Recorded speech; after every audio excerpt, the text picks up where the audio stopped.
Chivalry. Dizain des Reines *****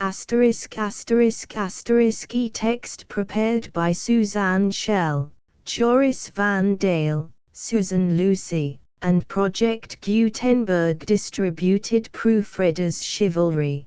Dizain des Reines James Branch Cabell 1921 to Anne Branch Cabell Ainsi à vous, Madame, a martyr's hold et titres noble dame, a qui j'ai de voir attaquement et obéissance, j'ai envoyé livre dot.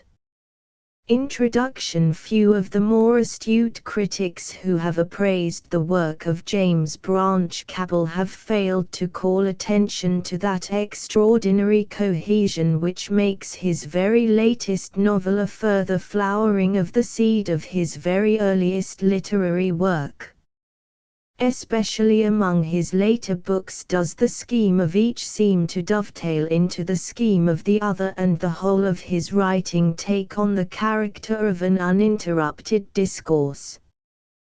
To this phenomenon, which is at once a fact and an illusion of continuity, Mr. Cabell himself has consciously contributed, not only by a subtly elaborate use of conjunctions, by repetition, and by reintroducing characters from his other books, but by actually setting his expertness in genealogy to the genial task of devising a family tree for his figures of fiction.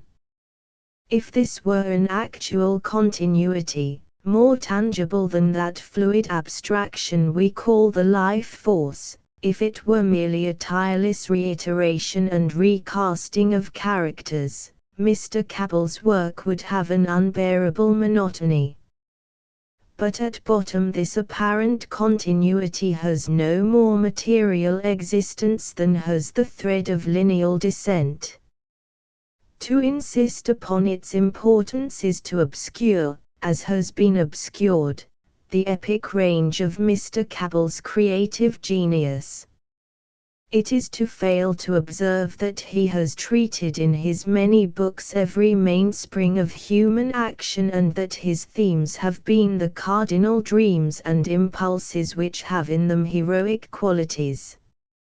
Each separate volume has a unity and harmony of a complete and separate life, for the excellent reason that with the consummate skill of an artist he is concerned exclusively in each book with one definite heroic impulse and its frustrations.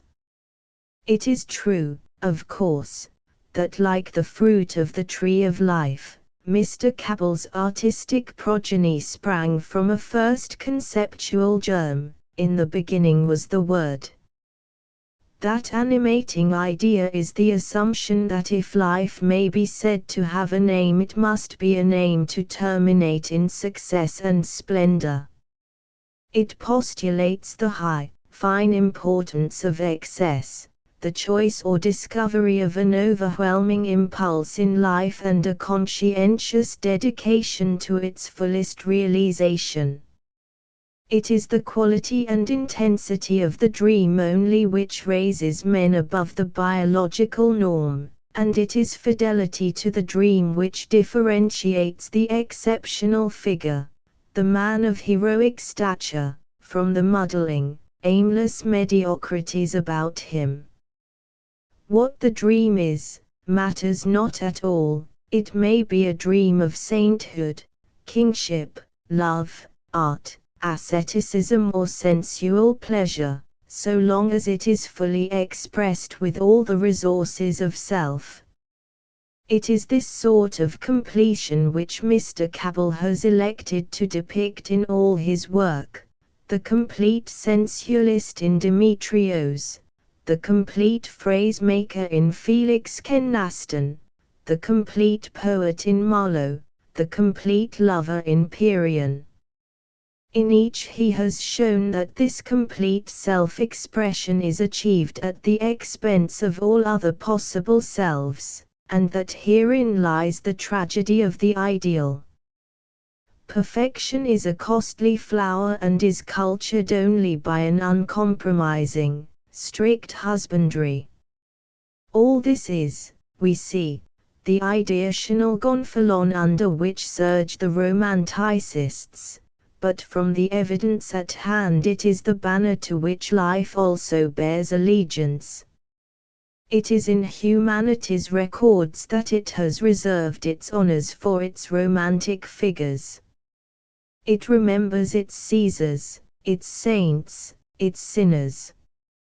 It applauds, with a complete suspension of moral judgment, its heroines and its heroes who achieve the greatest self-realization.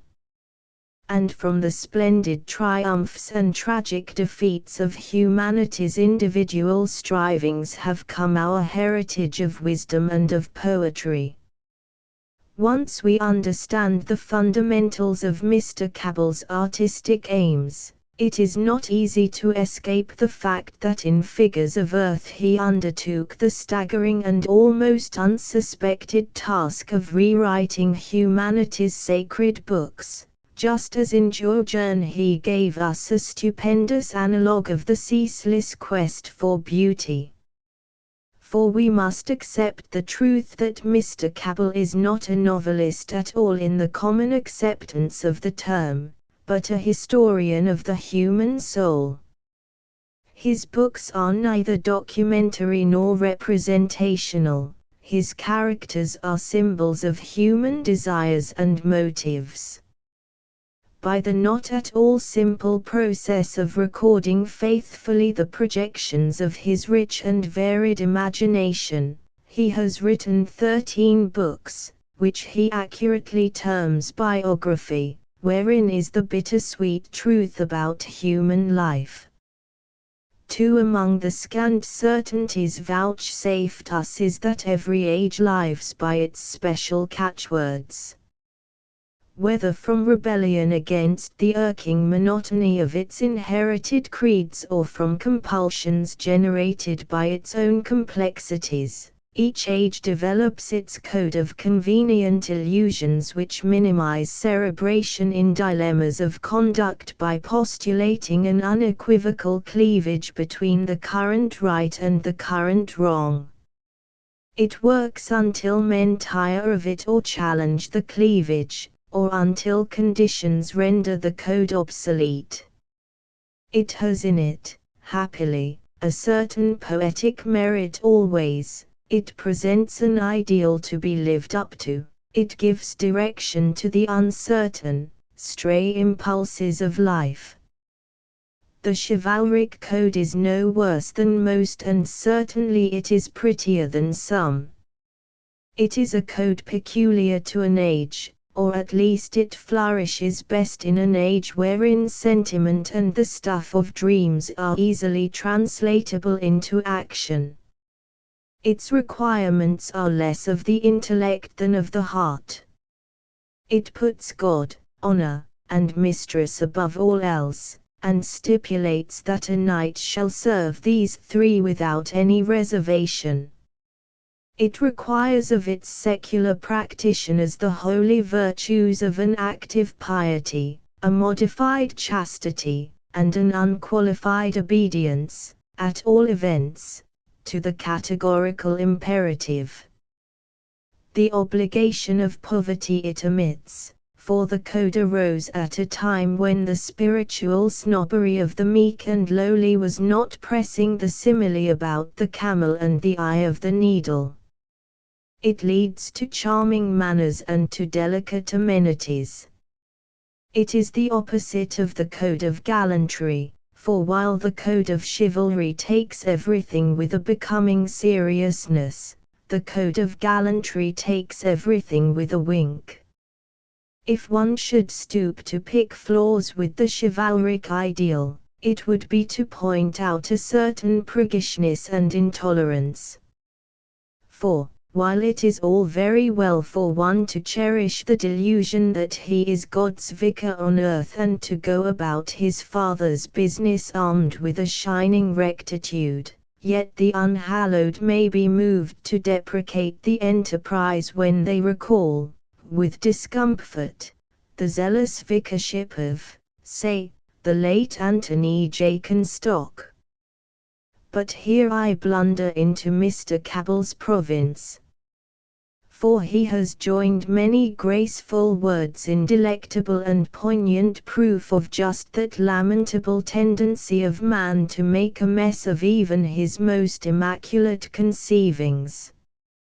When he wrote Chivalry, Mr. Cabell was yet young enough to view the code less with the appraising eye of a pawnbroker than with the ardent eye of an amateur. He knew its value, but he did not know its price.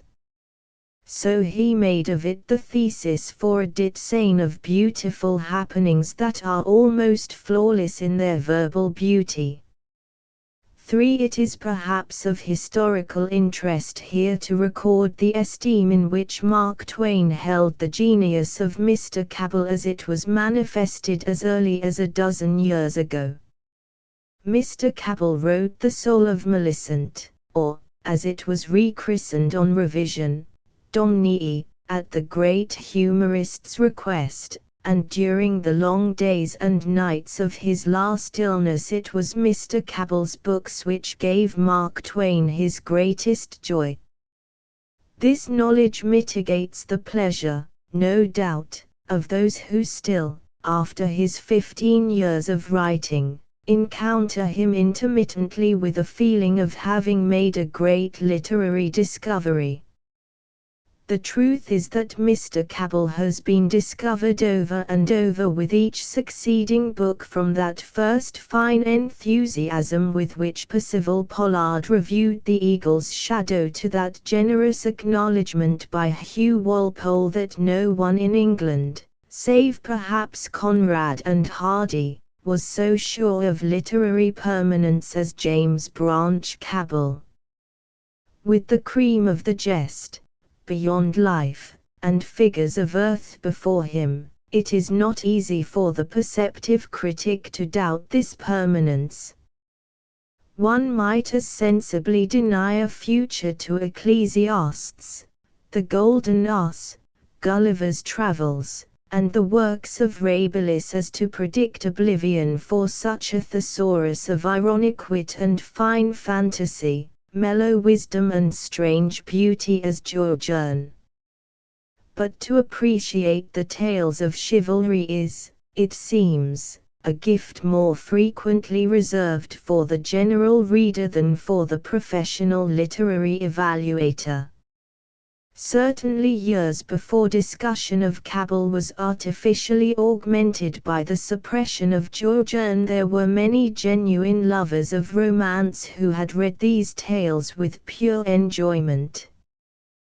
That they did not analyze and articulate their enjoyment for the edification of others does not lessen the quality of their appreciation.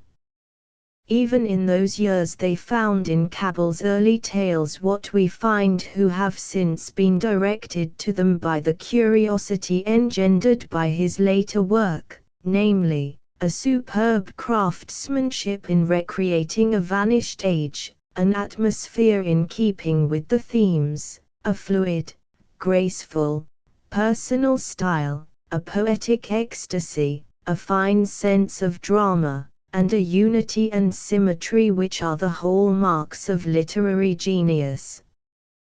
Burton Rusco. New York City, September, 1921.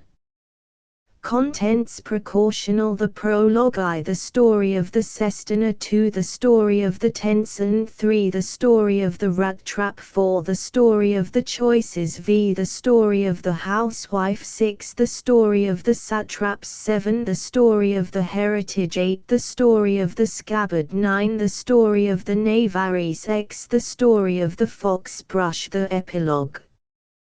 Precautional imprimis. As concerns the authenticity of these tales, perhaps the less debate may be the higher wisdom, if only because this Nicholas Dizain, by common report, was never a Gregorian. And in this volume in particular, writing it, as Nicholas is supposed to have done, in 1470, as a dependent on the Duke of Burgundy, it were but human nature should he, in dealing with the putative descendants of Dom Manuel and Eleonora of Provence, be niggardly in his ascription of praiseworthy traits to any member of the House of Lancaster or of Valois. Rather must one in common reason accept old Nicholas as confessedly a partisan writer, who upon occasion will recolour an event with such nuances as will be least inconvenient to a Yorkist and Burgundian bias. The reteller of these stories needs in addition to plead guilty of having abridged the tales with a free hand. Item. These tales have been a trifle pulled about, most notably in the story of the satraps, where it seemed advantageous, on reflection, to put into Gloucester's mouth a history which in the original version was related ab ovo, and as a sort of bungling prologue to the story proper. Item.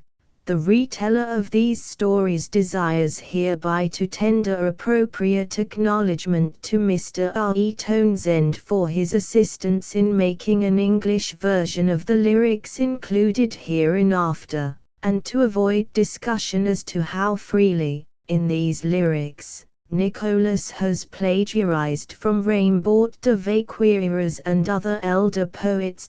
1 and 6th and lastly, should confession be made that in the present rendering a purely arbitrary title has been assigned this little book, chiefly for commercial reasons. Since the word Dizain has been adjudged both untranslatable and, in its pristine form, repellently outer. 2. You are to give my titular makeshift, then, a wide interpretation, and are always to remember that in the bleak, florid age these tales commemorate this chivalry was much the rarelier significant of any personal trait than of a world-wide code in consonance with which all estimable people lived and died.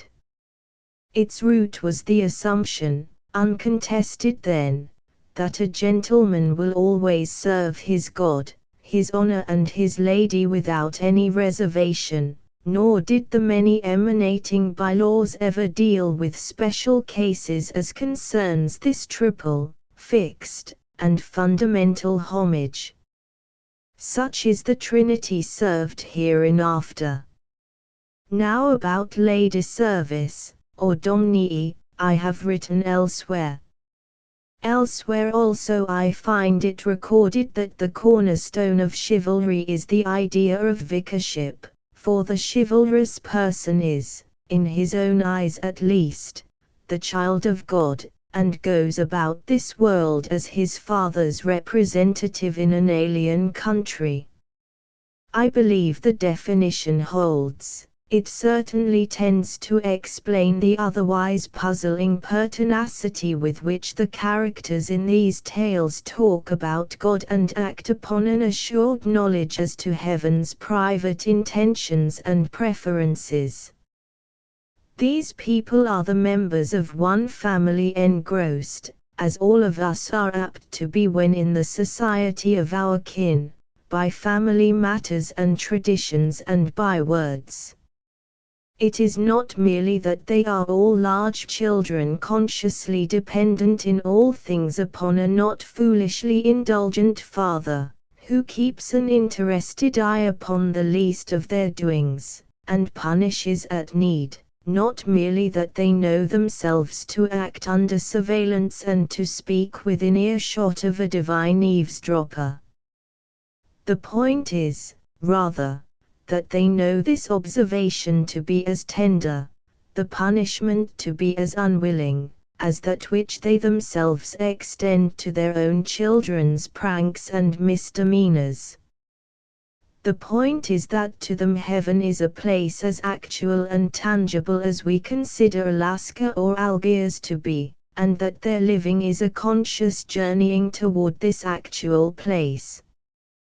The point is that the Father is a real Father, and not a word spelt with capital letters in the church service, not an abstraction, not a sort of a something vaguely describable as the life force, but a very famous kinsman, of whom one is naively proud, and whom one is on the way to visit. The point, in brief, is that his honor and yours are inextricably blended, and are both implicated in your behavior on the journey. We nowadays can just cloudily imagine this viewing of life as a sort of boarding school from which one eventually goes home, with an official report as to progress and deportment, and in retaliation for being debarred from the comforts of this view, the psychoanalysts have no doubt invented for it some opprobrious explanation. At all events, this chivalry was a pragmatic hypothesis. It worked and served society for a long while, not faultlessly of course, but by creating, like all the other codes of human conduct which men have yet tried, a tragicomic milieu wherein contended courtesy and humanity, friendliness, hardihood, love and friendship, and murder, hate, and virtue, and sin. 3. For the rest, since good wine needs no bush, and an inferior beverage is not likely to be bettered by arboreal adornment, I elect to piece out my exordium, however lamely, with the printer's preface. And it runs in this fashion. Here begins the volume called and entitled The Dizain of Queens, composed and extracted from divers chronicles and other sources of information, by that extremely venerable person and worshipful man, Messer Nicholas Dizain, priest and chaplain to the right noble, glorious and mighty prince in his time, Philippe, Duke of Burgundy, of Brabant, etc., in the year of the incarnation of our Lord God 1470, and imprinted by me, Collard. Mansion, at Bruges, in the year of our said Lord God 1471, at the commandment of the right high, mighty and virtuous Princess, my redoubted Lady, Isabella of Portugal, by the grace of God Duchess of Burgundy and Lotharingia, of Brabant and Limburg, of Luxembourg and of Guelders, Countess of Flanders, of Artois, and of Burgundy, Palatine of Hainaut, of Holland, of Zealand and of Narma, Marquis of the Holy Empire, and Lady of Frisia, of Salins and of Macklin. Whom I beseech Almighty God less to increase than to continue in her virtuous disposition in this world, and after our poor fleet existence to receive eternally. Amen. The prologue afin que les entreprises honorables et les nobles aventures et faicts d'armes soyant noblement enregistres et conserves. Je vis traitor et raconteur et inventor und galimatias. The Dizain of Queens of that noble maker in the French tongue, Messer Nicholas Dizain, dedicated to the most illustrious Isabella of Portugal, of the house of the indomitable Alfonso Henriques, and Duchess Dowager of Burgundy. Here begins in auspicious wise the prologue. The prologue assailed inasmuch as it was by your command, illustrious and exalted Lady, that I have gathered together these stories to form the present little book, you should the less readily suppose I have presumed to dedicate to your serenity this trivial offering because of my esteeming it to be not undeserving of your acceptance. The truth is otherwise. Your postulant approach is not spurred toward you by vainglory, but rather by equity, and equity's plain need to acknowledge that he who seeks to write of noble ladies must necessarily implore at outset the patronage of her who is the light and mainstay of our age. I humbly bring my book to you as Fidel approached another and less sacred shrine, Pio it salient mica, and lay before you this my valueless mean tribute, not as appropriate to you but as the best I have to offer. It is a little book wherein I treat of divers queens and of their love business, and with necessitated candor I concede my chosen field to have been harvested, and scrupulously gleaned, by many writers of innumerable conditions. Since Des Phrygius wrote of Queen Helene, and Virgil, that shrewd necromancer, of Queen Dido, a preponderating mass of clerks, in casting about for high and serious matter, have chosen, as though it were by common instinct, to dilate upon the amours of royal women. Even in romance we scribblers must contrive it so that the fair Nicolete shall be discovered in the end to be no less than the king's daughter of Carthage, and that Sir Dune of Mayence shall never sink in his love affairs beneath the degree of a Saracen princess. And we are backed in this old procedure not only by the authority of Aristotle but, oddly enough, by that of reason. Kings have their policies and wars wherewith to drug each human appetite. But their consorts are denied these makeshifts, and love may rationally be defined as the pivot of each normal woman's life, and in consequence as the arbiter of that ensuing life which is eternal. Because, as anciently Propertius demanded, though not, to speak the truth, of any woman, quo fugis ardemens. Nulla ist fuga, tu lice usque ad tanim fuges, usque sequetur amor. And a dare maid, let us say, may love whom she will, and nobody else be a penny the worse for her mistaking of the preferable nail whereon to hang her affections, whereas with a queen this choice is more portentous. She plays the game of life upon a loftier table, ruthlessly illuminated. She stakes by her least movement a tall pile of counters, some of which are, of necessity, the lives and happiness of persons whom she knows not, unless it be by vague report. Grandeur sells itself at this hard price, and at no other. A queen must always play, in fine, as the vicar of destiny, free to choose but very certainly compelled in the ensuing action to justify that choice, as is strikingly manifested by the authentic histories of Brunhold, and of Guinevere, and of Swart Cleopatra, and of many others that were born to the barbaric queenhoods of extinct and dusty times. All royal persons are, I take it, the immediate and the responsible stewards of heaven, and since the nature of each man is like a troubled stream, now muddied and now clear, their prayer must ever be, Defender me, Dies, de me. Yes, of exalted people, and even of their near associates, life, because it aims more high than the aforementioned Aristotle, demands upon occasion a more great catharsis, which would purge any audience of unmanliness, through pity and through terror, because, by a quaint paradox, the players have been purged of humanity.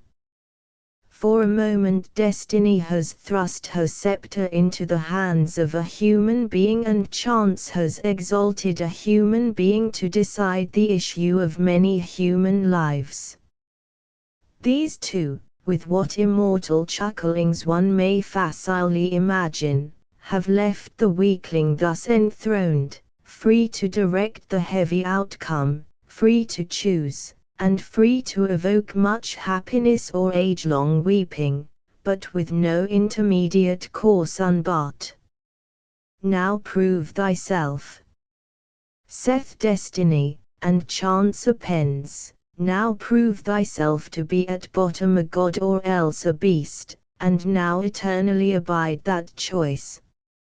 And now, O crowning irony, we may not tell thee clearly by which choice thou mayst prove either.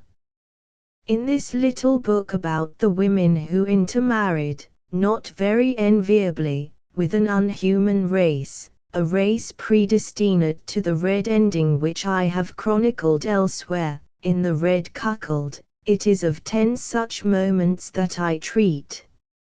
You alone, I think, of all persons living, have learned, as you have settled by so many instances, to rise above mortality in such a testing, and unfailingly to merit by your conduct the plaudits and the adoration of our otherwise dissentient world. You have often spoken in the stead of destiny, with nations to abide your verdict, and in so doing have both graced and hallowed your high vicarship. If I forbear to speak of this at greater length, it is because I dare not couple your well-known perfection with any imperfect encomium. Upon no plea, however, can any one forbear to acknowledge that he who seeks to write of noble ladies must necessarily implore at outset the patronage of her who is the light and mainstay of our age. Therefore to you, Madam, most excellent and noble lady, to whom I love to owe both loyalty and love, I dedicate this little book. The story of the Sestiner Armatster Fust de Fur de Asia, Mos Ostel Seren Bok, Fres, Semdia, Mars Cansos Sestiners Discords, Mantenre I los Frivols contra ls forts. The first novel. Eleonora of Provence, coming in disguise and in adversity to a certain clerk, is by him conducted across a hostile country, and in that troubled journey are made manifest to each the snares which had beguiled them aforetime. The story of the Sestiner in this place we have to do with the opening tale of the Dizain of Queens. I abridge, as afterward, at discretion, and an initial account of the Barons' War, among other superfluities, I amputate as more remarkable for veracity than interest. The result, we will agree at outset, is that to the Norman cleric appertains whatever these tales may have of merit, whereas what you find distasteful in them you must impute to my delinquencies in skill rather than in volition. Within the half-hour after Dige's death, here one overtakes Nicholas mid-course in narrative. Dame Eleonora thus stood alone in the corridor of a strange house. Beyond the arras the steward and his lord were at irritable converse. First, if the woman be hungry spoke a high and peevish voice, feed her. If she need money, give it to her. But do not annoy me. This woman demands to see the master of the house. The steward then retorted, O incredible beautean, inform her that the master of the house has no time to waste upon vagabonds who select the middle of the night as an eligible time to pop out of nowhere. Why did you not do so in the beginning, you dolt? The speaker got for answer only a deferential cough, and very shortly continued, This is remarkably vexatious. Voxit praeterea nihil, which signifies, yec, that to converse with women is always delightful. Admit her. This was done, and Dame Eleonora came into an apartment littered with papers, where a neat and shriveled gentleman of 50-odd sat at a desk and scowled. He presently said, You may go, yec. He had risen, the magisterial attitude with which he had awaited her entrance cast aside.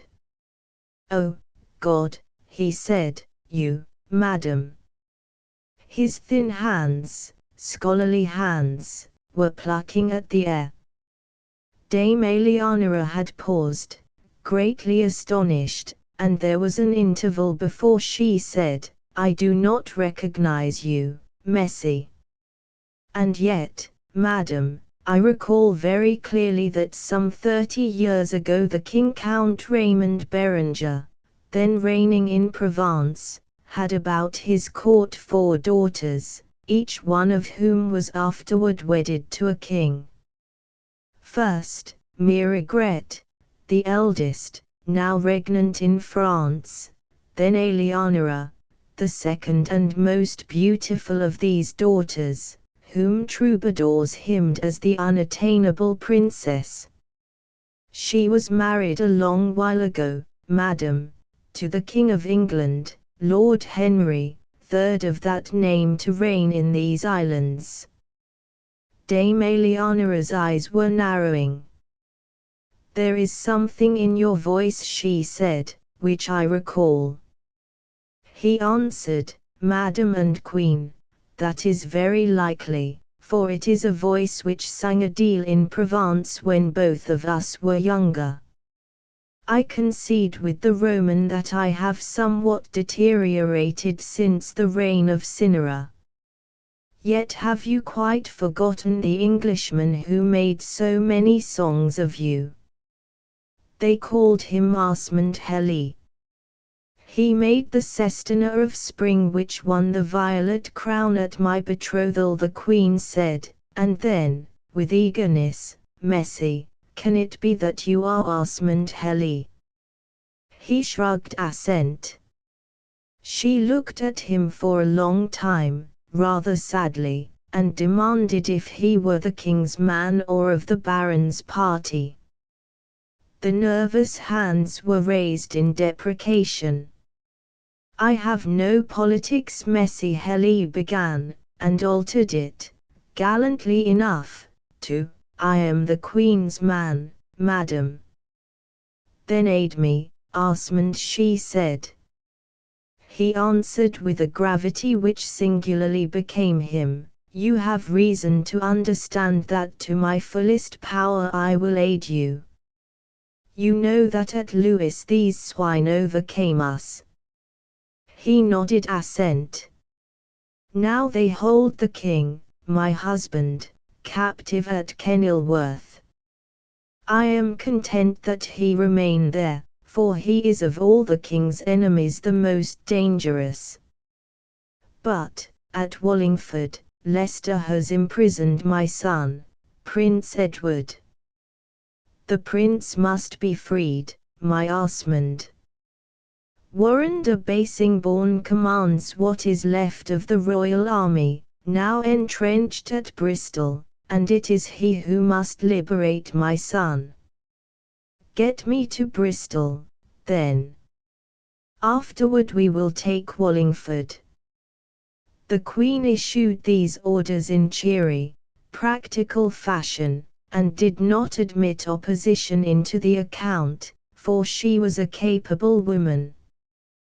"But you, madam," he stammered. "You came alone."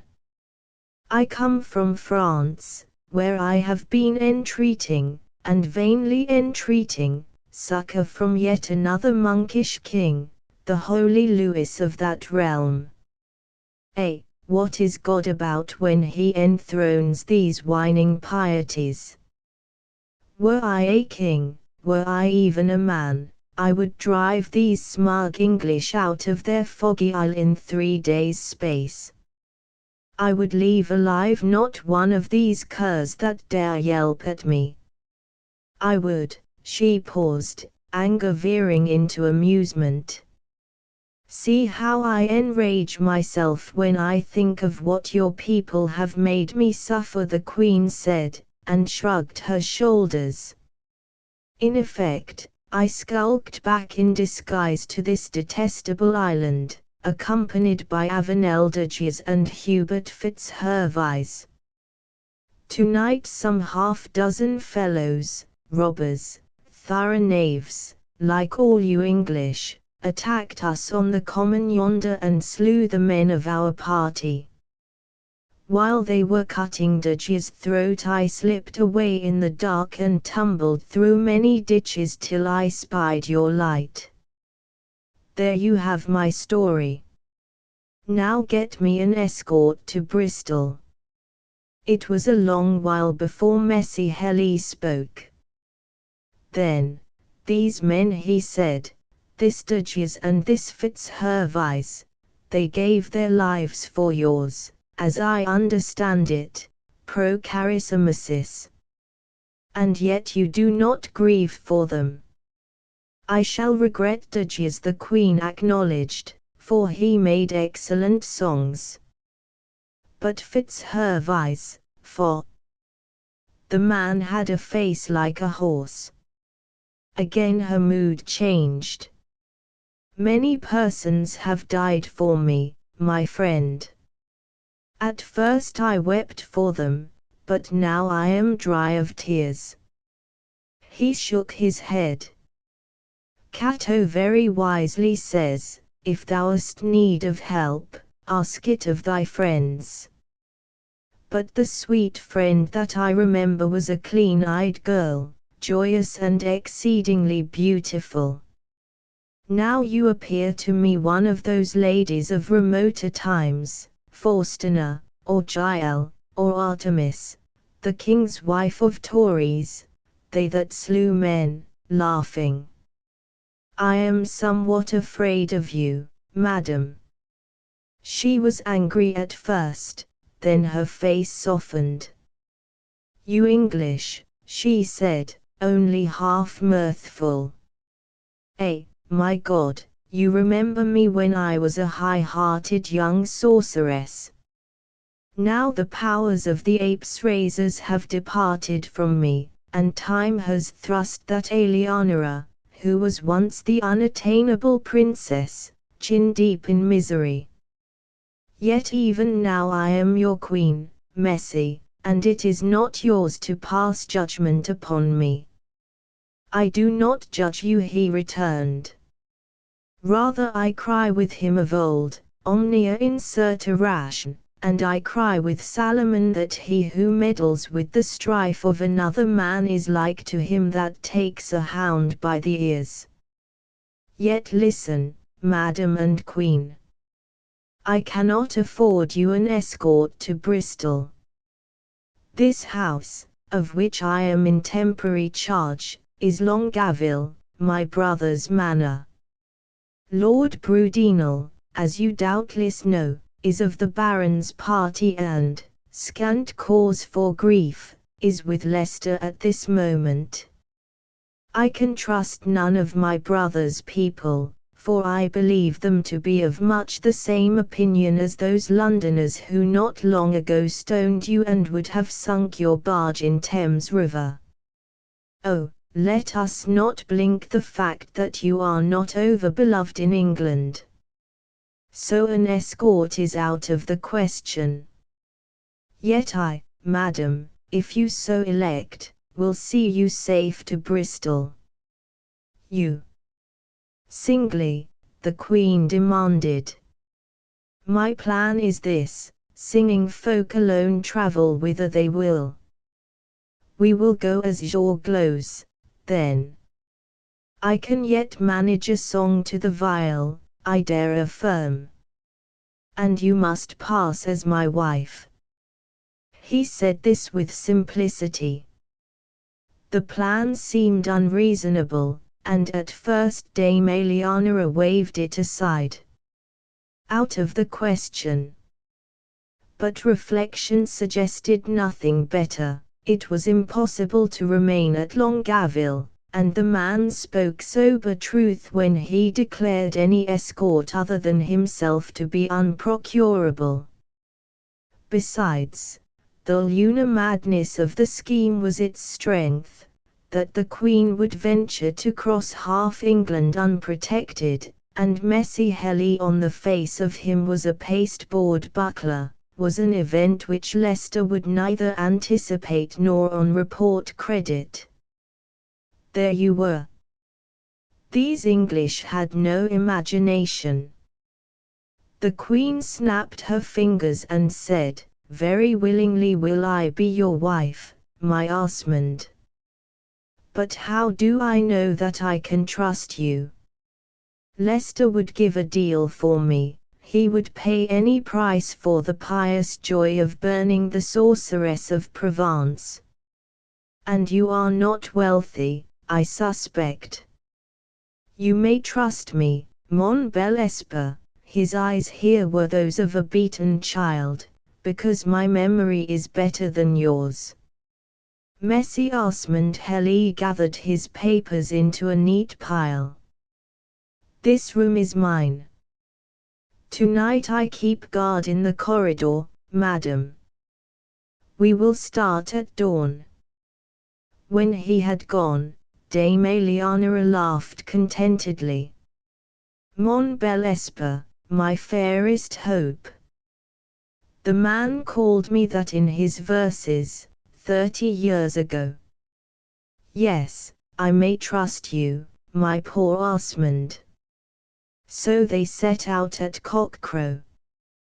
He had procured for himself a viol and a long falchion, and had somewhere got suitable clothes for the Queen, and in their aging but decent garb the two approached near enough to the appearance of what they desired to be thought.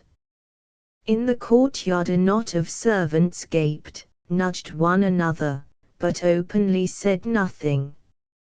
Messy Helly, as they interpreted it, was brazening out an affair of gallantry before the countryside, and they esteemed his casual observation that they would find a couple of dead men on the common exceedingly diverting. When the Queen asked him the same morning, "And what will you sing, my Osmond? Shall we begin the practice of our new profession with the sestina of spring?" Old Osmond Helly grunted out, "I have forgotten that rubbish long ago." "Omnis amens, amens," saith the satirist of Rome town, and with reason. Followed silence. One sees them thus trudging the brown, naked plains under a sky of steel.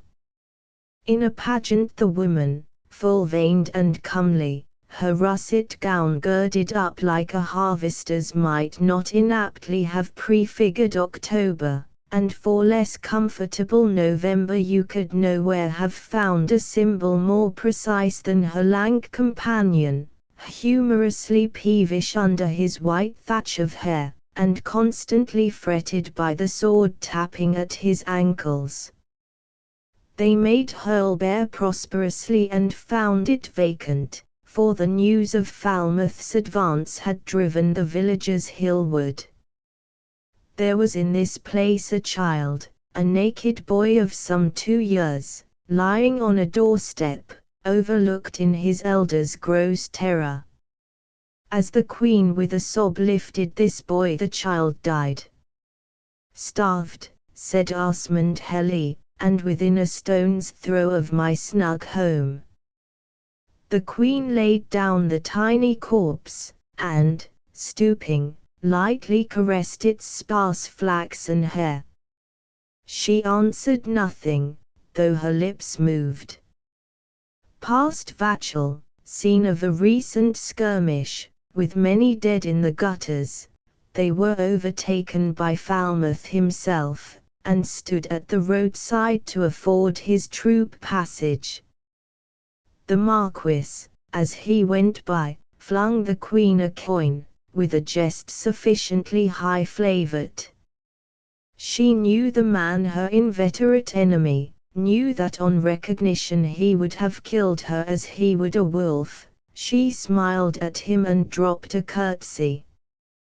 "This is remarkable," Messy Helly observed. "I was hideously afraid, and am yet shaking." But you, madam, laughed. The queen replied, I laughed because I know that some day I shall have Lord Falmouth's head. It will be very sweet to see it roll in the dust, my Osmond. Messie Helly somewhat dryly observed that tastes differed. At Jessup Minor befell a more threatening adventure. Seeking food at the Cat and Hautboy in that village, they blundered upon the same troop at dinner in the square about the inn. Falmouth and his lieutenants were somewhere inside the house. The men greeted the supposed purveyors of amusement with a shout, and one of these soldiers, a swarthy rascal with his head tied in a napkin, demanded that the jongleurs grace their meal with a song. Osmond tried to put him off with a tale of a broken viol. But, Haro, the fellow blustered, by blood and by nails, you will sing more sweetly with a broken viol than with a broken head. I would have you understand, you hedge thief, that we gentlemen of the sword are not partial to wordy argument. Messie Helly fluttered inefficient hands as the men-at-arms gathered about them, scenting some genial piece of cruelty. Oh, you rabbit, the trooper jeered, and caught at Osmond's throat, shaking him.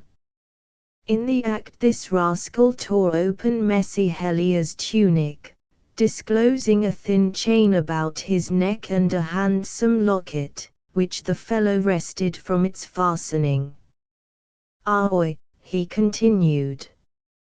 Ahoy, my comrades, what sort of minstrel is this, who goes about England all hung with gold like a cathedral virgin? He and his sweetheart, the actual word was grosser, will be none the worse for an interview with the Marquis. The situation smacked of awkwardness, because Lord Falmouth was familiar with the Queen, and to be brought specifically to his attention meant death for two detected masqueraders. Hastily Osmond Helly said, Messie, the locket contains the portrait of a lady whom in my youth I loved very greatly. Save to me, it is valueless. I pray you, do not rob me of it. But the trooper shook his head with drunken solemnity. I do not like the looks of this. Yet I will sell it to you, as the saying is, for a song. It shall be the king of songs, said Osmond, the song that Arnaut Daniel first made. I will sing for you a sestina, messires, a sestina in salutation of spring. The men disposed themselves about the dying grass, and presently he sang. Sang Messie Helly, awaken, for the servitors of spring proclaim his triumph. Ah, make haste to see with what tempestuous pageantry they bring the victor homeward. Haste, for this is he that cast out winter and all woes that cling to winter's garments, and bade April be. And now that spring is master, let us be content, and laugh, as anciently in spring the battle-wearied Tristan laughed, when he was come again Tintagel ward, to bring glad news of Arthur's victory, and see Iseud, with parted lips, that waver and cling. Not yet in Brittany must Tristan cling to this or that sad memory, and be alone, as she in Cornwall, for in spring love sows against far harvestings, and he is blind, and scatters baleful seed that brings such fruitage as blind love lacks eyes to see. Osmond paused here for an appreciable interval, staring at the Queen. You saw his flabby throat a quiver, his eyes melting, saw his cheeks kindle, and youth seeping into the lean man like water over a crumbling dam. His voice was now big and desirous. Sang Messie Helly, love sows, but lovers reap, and ye will see the loved eyes lighten, feel the loved lips cling, never again when in the grave ye be incurious of your happiness in spring, and get no grace of love there, whither he that bartered life for love no love may bring. No braggart Heracles avails to bring Alcestis hence, nor here may Roland see the eyes avowed, nor here the wakening spring vex any man with memories, for there be no memories that cling as cerements cling, no force that baffles death, more strong than he. Us hath he noted, and for us hath he an hour appointed, and that hour will bring oblivion. Then, laugh. Laugh, dear, and see the tyrant mocked, while yet our bosoms cling, while yet our lips obey us, and we be untrammelled in our little hour of spring. Thus in the spring we jeer at death, though he will see our children perish and will briny asunder all that cling while love may be. Then Asmund put the vial aside and sat quite silent.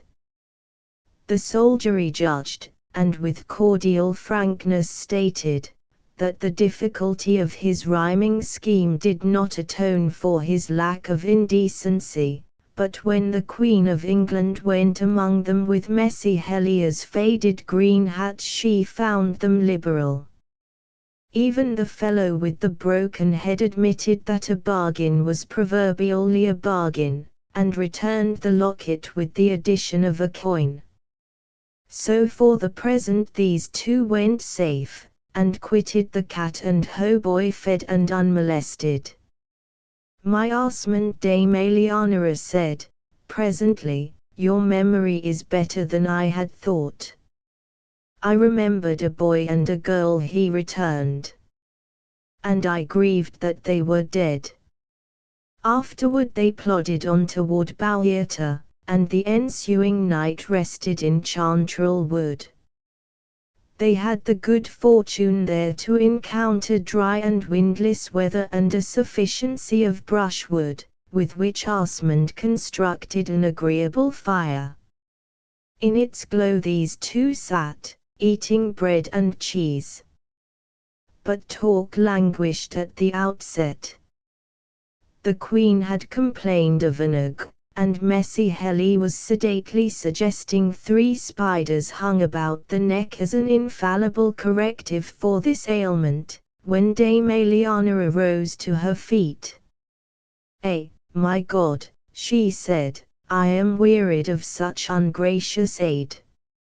Not an inch of the way but you have been thinking of your filthy books and longing to be back at them. No, I except the moments when you were frightened into forgetfulness, first by Falmouth, then by the trooper. O Eternal Father! Afraid of a single dirty soldier. Indeed, I was very much afraid, said Messie Helly, with perfect simplicity, timidus peria, madam. You have not even the grace to be ashamed. Yet I am shamed, Messie, that Asmund Helly should have become the book-muddled pedant you are. For I loved young Asmund Helly. He also had risen in the firelight, and now its convulsive shadows marred 2 dogged faces. I think it best not to recall that boy and girl who are so long dead. And, frankly, Madam and Queen, the merit of the business I have in hand is questionable. It is you who have set all England by the ears, and I am guiding you toward opportunities for further mischief. I must serve you.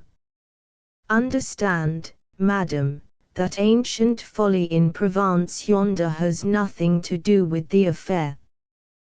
Count Manuel left you, and between his evasion and your marriage you were pleased to amuse yourself with me. You were more civil then, my Asmund. I am not uncivil, I merely point out that this old folly constitutes no overwhelming obligation, either way.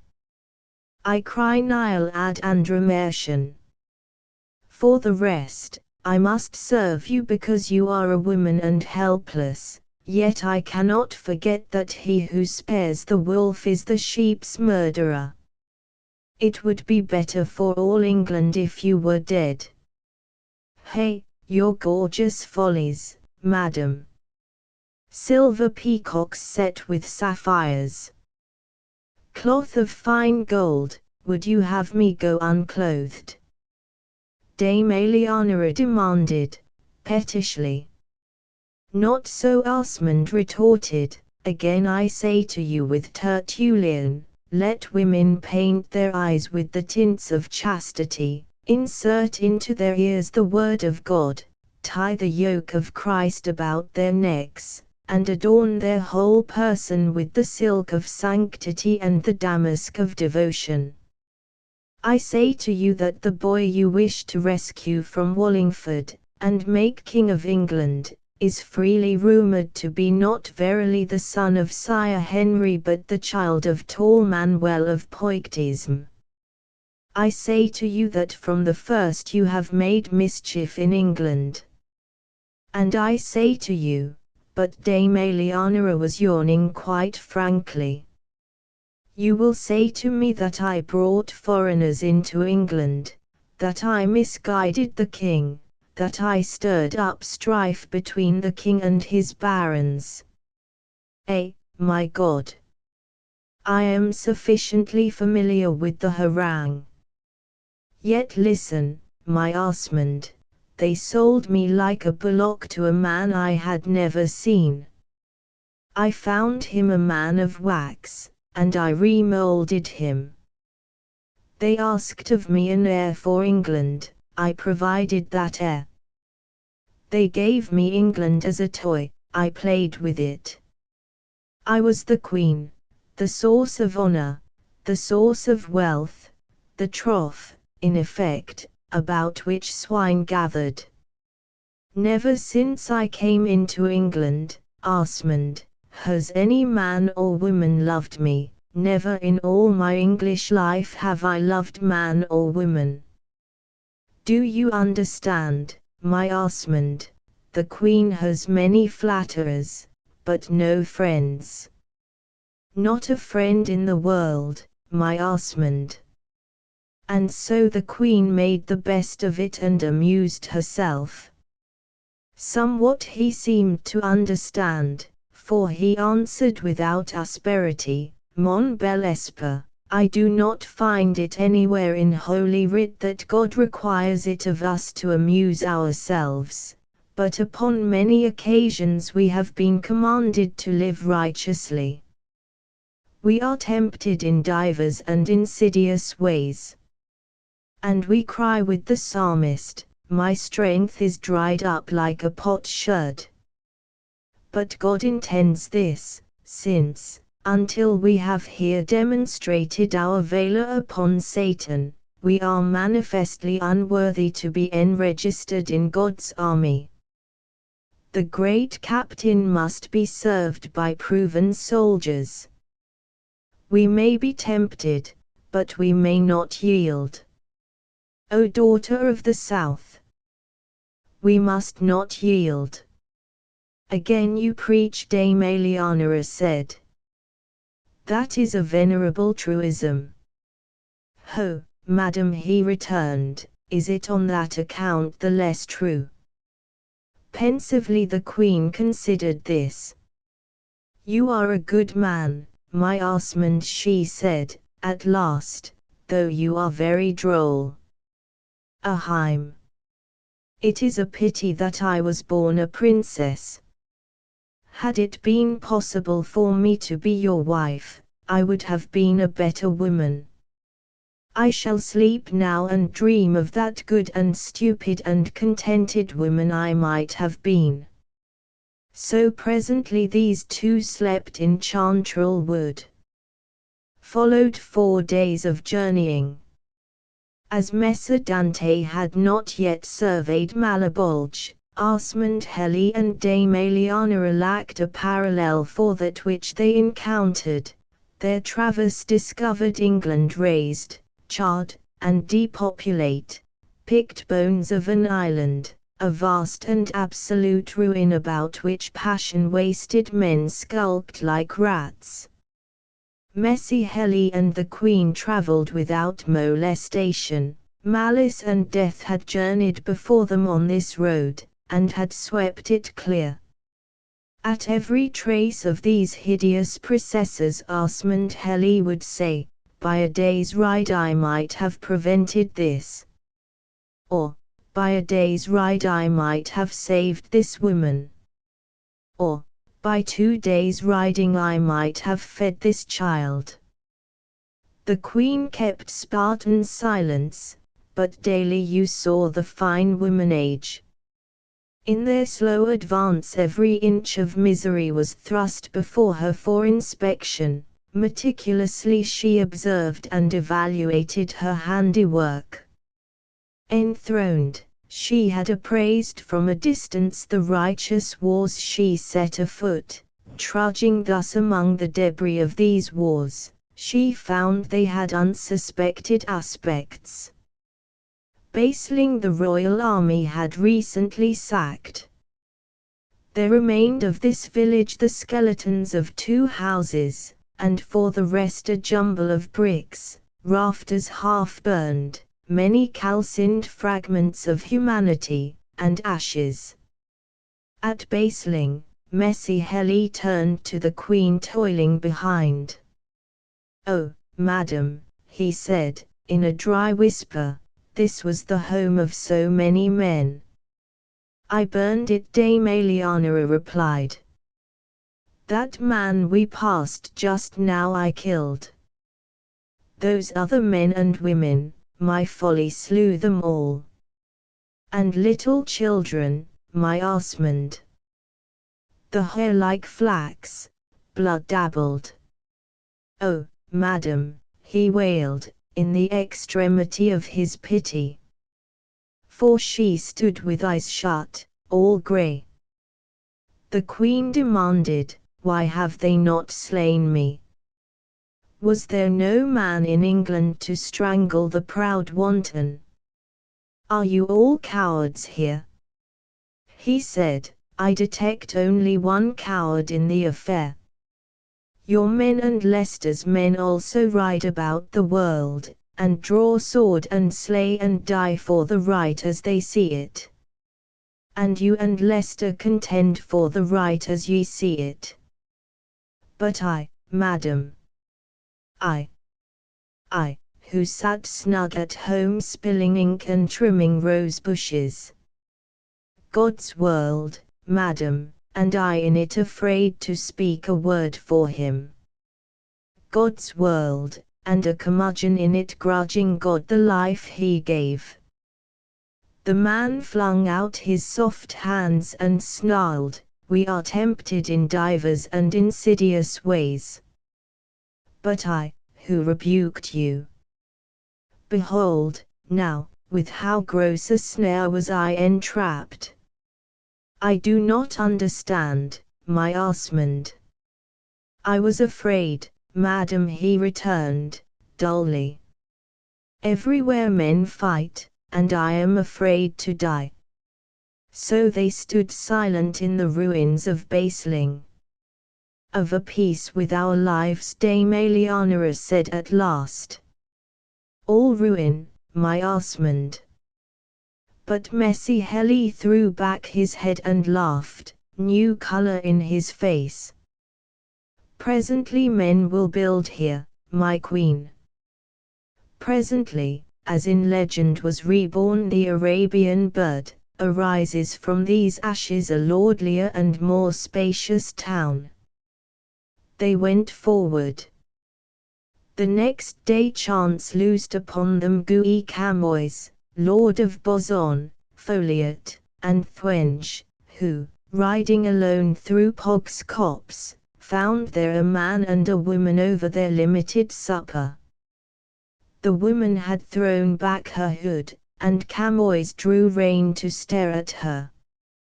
Lispingly he spoke the true court dialect.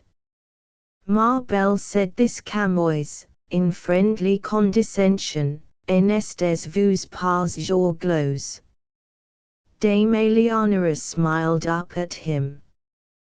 Weiss, Messi, mon mary fait les cons, she paused, with dilatory caution, for Camoys had leaped from his horse, giving a great laugh.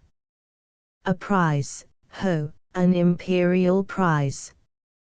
Camoys shouted.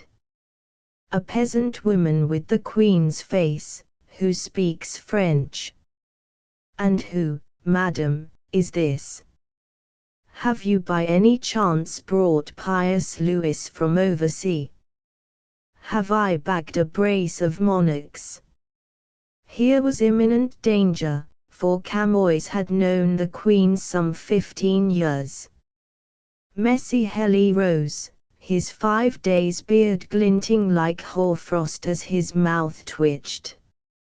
I am Osmond Heli, Messi, younger brother to the Earl of Brudinel. I have heard of you, I believe, the fellow who spoils parchment. This is odd company, however, Messi Osmond, for Brudinel's brother.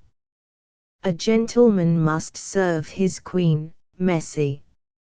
As Cicero very justly observes, I am inclined to think that his political opinions are scarcely to our immediate purpose.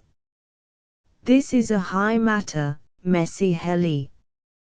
To let the sorceress pass is, of course, out of the question. Upon the other hand, I observe that you lack weapons of defense. Yet if you will have the kindness to assist me in unarming, your courtesy will place our commerce on more equal footing. Osmond had turned very white. I am no swordsman, Messi, now, this is not handsome of you, Camoys began. I warn you that people will speak harshly of us if we lose this opportunity of gaining honor. And besides, the woman will be burned at the stake. Plainly, you owe it to all 3 of us to fight. But I refer my cause to God. I am quite at your service. No, my Osmond. Dame Eleonora then cried. It means your death. He spread out his hands. That is God's affair, madam. Are you not afraid? She breathed. Of course I am afraid, said Messi Heli, irritably.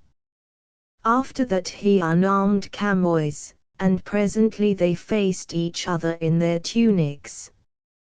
So for the first time in the journey Osmond's long falchion saw daylight.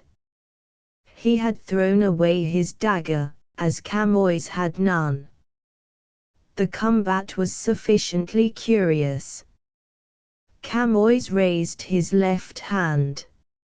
So help me God and his saints, I have upon me neither bone, stone, nor witchcraft wherewith the power and the word of God might be diminished or the devil's power increased. Osmond made similar oath. Judge thou this woman's cause, he cried, likewise. Then Guy Camoys shouted, as a herald might have done, Laissez-les aller, laissez-les aller, laissez-les aller, les bons combatants, and warily each moved toward the other. On a sudden Osmond attacked, desperately apprehensive of his own cowardice. Camoys lightly eluded him and slashed at Osmond's undefended thigh, drawing much blood. Osmond gasped. He flung away his sword, and in the instant catching Camoys under the arms, threw him to the ground. Messi Heli fell with his opponent, who in stumbling had lost his sword, and thus the two struggled unarmed, Osmond atop. But Camoys was the younger man, and Osmond's strength was ebbing rapidly by reason of his wound. Now Camoys' tethered horse, rearing with nervousness, tumbled his master's flat-topped helmet into the road. Osmond caught up this helmet and with it battered Camoys in the face, dealing severe blows. "God!" Camoys cried, his face all blood. "Do you acknowledge my quarrel just?" said Osmond, between horrid sobs. "What choice have I?" said Guy Camoys, very sensibly. So Osmond rose, blind with tears and shivering. The Queen bound up their wounds as best she might, but Camoys was much dissatisfied.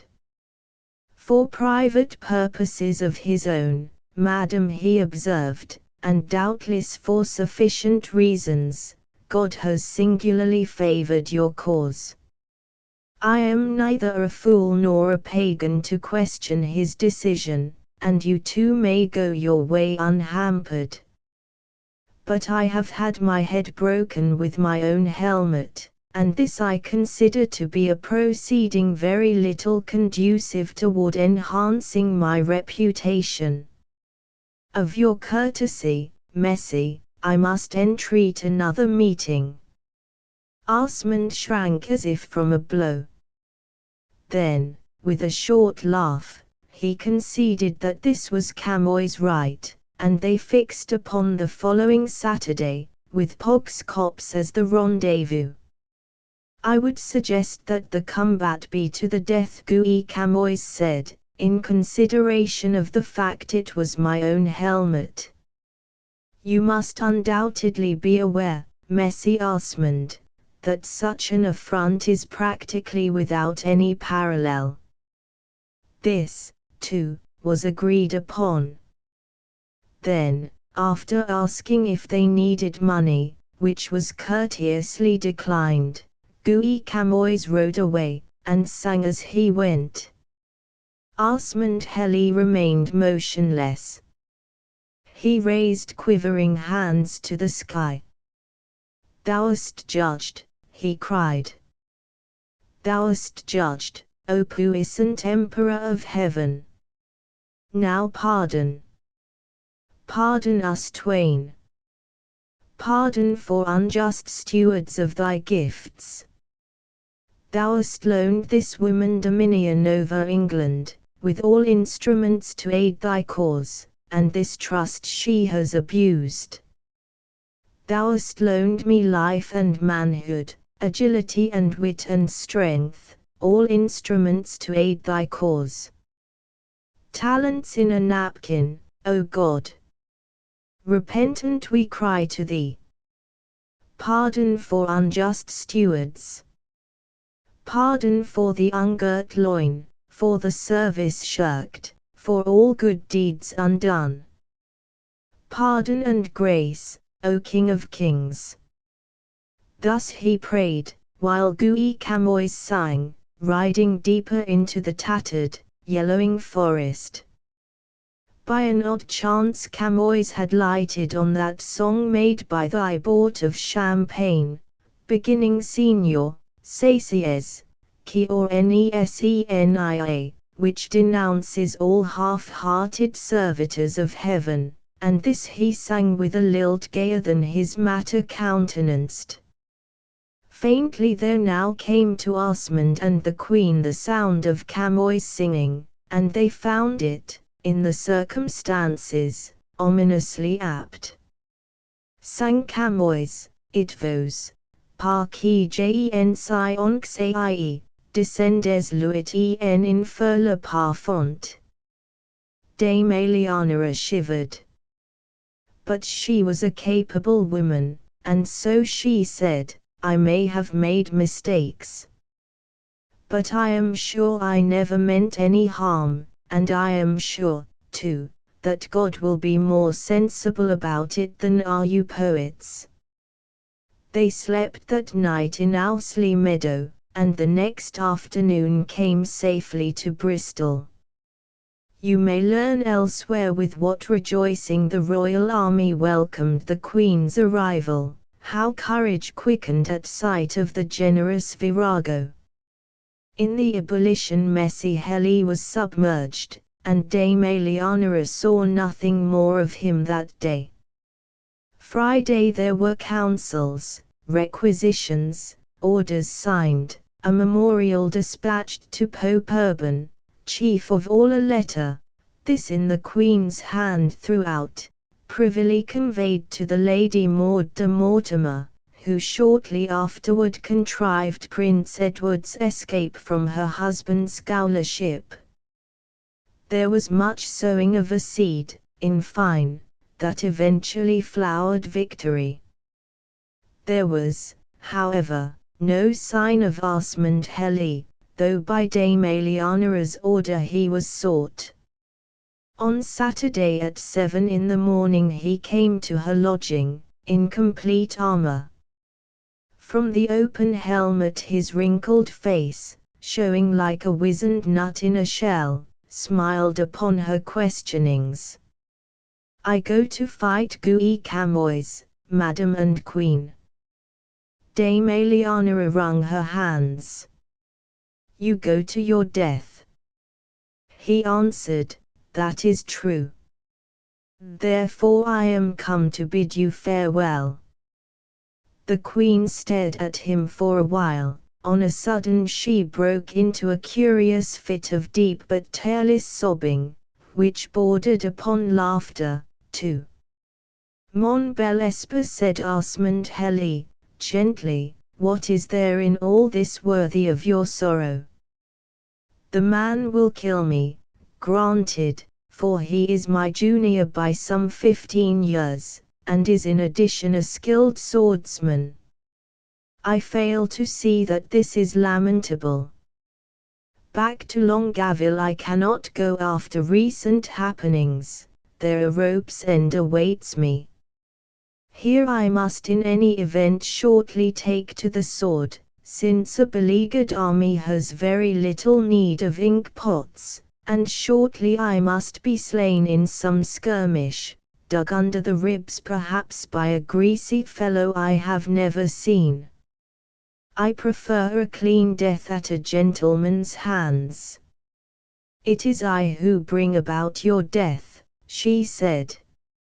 "You gave me gallant service, and I have requited you with death, and it is a great pity. Indeed the debt is on the other side. The trivial services I rendered you were such as any gentleman must render a woman in distress. Naught else have I afforded you, madam, save very anciently a sestina." "Ho, a sestina! And in return you have given me a sestina of fairer make, a sestina of days, 6 days of manly common living." His eyes were fervent.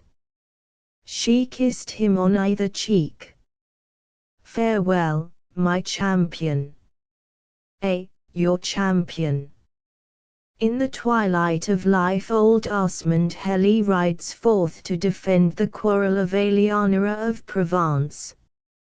"Reign wisely, my queen, so that hereafter men may not say I was slain in an evil cause. Do not, I pray you, shame my maiden venture at a man's work." "I will not shame you," the Queen proudly said, and then, with a change of voice, "Oh my Osmond! My Osmond, you have a folly that is divine, and I lack it." He caught her by each wrist, and stood crushing both her hands to his lips, with fierce staring. "Wife of my king, wife of my king," he babbled, and then put her from him, crying, "I have not failed you. Praise God, I have not failed you." From her window she saw him ride away, a rich flush of glitter and color. In new armor with a smart emblazoned surcoat the lean pedant sat conspicuously erect, and as he went he sang defiantly, taunting the weakness of his flesh. Sang Asmund Heli, love sows, but lovers reap, and ye will see the loved eyes lighten, feel the loved lips cling never again when in the grave ye be incurious of your happiness in spring, and get no grace of love, there, whither he that bartered life for love no love may bring. So he rode away and thus out of our history. But in the evening Guy Camoys came into Bristol under a flag of truce, and behind him heaved a litter wherein lay Asmund Helia's body. For this man was frank and courteous, Camoys said to the Queen, and in the matter of the reparation he owed me acted very handsomely. It is fitting that he should have honourable interment. That he shall not lack, the Queen said, and gently unclasped from Asmund's wrinkled neck the thin gold chain, now lockless. There was a portrait here, she said, the portrait of a woman whom he loved in his youth, Messy Camoys. And all his life it lay above his heart. Camoys answered stiffly, I imagine this same locket to have been the object which Messy Heli flung into the river, shortly before we began our combat. I do not rob the dead, madam. Well, the Queen said, he always did queer things, and so, I shall always wonder what sort of lady he picked out to love, but it is none of my affair. Afterward she set to work on requisitions in the king's name. But Asmund Heli she had interred at Ambresbury, commanding it to be written on his tomb that he died in the Queen's cause. How the same cause prospered, Nicholas concludes, how presently Dame Eliana reigned again in England and with what wisdom, and how in the end this great Queen died a nun at Ambresbury and all England wept therefor, this you may learn elsewhere. I have chosen to record 6 days of a long and eventful life, and, as Messy Heli might have done, I say modestly with him of old, majors majoris sinant. Nevertheless, I assert that many a forest was once a pocket full of acorns. The end of the first novel. To the story of the Tenson plagues a diuja lan nu its non falhus, ni el musa mixlone de me numbers parties, ni la gata jorn ni alba vis oidius, de el albertan tostwi. The second novel. Elena of Castile, being enamoured of a handsome person, is in her flight from marital obligations assisted by her husband, and is in the end by him convinced of the rationality of all attendant circumstances.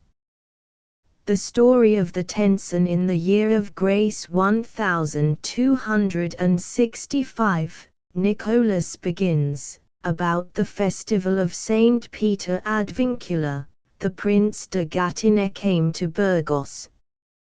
Before this he had lodged for 3 months in the district of Ponthia, and the object of his southern journey was to assure the 10th Alfonso, then ruling in Castile, that the latter's sister Elena, now resident at Entrechat, was beyond any reasonable doubt the transcendent lady whose existence old romancers had anticipated, however cloudily, when they fabled in remote time concerning Queen Helene of Sparta.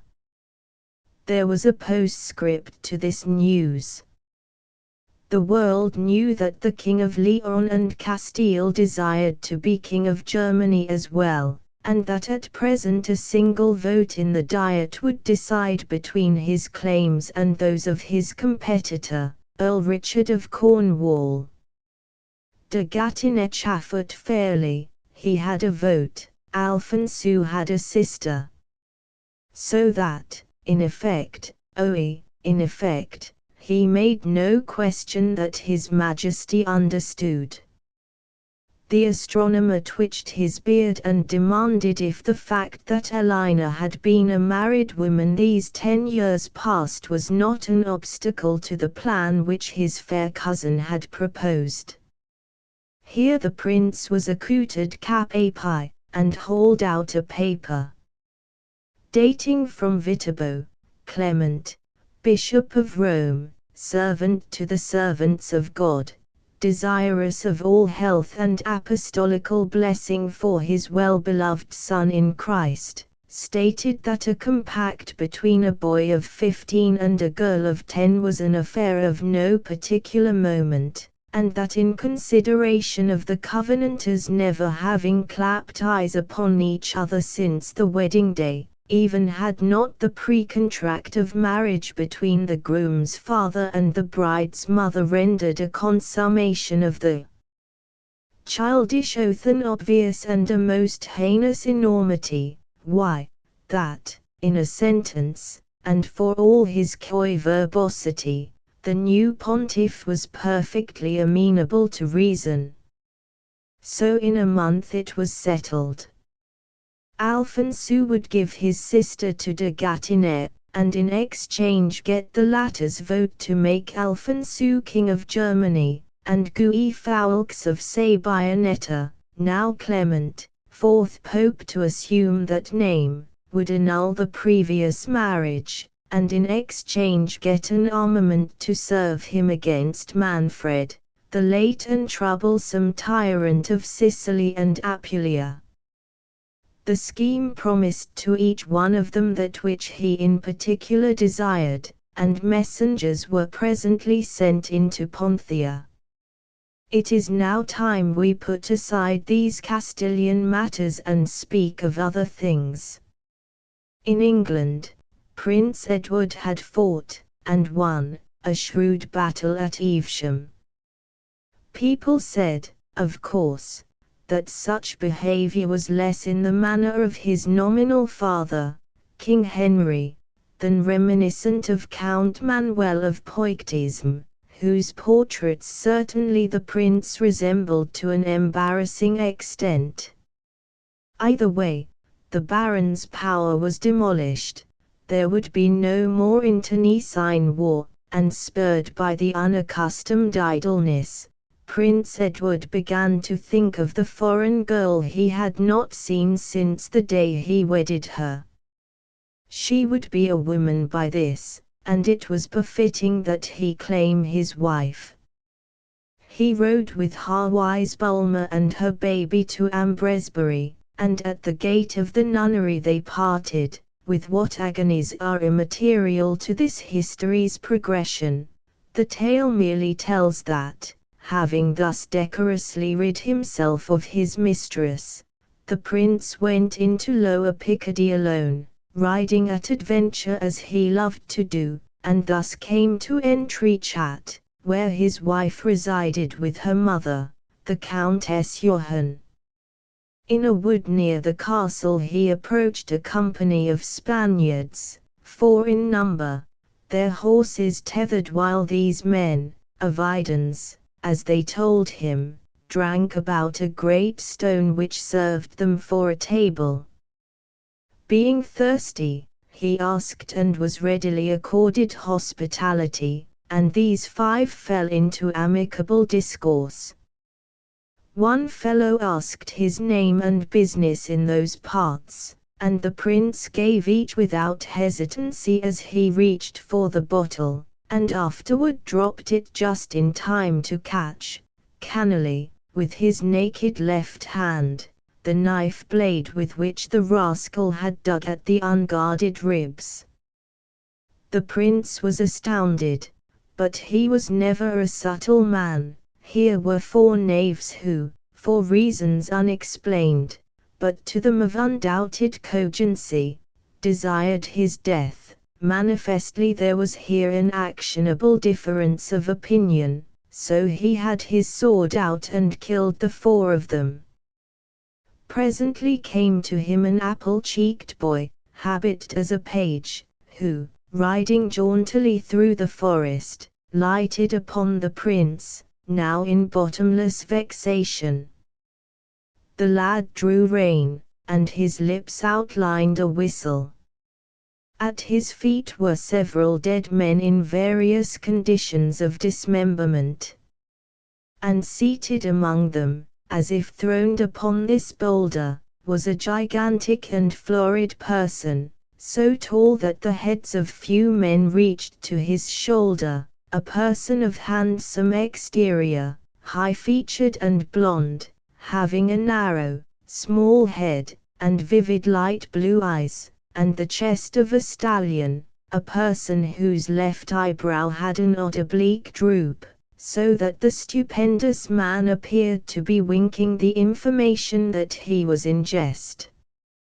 "Fair friend," said the page, "God give you joy, and why have you converted this forest into a shambles?" The prince told him as much of the half-hour's action as has been narrated. "I have perhaps been rather hasty," he considered, by way of peroration, "and it vexes me that I did not spare, say, one of these lank Spaniards, if only long enough to ascertain why, in the name of Termagaunt, they should have desired my destruction." But midway in his tale the boy had dismounted with a gasp, and he was now inspecting the features of one carcass. "Felons, my prince. You have slain some 8 yards of felony which might have cheated the gallows had they got the Princess Elena safe to Burgos. Only 2 days ago this chalk-eyed fellow conveyed to her a letter." Prince Edward said, "You appear, lad, to be somewhat over heels in the confidence of my wife." Now the boy arose and defiantly flung back his head in shrill laughter. "Your wife? Oh, God have mercy! Your wife, and for 10 years left to her own devices! Why, look you, today you and your wife would not know each other were you two brought face to face." Prince Edward said, "That is very near the truth." But, indeed, it was the absolute truth, and as it concerned him was already attested. "Sire Edward," the boy then said, "your wife has wearied of this long waiting till you chose to whistle for her. Last summer the young Prince de Gâtinais came a-wooing, and he is a handsome man." The page made known all which de Gâtinais and King Alfonso planned, the words jostling as they came in torrents, but so that one might understand. "I am her page, my lord. I was to follow her. These fellows were to be my escort, were to ward off possible pursuit. Cry haro, Beausire! Cry haro, and shout it lustily, for your wife in company with 6 other knaves is at large between here and Burgos, that unreasonable wife who grew dissatisfied after a mere 10 years of neglect." "I have been remiss," the prince said, and one huge hand strained at his chin. "Yes, perhaps I have been remiss. Yet it had appeared to me, but as it is, I bid you mount, my lad." The boy demanded, "And to what end? Oidius, Messi, have I not slain your escort?" "Why, in common reason, equity demands that I afford you my protection so far as Burgos, Messi, just as plainly as equity demands I slay de Gâtinais and fetch back my wife to England." The page wrung exquisite hands with a gesture which was but partially tinged with anguish, and presently began to laugh. Afterward these two rode southerly, in the direction of Castile.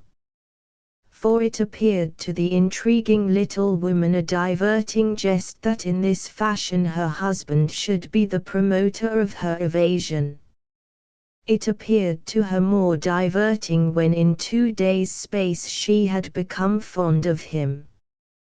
She found him rather slow of comprehension, and she was humiliated by the discovery that not an eyelash of the man was irritated by his wife's decampment. He considered, to all appearances, that some property of his had been stolen, and he intended, quite without passion, to repossess himself of it, after, of course, punishing the thief.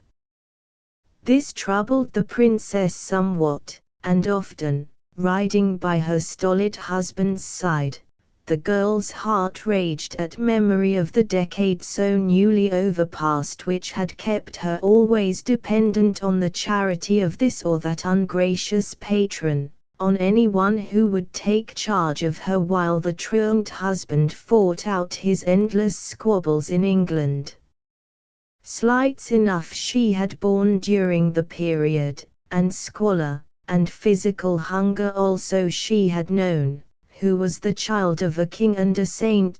Too, but now she rode toward the dear Southland, and presently she would be rid of this big man, when he had served her purpose, and afterward she meant to wheedle Alphonso, just as she had always wheedled him, and later still, she and Etienne would be very happy. In fine, tomorrow was to be a new day.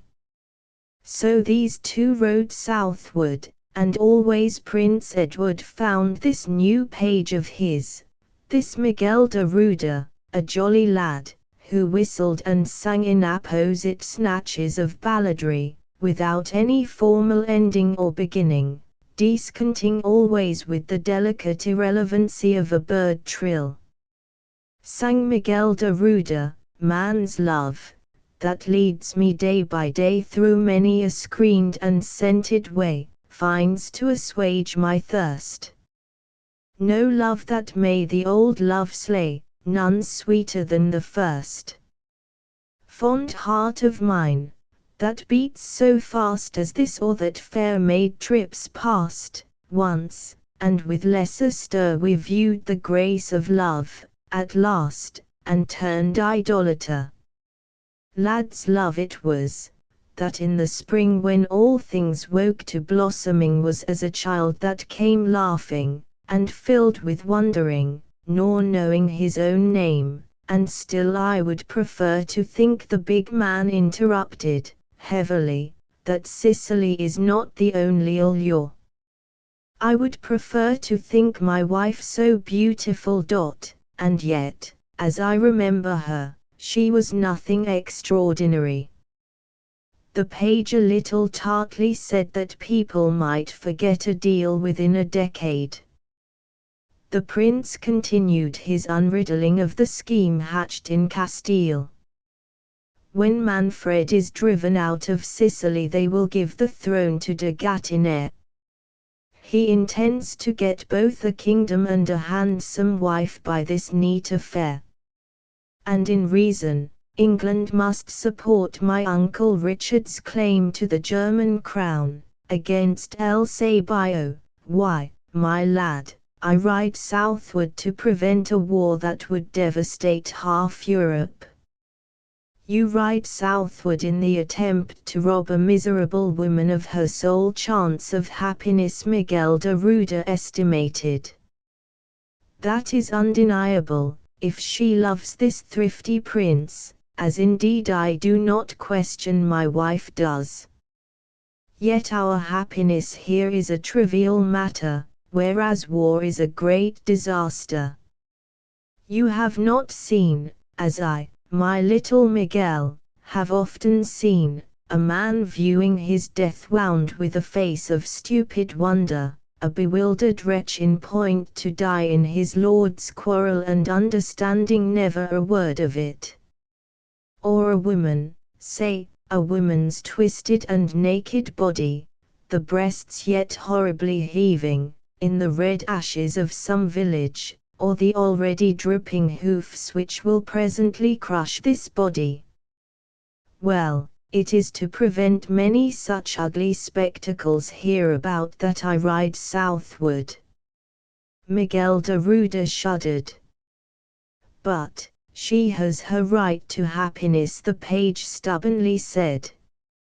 She has only one right, the prince retorted, because it has pleased the Emperor of Heaven to appoint us twain to lofty stations, to entrust to us the 5 talents of the parable, whence is our debt to him, being 5-fold, so much the greater than that of common persons. Therefore the more is it our sole right, being 5-fold, to serve God without faltering, and therefore is our happiness, or our unhappiness, the more an inconsiderable matter. For, as I have read in the annals of the Romans, he launched upon the story of King Pompey and his daughter, whom a certain duke regarded with impure and improper emotions. My little Miguel, that ancient king is our heavenly Father, that only daughter is the rational soul of us, which is here delivered for protection to 5 soldiers, that is, to the 5 senses, to preserve it from the devil, the world, and the flesh. But, alas! The too credulous soul, desirous of gazing upon the gaudy vapors of this world, you whine like a canting friar, the page complained, and I can assure you that the Lady Elena was prompted rather than hindered by her God-given faculties of sight and hearing and so on when she fell in love with de Gatineau. Of you two, he is, beyond any question, the handsomer and the more intelligent man, and it was God who bestowed on her sufficient wit to perceive the superiority of de Gatineau. And what am I to deduce from this? The prince reflected.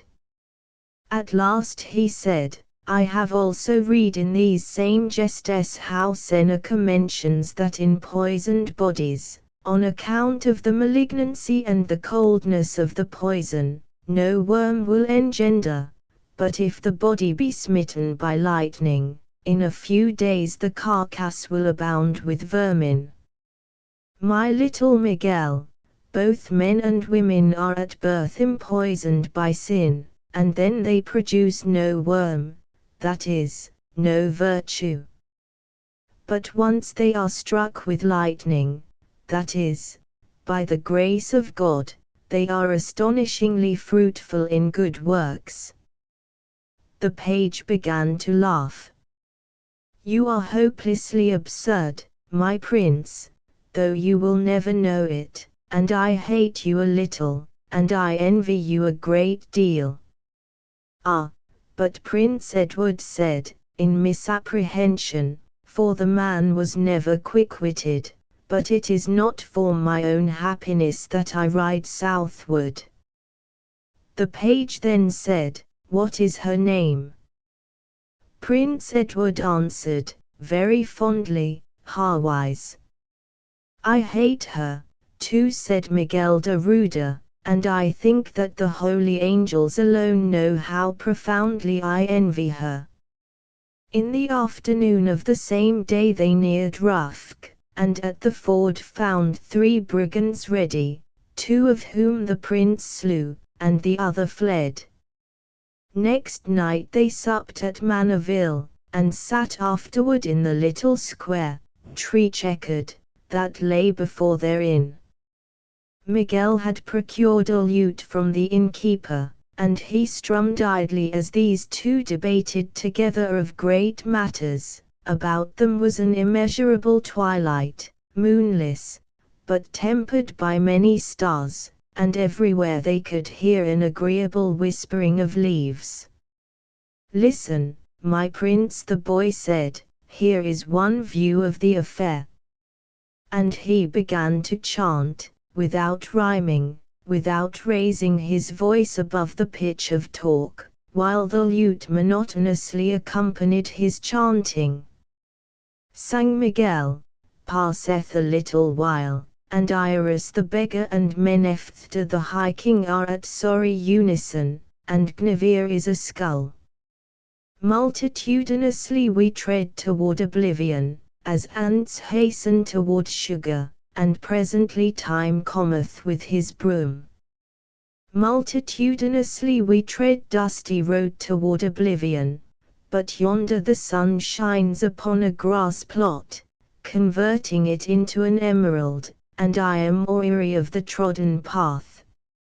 Vine-crowned is the fair peril that guards the grasses yonder, and her breasts are naked. Vanity of vanities, saith the beloved. But she whom I love seems very far away tonight, though I might be with her if I would. And she may not aid me now, for not even love is all-powerful. She is most dear of created women, and very wise, but she may never understand that at any time one grows weary of the trodden path. At sight of my beloved, love closes over my heart like a flood. For the sake of my beloved I have striven, with a good endeavor, to my tiny uttermost. Pardie, I am not Priam at the head of his army. A little while and I will repent. Tonight I cannot but remember that there are women whose lips are of a livelier tint, that life is short at best, that wine evokes in me some admiration for myself, and that I am weary of the trodden path. She is very far from me tonight. Yonder in the horsell bird they exult and make sweet songs, songs which are sweeter, immeasurably sweeter, than this song of mine, but in the trodden path I falter, for I am tired, tired in every fibre of me, and I am weary of the trodden path. Followed a silence. Ignorance spoke there. The prince said, "It is the song of a woman, or else of a boy who is very young. Give me the lute, my little Miguel." And presently the prince, too, sang. Sang the prince, "I was in a path, and I trod toward the citadel of the land's seigneur, and on either side were pleasant and forbidden meadows, having various names. And one trod with me who babbled of the brooding mountains and of the low-lying and adjacent clouds, of the west wind and of the budding fruit trees. He debated the significance of these things, and he went astray to gather violets, while I walked in the trodden path. He babbled of genial wine and of the alert lips of women, of swinging censers and of the serene countenances of priests, and of the clear, lovely colors of bread and butter, and his heart was troubled by a world profuse in beauty. And he leaped a stile to share his allotted provision with a dying dog, and afterward, being hungry, a wall to pill for apples, while I walked in the trodden path. He babbled of autumn's bankruptcy and of the age-long lying promises of spring, and of his own desire to be at rest, and of running waters and of decaying leaves. He babbled of the far-off stars, and he debated whether they were the eyes of God or gases which burned, and he demonstrated, with logic, that neither existed. At times he stumbled as he stared about him and munched his apples, so that he was all bemired, but I walked in the trodden path. And the path led to the gateway of a citadel, and through the gateway. "Let us not enter," he said, "for the citadel is vacant, and, moreover, I am in profound terror, and, besides, I have not as yet eaten all my apples." And he wept aloud, but I was not afraid, for I had walked in the trodden path. Again there was a silence. You paint a dreary world, my prince. My little Miguel, I paint the world as the Eternal Father made it. The laws of the place are written large, so that all may read them, and we know that every road, whether it be my trodden path or some byway through your gayer meadows, yet leads in the end to God. We have our choice, or to come to him as a laborer comes at evening for the day's wages fairly earned, or to come as a roisterer hailed before the magistrate.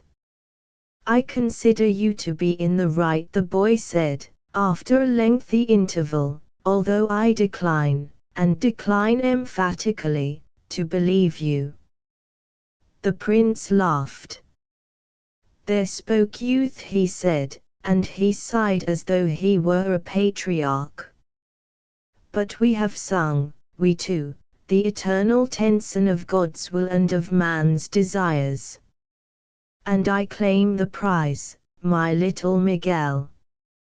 Suddenly the page kissed one huge hand. You have conquered, my very dull and very glorious prince. Concerning that harwise, but Miguel de Ruda choked. Oh, I do not understand, and yet in part I understand, the boy wailed in the darkness. And the prince laid one hand upon his page's hair, and smiled in the darkness to note how soft was this hair, since the man was less a fool than at first view you might have taken him to be, and he said, one must play the game out fairly, my lad.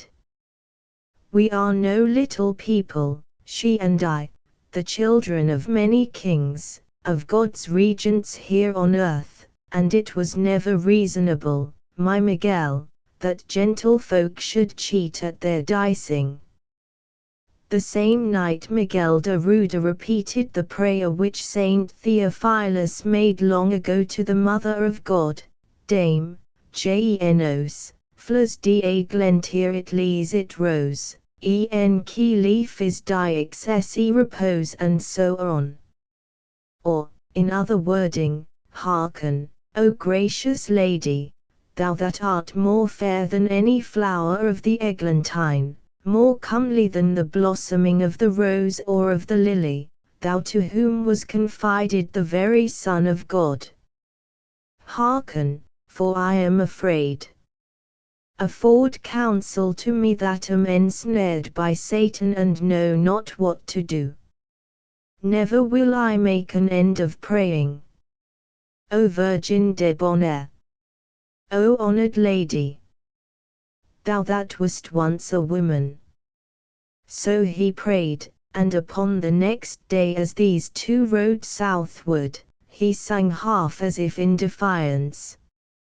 Sang Miguel, and still, whatever years impend to witness time a fickle friend, and youth a dwindling fire, I must adore till all years end my first love, heart's desire.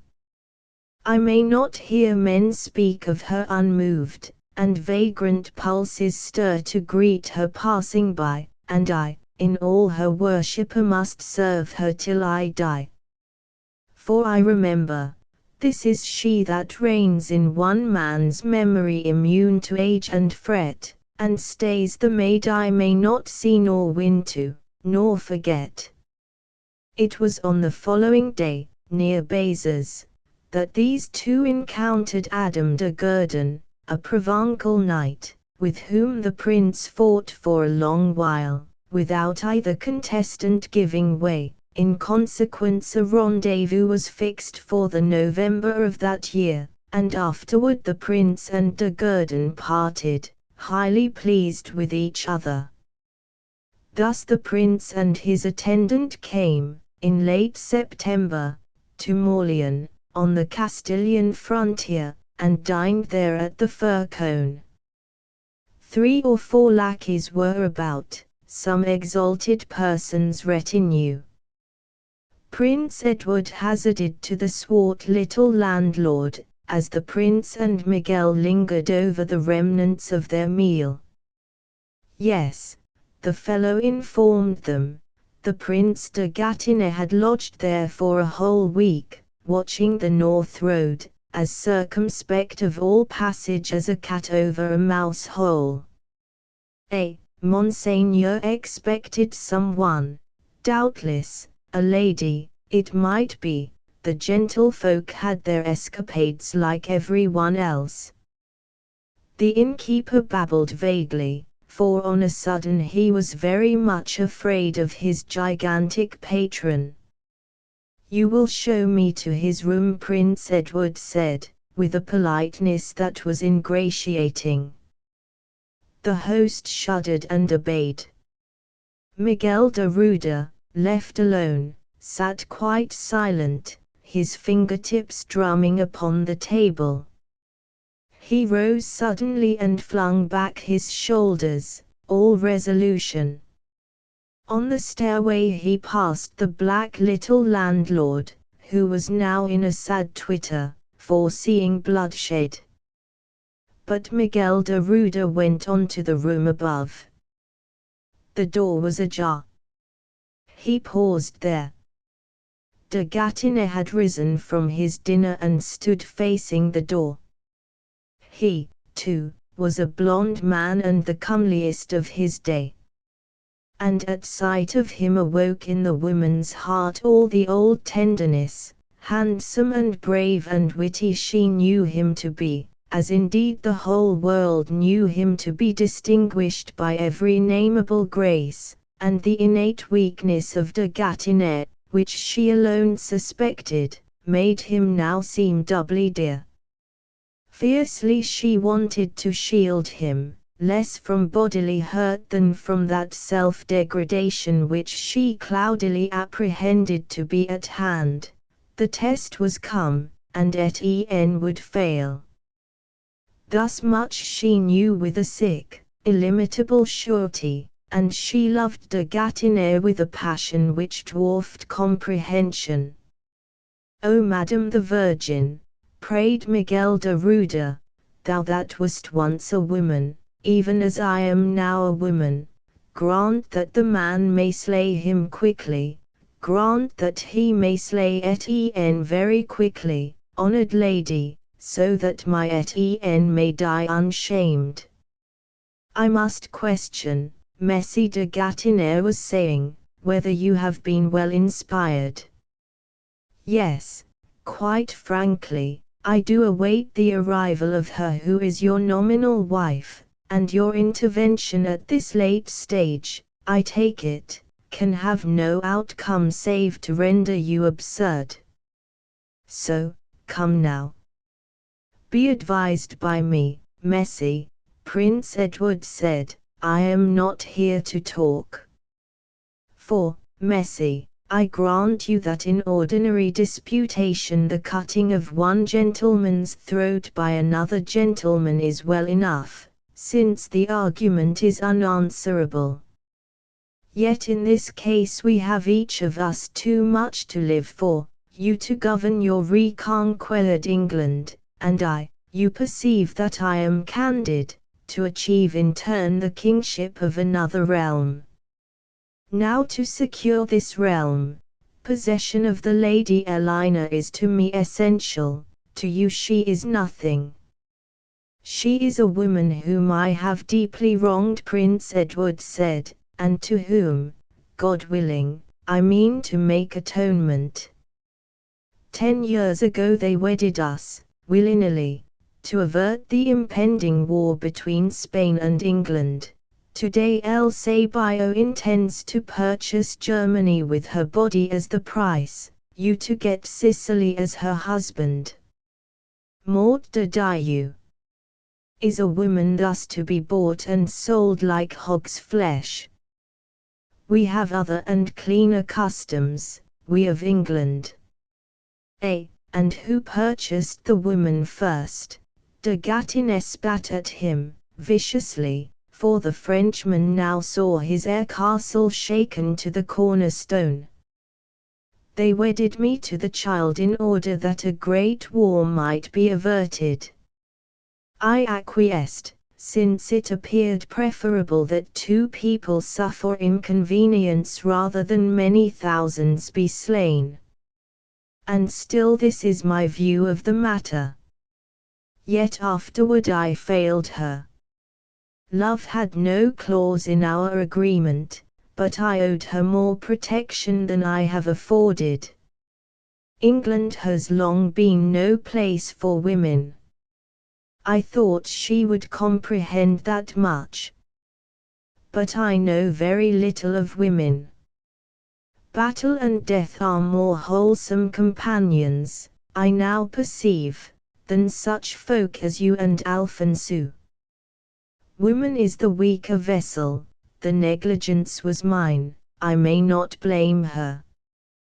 The big and simple man was in an agony of repentance. On a sudden he strode forward, his sword now shifted to his left hand and his right hand outstretched.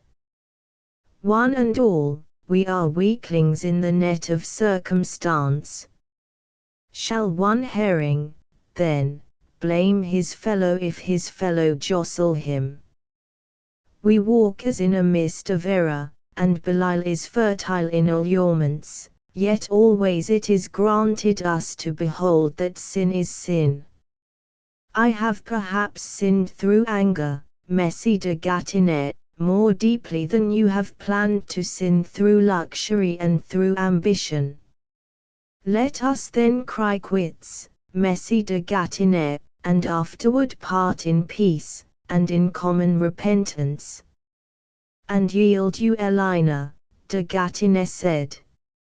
Oh no, Messie, I reply to you with Arnaud de Marvale, that marvellous singer of Eld, they may bear her from my presence, but they can never untie the knot which unites my heart to her, for that heart, so tender and so constant, God alone divides with my lady, and the portion which God possesses he holds but as a part of her domain, and as her vassal. This is blasphemy, Prince Edward now retorted, and for such observations alone you merit death. Will you always talk and talk and talk? I perceive that the devil is far more subtle than you, Messie, and leads you, like a pig with a ring in his nose, toward gross iniquity. Messie, I tell you that for your soul's health I doubly mean to kill you now. So let us make an end of this. De Gatinet turned and took up his sword. Since you will have it, he rather regretfully said, yet I reiterate that you play an absurd part. Your wife has deserted you, has fled in abhorrence of you. For 3 weeks she has been tramping God knows whither or in what company. He was here interrupted. What the Lady Elina has done, Prince Edward crisply said, was at my request. We were wedded at Burgos, it was natural that we should desire our reunion to take place at Burgos, and she came to Burgos with an escort which I provided. De Gatinet sneered. So that is the tale you will deliver to the world. After I have slain you, the prince said, yes. The reservation is wise. For if I were dead, Messie Edward, there would be none to know that you risk all for a drained goblet, for an orange already squeezed, quite dry, Messie. Face of God, the prince said. But de Gatinet flung back both arms in a great gesture, so that he knocked a flask of claret from the table at his rear. I am candid, my prince. I would not see any brave gentleman slain in a cause so foolish. In consequence I kiss and tell. In effect, I was eloquent, I was magnificent, so that in the end her reserve was shattered like the wooden flask yonder at our feet. Is it worth while, think you, that our blood flow like this flagon's contents? Liar! Prince Edward said, very softly. O hideous liar! Already your eyes shift. He drew near and struck the Frenchman. Talk and talk and talk, and lying talk. I am ashamed while I share the world with a thing as base as you. De Gatineau hurled upon him, cursing, sobbing in an abandoned fury. In an instant the place resounded like a smithy, for there were no better swordsmen living than these two. The eavesdropper could see nothing clearly. Round and round they veered in a whirl of turmoil. Presently Prince Edward trod upon the broken flask, smashing it. His foot slipped in the spilth of wine, and the huge body went down like an oak, his head striking one leg of the table. A candle, de Gatineau cried, and he panted now, 100 candles to the Virgin of Beaujolais. He shortened his sword to stab the Prince of England. The eavesdropper came through the doorway, and flung herself between Prince Edward and the descending sword. The sword dug deep into her shoulder, so that she shrieked once with the cold pain of this wound. Then she rose, ashen. Liar, she said. Oh, I am shamed while I share the world with a thing as base as you. In silence de Gatineau regarded her. There was a long interval before he said, Elina, and then again, Elina, like a man bewildered. I was eloquent, I was magnificent, she said, so that in the end her reserve was shattered. Certainly, Messie, it is not your death which I desire, since a man dies so very, very quickly. I desire for you, I know not what I desire for you, the girl wailed. You desire that I should endure this present moment, de Gatineau replied, for as God reigns, I love you, of whom I have spoken infamy, and my shame is very bitter. She said, and I, too, loved you. It is strange to think of that. I was afraid. Never in my life have I been afraid before today. But I was afraid of this terrible and fair and righteous man. I saw all hope of you vanish, all hope of Sicily, in effect, I lied as a cornered beast spits out his venom. I know, she answered. Give me water, Etienne. She washed and bound the prince's head with a vinegar-soaked napkin. Elina sat upon the floor, the big man's head upon her knee. He will not die of this, for he is of strong person. Look you, Messie de Gatineau, you and I are not strong. We are so fashioned that we can enjoy only the pleasant things of life.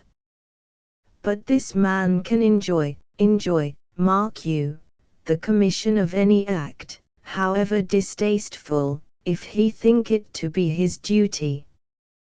There is the difference. I cannot fathom him. But it is now necessary that I become all which he loves, since he loves it, and that I be in thought and deed all which he desires. For I have heard the Tenson through. You love him, said de Gatineau. She glanced upward with a pitiable smile. No, it is you whom I love, my Etienne. You cannot understand how at this very moment every fibre of me, heart, soul, and body, may be longing just to comfort you, and to give you all which you desire, my Etienne, and to make you happy, my handsome Etienne, at however dear a cost. No, you will never understand that. And since you may not understand, I merely bid you go and leave me with my husband. And then there fell between these two an infinite silence. Listen, de Gatineau said, grant me some little credit for what I do. You are alone, the man is powerless. My fellows are within call. A word secures the prince's death, a word gets me you and Sicily. And I do not speak that word, for you are my lady as well as his, and your will is my one law. But there was no mercy in the girl, no more for him than for herself. The big head lay upon her breast, she caressed the gross hair of it ever so lightly. These are tinsel oaths, she crooned, as if wrapped within curious content. These are the old empty protestations of all you strutting poets. A word gets you what you desire. Then why do you not speak that word? Why do you not speak many words, and become again as eloquent and as magnificent as you were when you contrived that adultery about which you were just now telling my husband? De Gatineau raised clenched hands. I am shamed, he said, and then he said, it is just. He left the room and presently rode away with his men. I say that, here at last, he had done a knightly deed, but she thought little of it, never raised her head as the troop clattered from Morlian, with a lessening beat which lapsed now into the blunders of an aging fly who doddered about the window yonder. She stayed thus, motionless, her meditations adrift in the future, and that which she foreread left her not all sorry nor profoundly glad, for living seemed by this, though scarcely the merry and colourful business which she had esteemed it, yet immeasurably the more worthwhile. The end of the second novel. 3. The story of the rat trap. L'Exante part le still dels trobados. Dos grands desexpan combatat mar pensa, mars lo volavas un segur dispensa, yo el vos public, a madretament vos. The third novel. Mere regret of France, thinking to preserve a hoodwinked gentleman, annoys a spider, and by the grace of destiny the web of that cunning insect entraps a butterfly, a wasp, and then a god, who shatters it. The story of the rat trap in the year of grace 1298, a little before Candlemas. Thus Nicholas begins. Came letters to the first King Edward of England from his kinsman and ambassador to France, Earl Edmund of Lancaster. It was perfectly apparent, the Earl wrote, that the French king meant to surrender to the Earl's lord and brother neither the Duchy of Guienne nor the Lady Blanche. This lady, I must tell you, was now affianced to King Edward, whose first wife, Dame Elina, had died 8 years before this time. The courier found Sire Edward at Ipswich, midway in celebration of his daughter's marriage to the Count of Holland. The king read the letters through and began to laugh, and presently broke into a rage such as was possible. Men whispered, only to the demon-tainted blood of Oriander's descendants. Next day the keeper of the privy purse entered upon the household books a considerable sum to make good a large ruby and an emerald lost out of his coronet when the king's grace was pleased to throw it into the fire, and upon the same day the king recalled Lancaster. The king then dispatched yet another embassy into France to treat about Sire Edward's marriage. This last embassy was headed by the Earl of Aquitaine. His lieutenant was Lord Pevensey, the king's natural son by Harwise Bulmer. The earl got audience of the French king at Mizelis. Walking alone came this Earl of Aquitaine, with a large retinue, into the hall where the barons of France stood according to their rank. In unadorned russet were the big earl and his attendants, but upon the scarlets and purples of the French lords many jewels shone. It was as though through a corridor of gaily painted sunlit glass that the grave earl came to the dais where sat King Philippe. The king had risen at close sight of the new envoy, and had gulped once or twice, and without speaking, had hurriedly waved his lords out of earshot. The king's perturbation was very extraordinary. "Fair cousin," the earl now said, without any prelude, 4 years ago I was affianced to your sister, Dame Blanche. You stipulated that Gascony be given up to you in guarantee, as a settlement on any children I might have by that incomparable lady. I assented, and yielded you the province, upon the understanding, sworn to according to the faith of loyal kings, that within 40 days you assign to me its seigneury as your vassal. And I have had of you since then neither my province nor my betrothed wife, but only excuses, Sire Philippe. With eloquence the Frenchman touched upon the emergencies to which the public weal so often drives men of high station, and upon his private grief over the necessity, unavoidable, alas, of returning a hard answer before the council, and became so voluble that Sire Edward merely laughed in that big lunged and disconcerting way of his, and afterward lodged for a week at Mizelis, nominally passing by his minor title of Earl of Aquitaine, and as his own ambassador. Negotiations became more swift of foot, since a man serves himself with zeal. In addition, the French lords could make nothing of a politician so thick-witted that he replied to every consideration of expediency with a parrot-like reiteration of the circumstance that already the bargain was signed and sworn to. In consequence, while daily they fumed over his stupidity, daily he gained his point. During this period he was, upon one pretext or another, very often in the company of his affianced wife, Dame Blanche. This lady, I must tell you, was the handsomest of her day.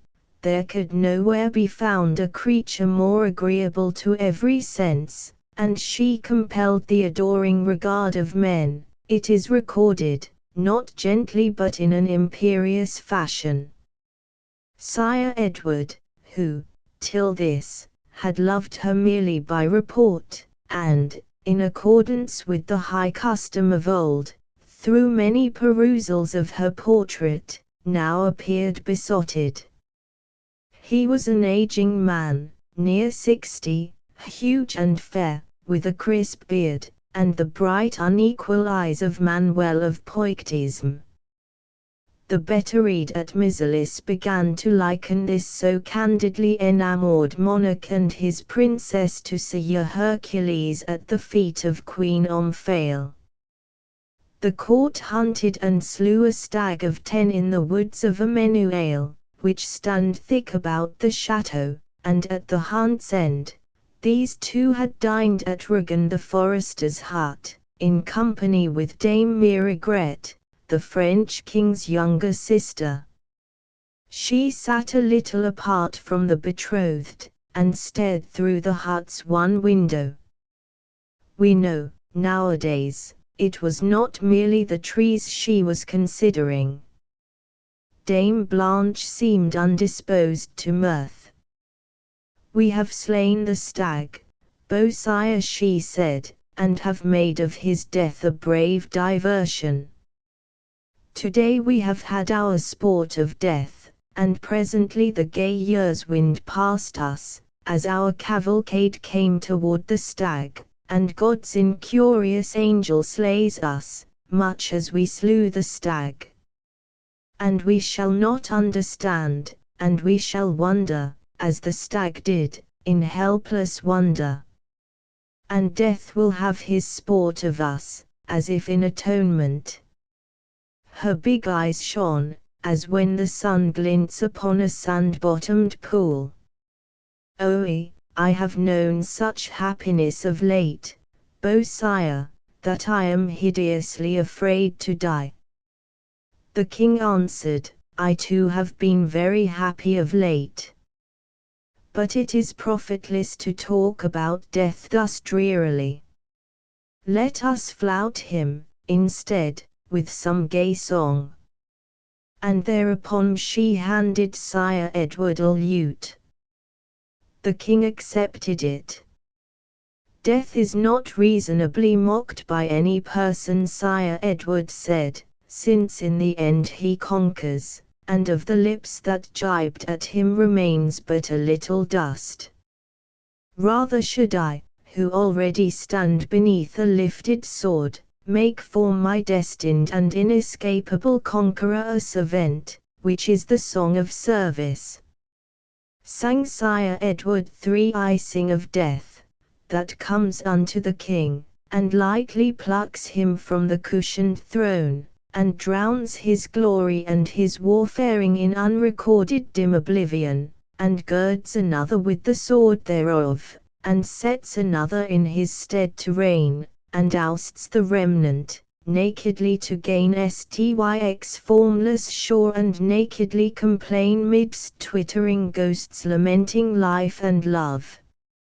For death is merciless. A crack-brained king he raises in the place of Prester John, smites Priam, and mid-course in conquering bids Caesar pause.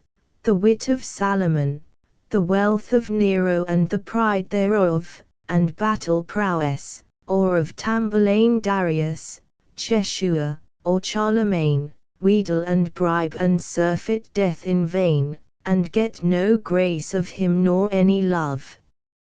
Incuriously he smites the armored king and tricks his counselors. "True, O God," murmured the tiny woman, who sat beside the window yonder. With that, Dame Miragret rose, and passed from the room. The two lovers started, and laughed, and afterward paid little heed to her outgoing. Sire Edward had put aside the lute and sat now regarding the princess.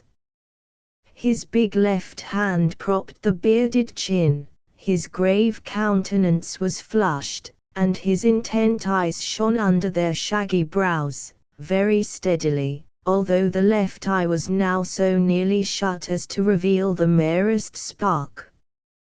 Irresolutely, Dame Blanche plucked at her gown, then rearranged a fold of it, and with composure awaited the ensuing action, afraid at bottom, but not at all ill-pleased, and she looked downward. The king said, "Never before were we two alone, madam. Fate is very gracious to me this morning."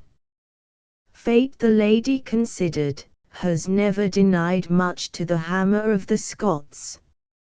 "She has denied me nothing," he sadly said, "save the one thing that makes this business of living seem a rational proceeding. Fame and power and wealth fate has accorded me, no doubt, but never the common joys of life. And, look you, my princess, I am a aging person now. During some 30 years I have ruled England according to my interpretation of God's will as it was anciently made manifest by the holy evangelists, and during that period I have ruled England not without odd by ends of commendation, yet behold, today I forget the world applauded, excellent King Edward, and remember only Edward Plantagenet, hot-blooded and desirous man, of whom that much commended king has made a prisoner all these years. It is the duty of exalted persons, Blanche unsteadily said, to put aside such private inclinations as their breasts may harbor. He said, I have done what I might for the happiness of every Englishman within my realm saving only Edward Plantagenet, and now I think his turn to be at hand. Then the man kept silence, and his hot appraisal daunted her. Lord, she presently faltered, Lord, you know that we are already betrothed, and, in sober verity, love cannot extend his laws between husband and wife, since the gifts of love are voluntary, and husband and wife are but the slaves of duty, troubadourish nonsense. Sire Edward said, yet it is true that the gifts of love are voluntary. And therefore, most beautiful, what have you and I to do with all this chaffering over Guienne? The two stood very close to each other now. Blanche said, it is a high matter. Then on a sudden the full-veined girl was aglow. It is a trivial matter. He took her in his arms, since already her cheeks flared in scarlet anticipation of the event. Thus holding her, he wooed the girl tempestuously. Here, indeed, was Sir Hercules enslaved, burned by a fiercer fire than that of Nessus, and the huge bulk of the unconquerable visibly shaken by his adoration. In a disordered tapestry of verbiage, aflap in winds of passion, she presently beheld herself prefigured by Baucis, the Judean's lure, and by that princess of Cyprus who reigned in Aristotle's time, and by Nicolete, the king's daughter of Carthage, since the first flush of morning was as a rushlight before her resplendency. The man swore, and in conclusion, he likened her to a modern Countess of Tripolis, for love of whom he, like Rudel, had cleft the seas, and losing whom he must inevitably die as did Rudel. Sire Edward snapped his fingers now over any consideration of Guienne. He would conquer for her all Muscovy and all Kitaia, too, if she desired mere acreage. Meanwhile he wanted her, and his hard and savage passion beat down opposition as if with a bludgeon. Heart's Emperor, the trembling girl replied, I think that you were cast in some larger mold than we of France. Oh, none of us may dare resist you. And I know that nothing matters, nothing in all the world, save that you love me. Then take me, since you will it, and take me not as king, since you will otherwise, but as Edward Plantagenet. For listen. By good luck you have this afternoon dispatched Regan for Chevril, where tomorrow we were to hunt the great boar. So tonight this hut will be unoccupied. The man was silent. He had a gift that way when occasion served. Here, then, Beausire, here, then, at 9, you are to meet me with my chaplain. Behold, he marries us, as glibly as though we two were peasants. Poor king and princess, cried Dame Blanche, and in a voice which thrilled him, shall ye not, then, dare to be but man and woman. Ha, the king said. So the chaplain makes a third. Well, the king is pleased to lose his prisoner, that long imprisoned Edward Plantagenet, and I will do it. So he came that night, without any retinue, and habited as a forester, with a horn swung about his neck, into the unlighted hut of Regan the forester, and he found a woman there, though not the woman whom he had expected. Treachery, Beausire. Horrible treachery, she wailed. I have encountered it before this, the big man said. Presently will come to you not Blanche but Philippe, with many men to back him. And presently they will slay you. You have been trapped, Beausire. Ah, for the love of God, go. Go, while there is yet time. Sire Edward reflected. Undoubtedly, to light on Edward Longshanks alone in a forest would appear to King Philippe, if properly attended, a tempting chance to settle divers difficulties, once for all, and Sire Edward knew the conscience of his old opponent to be invulnerable. The act would violate the core of hospitality and knighthood, no doubt, but its outcome would be a very definite gain to France, and for the rest, merely a dead body in a ditch. Not a monarch in Christendom, Sire Edward reflected, but feared and in consequence hated the hammer of the Scots, and in further consequence would not lift a finger to avenge him. And not a being in the universe would rejoice more heartily at the success of Philippe's treachery than would Sire Edward's son and immediate successor, the young Prince Edward of Carnarvon. Taking matters by and large, Philippe had all the powers of common sense to back him in contriving an assassination. What Sire Edward said was, Dame Blanche, then, knew of this. But Miregret's pitiful eyes had already answered him, and he laughed a little. In that event, I have tonight enregistered my name among the goodly company of love's lunatics, as yokefellow with Dan Merlin in his thornbush, and with wise Salomon when he capered upon the high places of Chemosh, and with Duke Ars sheepishly agrin in the net of Mulciber. Rogues all, madam. Fools all. Yet always the flesh trammels us, and allures the soul to such sensual delights as bar its passage toward the eternal life wherein alone lies the empire and the heritage of the soul. And why does this carnal prison so impede the soul? Because Satan once ranked among the sons of God, and the Eternal Father, as I take it, has not yet forgotten the antique relationship, and hence it is permitted even in our late time that always the flesh rebel against the spirit, and that always these so tiny and so thin-voiced tricksters, these highly tinted miracles of iniquity, so gracious in demeanor and so starry-eyed. Then he turned and pointed, no longer the orotund zealot but the expectant captain now.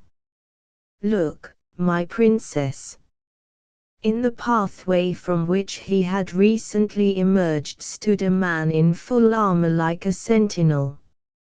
Mort de Dieu, we can but try to get out of this, Sire Edward said. You should have tried without talking so much, replied Miregret. She followed him. And presently, in a big splash of moonlight, the armed man's falchion glittered across their way. Back he bade them, for by the king's orders, I can let no man pass. It would be very easy now to strangle this herring, Sire Edward reflected. But it is not easy to strangle a whole school of herring, the fellow retorted. Ha, Messie dear Quitaine, the bushes of Emmanuel are alive with my associates. The hut yonder, in effect, is girdled by them, and we have our orders to let no man pass. Have you any orders concerning women? The king said. The man deliberated. Sire Edward handed him 3 gold pieces. There was assuredly no specific mention of petticoats, the soldier now recollected, and in consequence I dare to pass the princess, against whom certainly nothing can be planned. Why, in that event, Sire Edward said, we two had as well bid each other adieu. But Miraigret only said, you bid me go. He waved his hand. Since there is no choice for that which you have done, however tardily, I thank you. Meantime I return to Rugen's hut to rearrange my toga as King Caesar did when the assassins fell upon him, and to encounter with due decorum whatever Dame Luck may prefer. She said, you go to your death. He shrugged his broad shoulders. In the end we necessarily die. Dame Miraigret turned, and without faltering passed back into the hut. When he had lighted the inefficient lamp which he found there, Sire Edward wheeled upon her in half-humorous vexation. Presently come your brother and his tattling lords. To be discovered here with me at night, alone, means trouble for you. If Philippe chances to fall into one of his Capetian rages, it means death. She answered, as though she were thinking about other matters, yes. Now, for the first time, Sire Edward regarded her with profound consideration. To the fingertips this so little lady showed a descendant of the holy Louis whom he had known and loved in old years.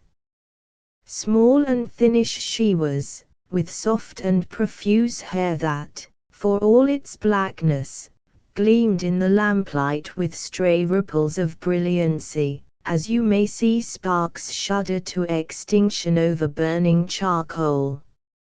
She had the Valois nose, long and delicate in form, and overhanging a short upper lip, yet the lips were glorious in tint, and the whiteness of her skin would have matched the Hyperborean's nose tidily enough. As for her eyes, the customary similes of the court poets were gigantic onyxes or ebony highly polished and wet with May-dew. These eyes were too big for her little face. They made of her a tiny and desirous wraith which nervously endured each incident of life, like a foreigner uneasily acquiescent to the custom of the country. Sire Edward moved one step toward this tiny lady and paused. Madam, I do not understand. Dame Miraigret looked up into his face unflinchingly. It means that I love you, sire. I may speak without shame now, for presently you die. Die bravely, sire. Die in such fashion as may hearten me to live. The little princess spoke the truth, for always since his coming to Mizelis she had viewed the great conqueror as through an awful haze of forerunning rumor, twin to that golden vapor which enswathes a god and transmutes whatever incorporeal man would have been a defect into some divine and hitherto unguessed at excellence. I must tell you in this place, since no other occasion offers, that even until the end of her life it was so. For to her what in other persons would have seemed flagrant dullness showed somehow, in Sire Edward, as the majestic deliberation of one that knows his verdict to be decisive, and therefore appraises cautiously, and if sometimes his big, irregular calm eyes betrayed no apprehension of the jest at which her lips were laughing, and of which her brain approved, always within the instant her heart convinced her that a god is not lightly moved to mirth. And now it was a god, Odeus cert, who had taken a woman's paltry face between his hands, half roughly. And the maid is a coquette. Sire Edward mused. Blanche has never desired you any ill, beau sire. But she loves the Archduke of Austria. And once you were dead, she might marry him. One cannot blame her, mere regret considered, since he wishes to marry her, and she, of course, wishes to make him happy. And not herself, save in some secondary way, the big king said. In part I comprehend, madam. Now I too hanker after this same happiness, and my admiration for the cantankerous despoiler whom I praised this morning is somewhat abated. There was a Tenson once, Lord, how long ago? I learned too late that truth may possibly have been upon the losing side. Thus talking incoherences, he took up Regan's lute. Sang Sire Edward, incuriously he smites the armored king and tricks his counselors. Yes, the jingle ran thus. Now listen, madam, listen, the while that I have my singing out, whatever any little cutthroats may be planning in corners. Sang Sire Edward, as, later on, death will, half idly, still our pleasuring, and change for fevered laughter in the sun sleep such as Merlin's, and excess thereof, whence we, divorceless death our Viviane implacable, may never more regain the unforgotten rapture, and the pain and grief and ecstasy of life and love.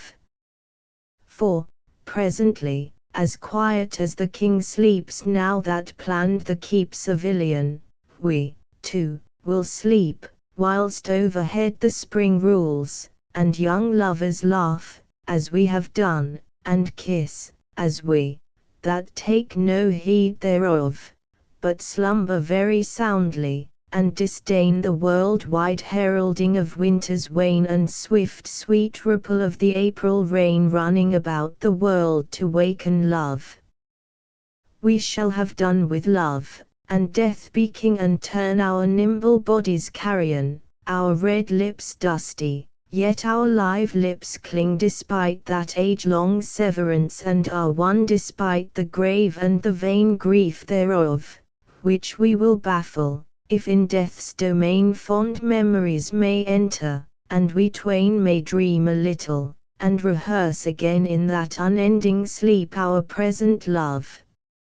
Speed forth to her in halting unison, my rhymes, and say no hindrance may restrain love from his aim when love is bent thereon, and that were love at my disposal lain, all mine to take, and death had said, refrain, lest I, even I, exact the cost thereof. I know that even as the weather vane follows the wind so would I follow love.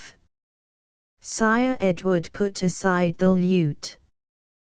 Thus ends the song of service, he said, which was made not by the King of England but by Edward Plantagenet, hot-blooded and desirous man, in honor of the one woman who within more years than I care to think of has at all considered Edward Plantagenet. I do not comprehend, she said. And, indeed, she dared not. But now he held both tiny hands in his. At best, your poet is an egotist. I must die presently. Meantime I crave largesse, madam, and a great almsgiving, so that in his unending sleep your poet may rehearse our present love. And even in Regan's dim light he found her kindling eyes not niggardly. Sire Edward strode to the window and raised big hands toward the spear points of the aloof stars. "Master of us all," he cried, "O father of us all, the hammer of the Scots am I, the scourge of France, the conqueror of Llewellyn and of Leicester, and the flail of the accursed race that slew thine only son, the King of England am I, who have made of England an imperial nation, and have given to thy Englishmen new laws. And tonight I crave my hire. Never, O my father, have I had of any person aught save reverence or hatred. Never in my life has any person loved me. And I am old, my father, I am old, and presently I die. As I have served thee, as Jacob wrestled with thee at the ford of Jabbok, at the place of Peniel, against the tremulous blue and silver of the forest, the princess saw how horribly the big man was shaken. My hire, he hoarsely said. 40 long years, my father. And now I will not let thee go except thou hear me, and grant me life and this woman's love. He turned, stark and black in the rearward splendor of the moon. As a prince hast thou power with God, he calmly said, and thou hast prevailed. For the King of Kings was never obdurate, my dear, to them that have deserved well of him. So he will attend to my request, and will get us out of this pickle somehow. Even as he said this, Philippe the Handsome came into the room, and at the heels of the French king were 7 lords, armed cap à pie. The French king was an odd man. Subtly smiling, he came forward through the twilight, with soft, long strides, and he made no outcry at recognition of his sister.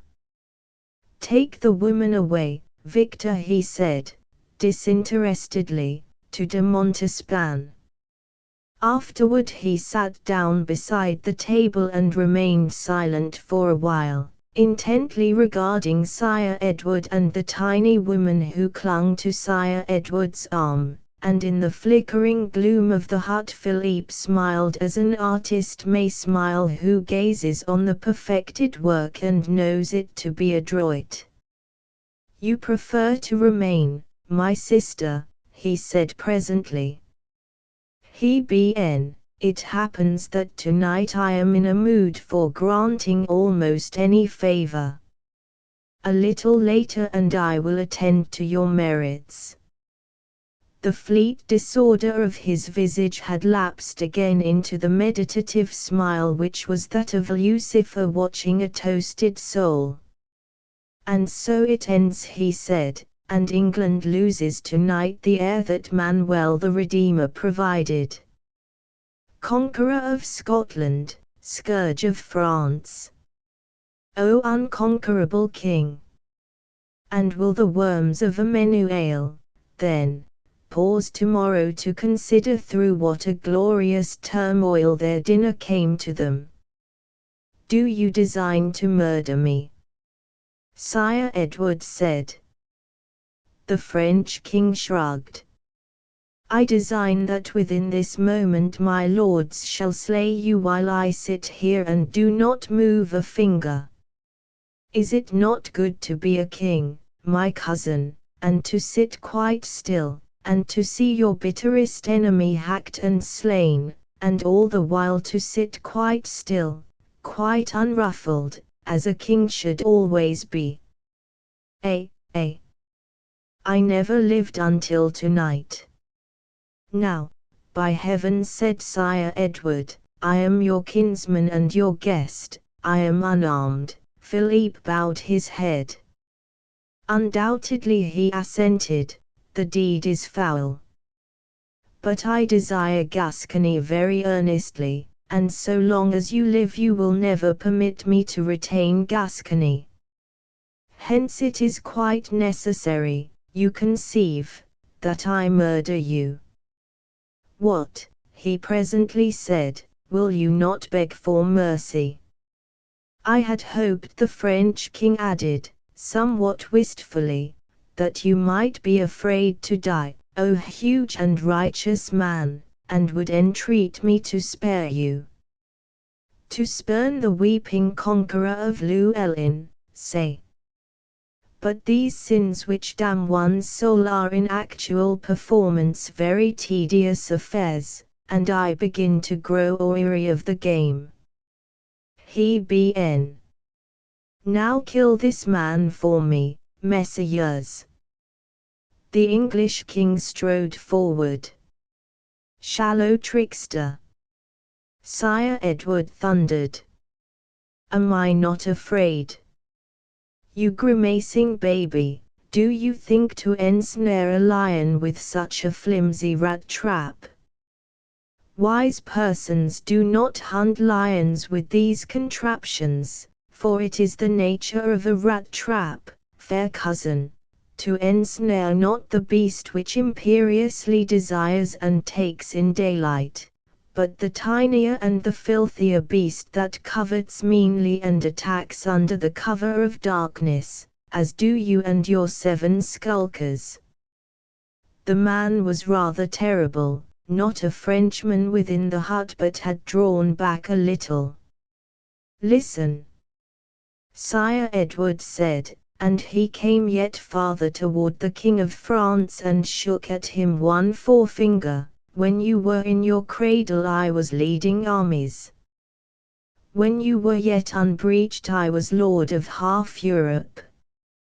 For 30 years I have driven kings before me as did Frobres.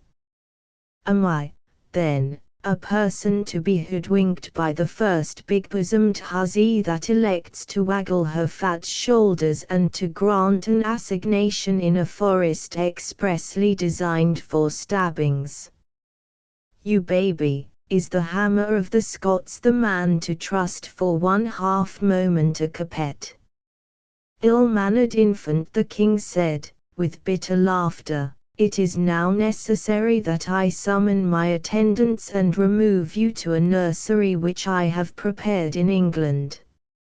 He set the horn to his lips and blew 3 blasts. There came many armed warriors into the hut, bearing ropes. Here was the entire retinue of the Earl of Aquitaine. Cursing, Sire Philippe sprang upon the English king, and with a dagger smote at the impassive big man's heart. The blade broke against the mail armor under the tunic. Have I not told you, Sire Edward wearily said, that one may never trust a capet? Now, messires, bind these carrion and convey them whither I have directed you. Nay, but, Roger, he conversed apart with his son, the Earl of Pevensey, and what Sire Edward commanded was done. The French king and 7 lords of France went from that hut trussed like chickens ready for the oven. And now Sire Edward turned toward Mirigret and chafed his big hands gleefully. At every treble a tethered horse awaits us, and a ship awaits our party at Fécamp. Tomorrow we sleep in England, and, mort de Dieu! Do you not think, madam, that once within my very persuasive Tower of London, your brother and I may come to some agreement over Guienne? She had shrunk from him. Then the trap was yours. It was you that lured my brother to this infamy. In effect, I planned it many months ago at Ipswich yonder, Sire Edward gaily said. Faith of a gentleman, your brother has cheated me of Guienne, and was I to waste eternity in begging him to give me back my province? Oh, no, for I have many spies in France, and have for some 2 years known your brother and your sister to the bottom. Granted that I came hither incognito, to forecast your kinfolk's immediate endeavours was none too difficult, and I wanted Guienne, and, in consequence, the person of your brother. Ha, death of my life! Does not the seasoned hunter adapt his snare to the qualities of his prey, and take the elephant through his curiosity, as the snake through his notorious treachery? Now the King of England blustered. But the little princess wrung her hands. I am this night most hideously shamed. Beausire, I came hither to aid a brave man infamously trapped, and instead I find an alert spider, snug in his cunning web, and patiently waiting until the gnats of France fly near enough. The greater fool was I to waste my labor on the shrewd and evil thing which has no more need of me than I of it. And now let me go hence, sire, unmolested, for the sake of chivalry. Could I have come to the brave man I had dreamed of, I would have come cheerily through the murkiest lane of hell, as the more artful knave, as the more judicious trickster, and here she thrust him from her. I spit upon you. Now let me go hence. He took her in his brawny arms. Fit mate for me, he said. Little vixen, had you done otherwise I would have devoted you to the devil. Still grasping her, and victoriously lifting Dame Mirregret, so that her feet swung clear of the floor, Sire Edward said, again with that queer touch of fanatic gravity, my dear, you are perfectly right. I was tempted, I grant you. But it was never reasonable that gentlefolk should cheat at their dicing. Therefore I whispered Roger Bulmer my final decision, and he is now loosing all my captives in the courtyard of Miserlis, after birching the tails of every one of them as soundly as these infants' pranks tonight have merited. So you perceive that I do not profit by my trick, and that I lose Guienne, after all, in order to come to you with hands, well, not intolerably soiled. Oh, now I love you, she cried, athrill with disappointment to find him so unthriftily high-minded. Yet you have done wrong, for Guienne is a king's ransom. He smiled whimsically, and presently one arm swept beneath her knees, so that presently he held her as one dandles a baby, and presently his stiff and greying beard caressed her burning cheek. Masterfully he said, then let Guienne serve as such and ransom for a king his glad and common manhood. Now it appears expedient that I leave France without any unwholesome delay, because these children may resent being spanked. More lately, already I have in my pocket the Pope's dispensation permitting me to marry, in spite of our cousinship, the sister of the King of France. Very shyly Dame Mirregret lifted her little mouth. She said nothing because talk was not necessary. In consequence, after a deal of political tergiversation, Nicholas concludes, in the year of grace 1299, on the day of Our Lady's Nativity, and in the 27th year of King Edward's reign, came to the British realm, and landed at Dover, not Dame Blanche, as would have been in consonance with seasoned expectation, but Dame Mirregret, the other daughter of King Philippe the Bold, and upon the following day proceeded to Canterbury, whither on the next Thursday after came Edward, King of England, into the Church of the Trinity at Canterbury, and therein espoused the aforesaid Dame Miragret. The end of the third novel. For the story of the choicest fable sen ac est mon semblans el homes qui son, ql magazine questiono em potiverso es amadiuit samo, e garda sos commendaments. The fourth novel. Eusebio of France, desirous of distraction, looks for recreation in the torment of a certain knight, whom she proves to be no more than human, but in the outcome of her holiday he confounds this queen by the wit of his reply.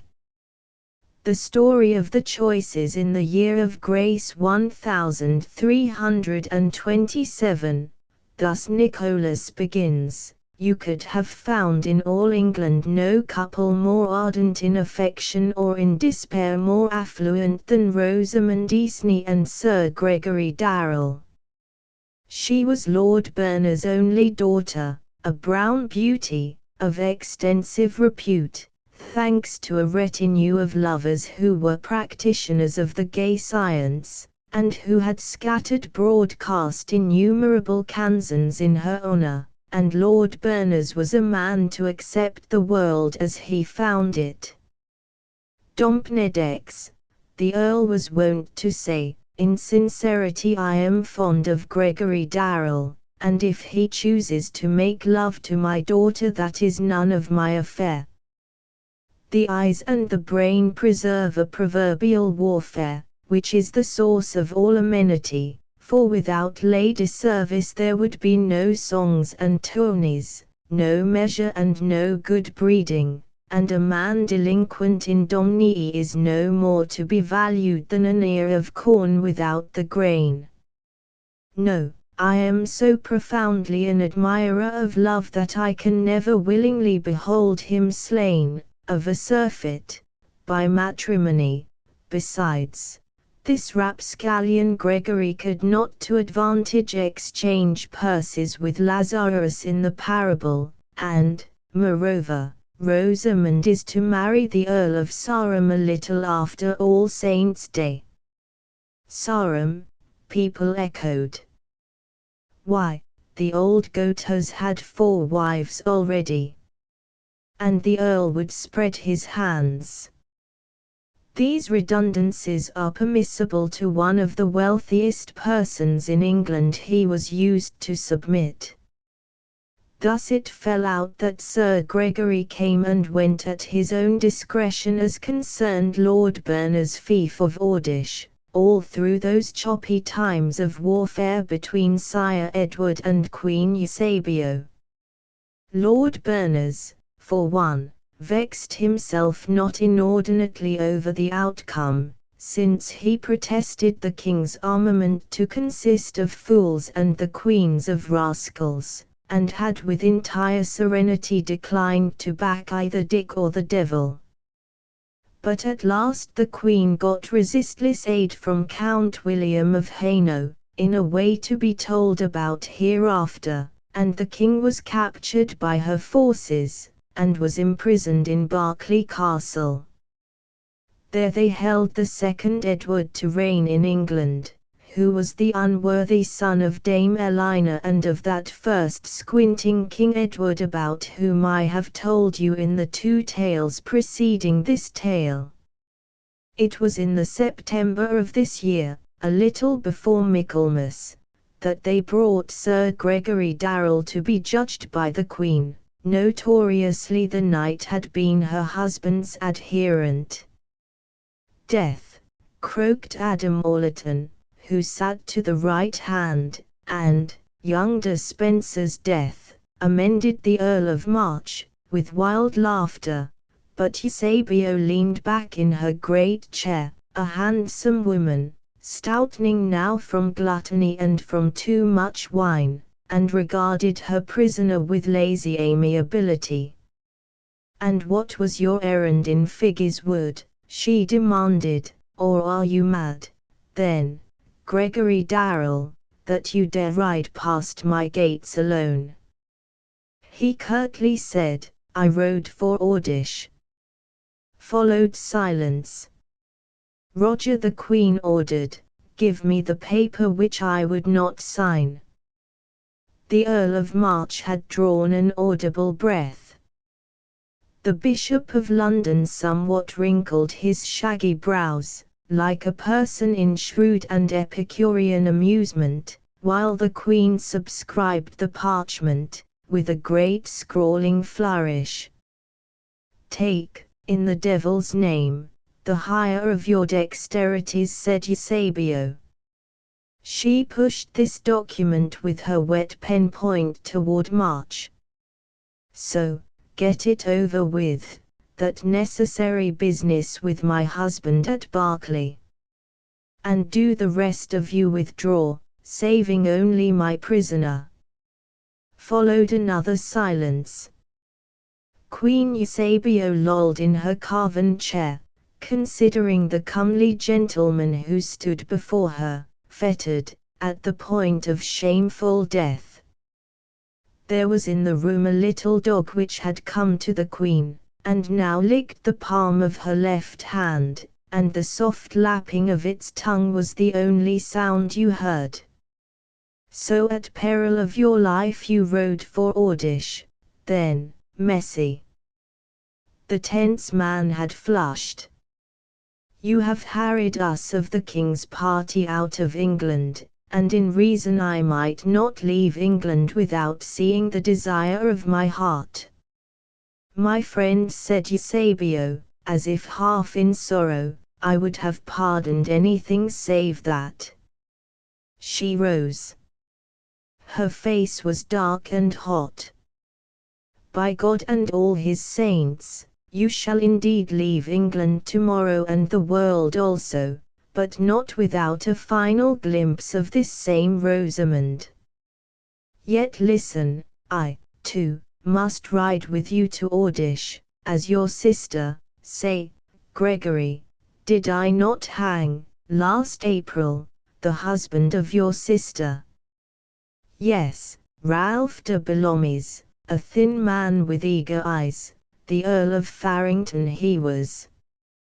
As his widow I will ride with you to Ordish, upon condition you disclose to none at Ordish, saving only, if you will, this quite immaculate Rosamond, any hint of our merry carnival.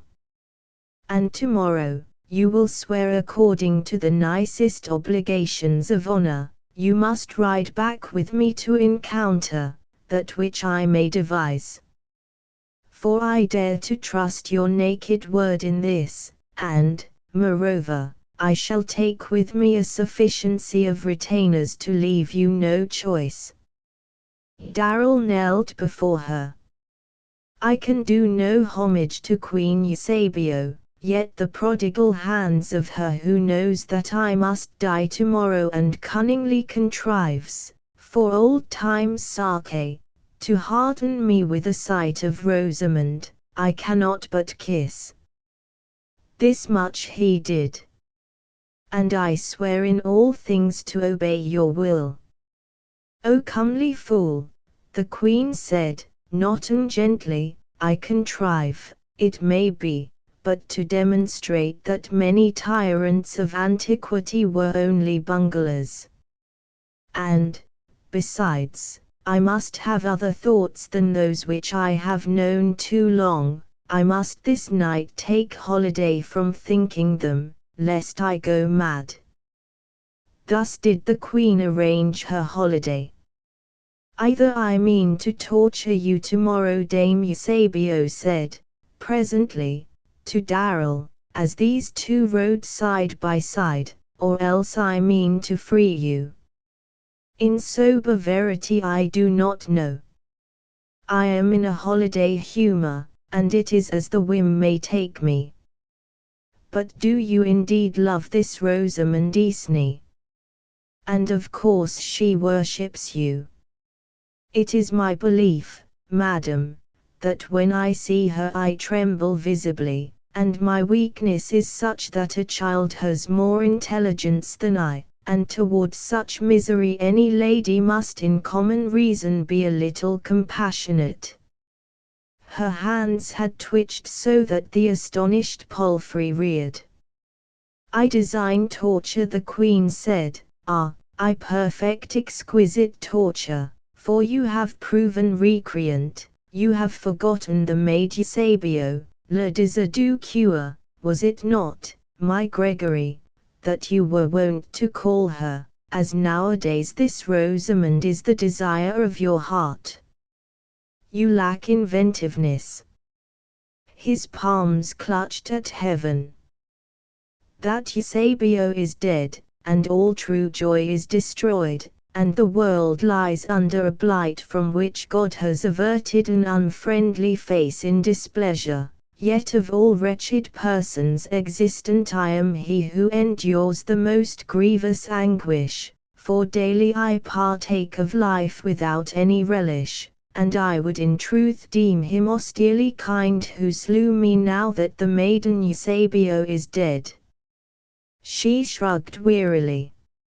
I sent the raw stuff of a plan, the queen observed. Benedicite, it was ever your way, my friend, to love a woman chiefly for the verses she inspired. And she began to sing, as they rode through Baverstock thicket. Sang Eusebio, man's loveth many prompters, but a woman's loveth none, and he may woo a nimble wit or hair that shames the sun, whilst she must pick of all one man and ever brood thereon, and for no reason, and not rightly, save that the plan was foreordained, more old than Chalcedon, or any tower of Tarshish or of gleaming Babylon, that she must love unwillingly and love till life be done. He for a season, and more lightly. So to audition that twilight came the Countess of Farrington, with a retinue of 20 men-at-arms, and her brother Sir Gregory Darrell. Lord Berners received the party with boisterous hospitality. Age has not blinded father to the fact that your sister is a very handsome woman, was Rosamond Easney's comment. The period appears to have been after supper, and the girl sat with Gregory Darrell in not the most brilliant corner of the main hall. The wretched man leaned forward, bit his nether lip, and then with a tumbling rush of speech told of the sorry masquerade. The she-devil designs some horrible and obscure mischief, she plans I know not what. Yet I, said Rosamond. The girl had risen, and she continued with an odd inconsequence, you have told me you were Pembroke's squire when long ago he sailed for France to fetch this woman into England, which you never heard. Lord Berners shouted at this point. Jasper, a lute. And then he halloed, Gregory, Madame de Farrington demands that racy song you made against Queen Eusebio during your last visit. Thus did the Queen begin her holiday. It was a handsome couple which came forward, with hand quitting hand tardily, and with blinking eyes yet rapt. These two were not over-pleased at being disturbed, and the man was troubled, as in reason he well might be, by the task assigned him. Is it, indeed, your will, my sister, he said, that I should sing this song? It is my will, the Countess said. And the knight flung back his comely head and laughed. A truth, once spoken, may not be disowned in any company. It is not, look you, of my own choice that I sing, my sister. Yet if Queen Eusebio herself were to bid me sing this song, I could not refuse, for, Christ aid me, the song is true. Sang Sir Gregory, Dame Eusebio, la prophecy que li sage dit ment me, que la Reines sut suscriva qui tantost la que sot ama, for and so on. It was a lengthy ditty, and in its wording not over squeamish. The Queen's career in England was detailed without any stuttering, and you would have found the catalogue unhandsome. Yet Sir Gregory delivered it with an incisive gusto, desperately countersigning his own death warrant. Her treacheries, her adulteries and her assassinations were rendered in glowing terms whose vigour seemed, even now, to please their contriver. Yet the minstrel added a new peroration. Sang Sir Gregory, ma voi mock, mon que gemit, pu pense aceq la voidit, car me member du temps jadis it d garson, d amor surprise, it d unfill, it la voici, it grandament sways ispahi. And when Darrell had ended, the Countess of Farrington, without speaking, swept her left hand toward her cheek and by pure chance caught between thumb and forefinger the autumn-numbed fly that had annoyed her. She drew the little dagger from her girdle and meditatively cut the buzzing thing in two. She cast the fragments from her, and resting the dagger's point upon the arm of her chair, one forefinger upon the summit of the hilt, considerately twirled the brilliant weapon. This song does not err upon the side of clemency, she said at last, nor by ordinary does Queen Eusebio. That she-wolf, said Lord Berners, comfortably. Who, Madam Gertrude, since the prophet Moses wrung healing waters from a rock there has been no such miracle recorded. We read, Messie de Berners, that when the she-wolf once acknowledges a master she will follow him as faithfully as any dog.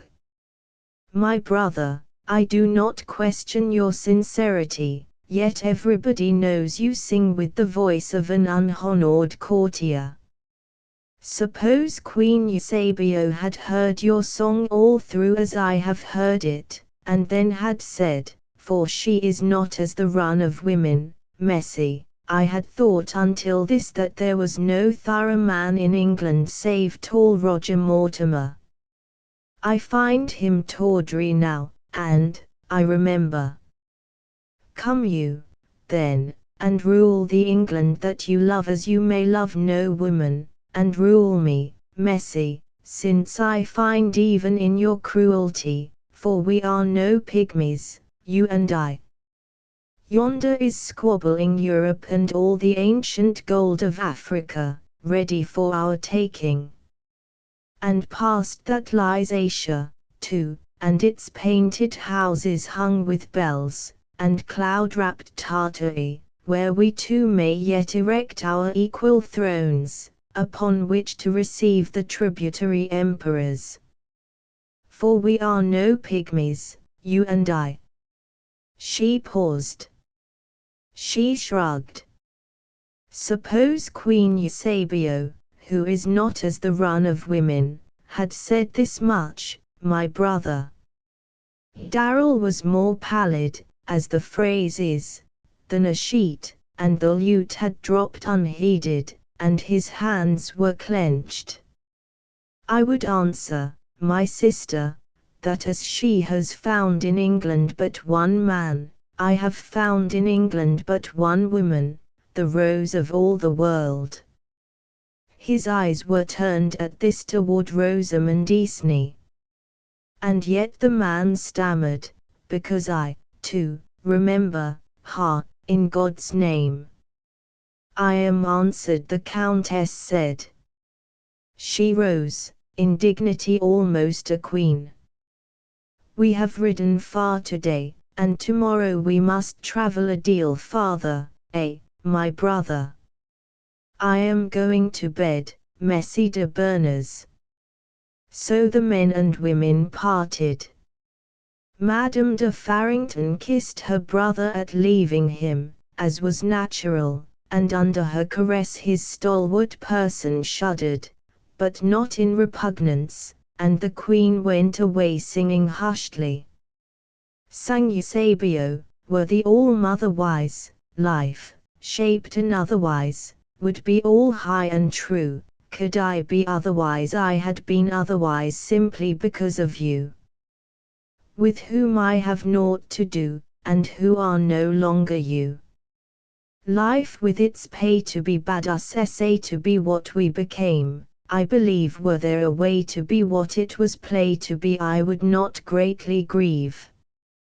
Hearts are not worn on the sleeve. Let us neither laugh nor grieve. Eusebio would have slept that night within the chamber of Rosamond Easney had either slept. As concerns the older I say nothing. The girl, though soon aware of frequent rustlings near at hand, lay quiet, half forgetful of the poisonous woman yonder. The girl was now fulfilled with a great blaze of exultation. Tomorrow Gregory must die, and then perhaps she might find time for tears. Meanwhile, before her eyes, the man had flung away a kingdom and life itself for love of her, and the least nook of her heart ached to be a shade more worthy of the sacrifice. After it might have been an hour of this excruciate ecstasy, the Countess came to Rosamond's bed. The woman began, it is indisputable that his hair is like spun gold and that his eyes resemble sun-drenched waters in June.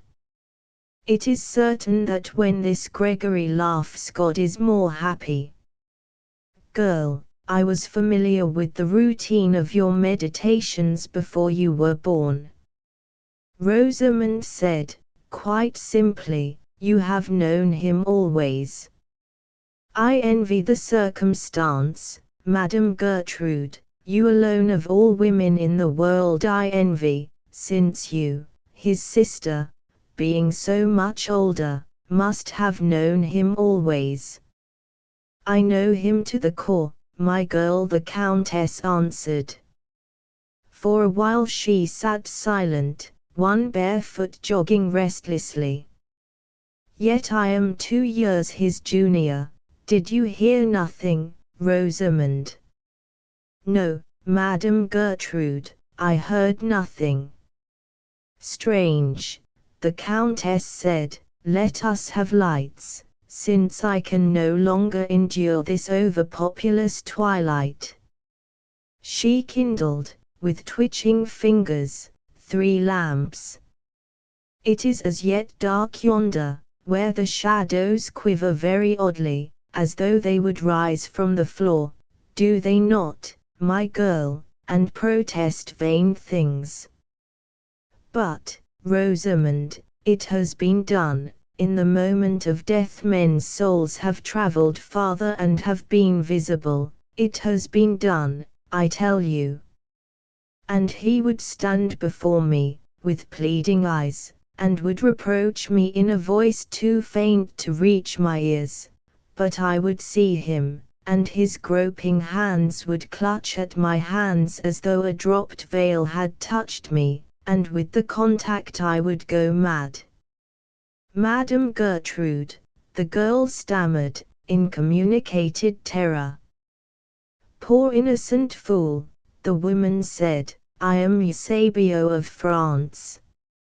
And when Rosamond made as though to rise, in alarm, Queen Eusebio caught her by the shoulder. Bear witness when he comes that I never hated him.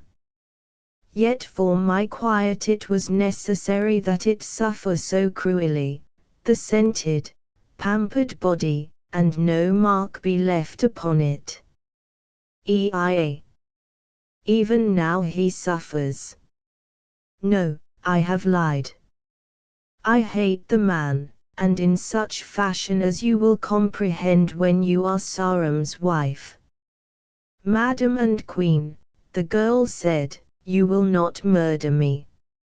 I am tempted, the Queen answered.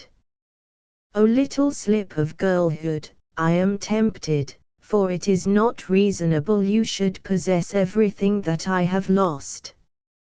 Innocence you have, and youth, and untroubled eyes, and quiet dreams, and the fond graveness of a child, and Gregory Darrell's love. Now Eusebio sat down upon the bed and caught up the girl's face between two fevered hands.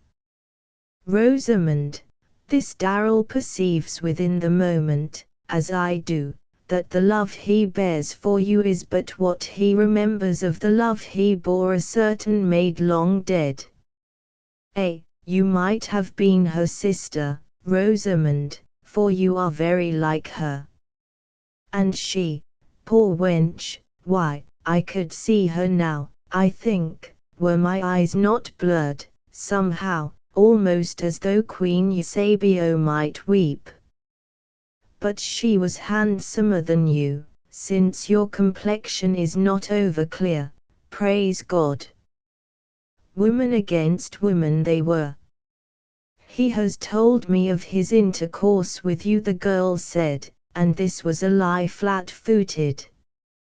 Nay, kill me if you will, madam, since you are the stronger, yet, with my dying breath, I protest that Gregory has loved no woman truly in all his life except me. The Queen laughed bitterly. Do I not know men? He told you nothing. And tonight he hesitated, and tomorrow, at the lifting of my finger, he will supplicate. Since boyhood Gregory Darrell has loved me, O white, palsied innocence. And he is mine at a whistle.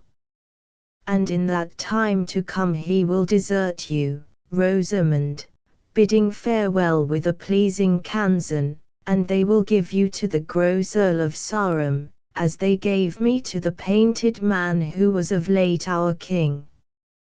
And in that time to come you will know your body to be your husband's makeshift when he lacks leisure to seek out other recreation. And in that time to come you will long for death, and presently your heart will be aflame within you, my Rosamond, an insatiable flame. And you will hate your God because he made you, and hate Satan because in some desperate hour he tricked you, and hate all men because, poor fools, they scurry to obey your whims. And chiefly you will hate yourself because you are so pitiable. And devastation only will you love in that strange time which is to come. It is adjacent, my Rosamond. The girl kept silence. She sat erect in the tumbled bed, her hands clasping her knees, and she appeared to deliberate what Dame Eusebio had said. Plentiful brown hair fell about this Rosamond's face, which was white and shrewd. A part of what you say, madam, I understand. I know that Gregory Darrell loves me, yet I have long ago acknowledged he loves me as one pets a child, or, let us say, a spaniel which reveres and amuses one. I lack his wit, you comprehend, and so he never speaks to me all that he thinks. Yet a part of it he tells me, and he loves me, and with this I am content. Assuredly, if they give me to Sarum I shall hate Sarum even more than I detest him now. And then, I think, heaven help me, that I would not greatly grieve. Oh, you are all evil, Rosamond said, and you thrust into my mind thoughts which I may not understand.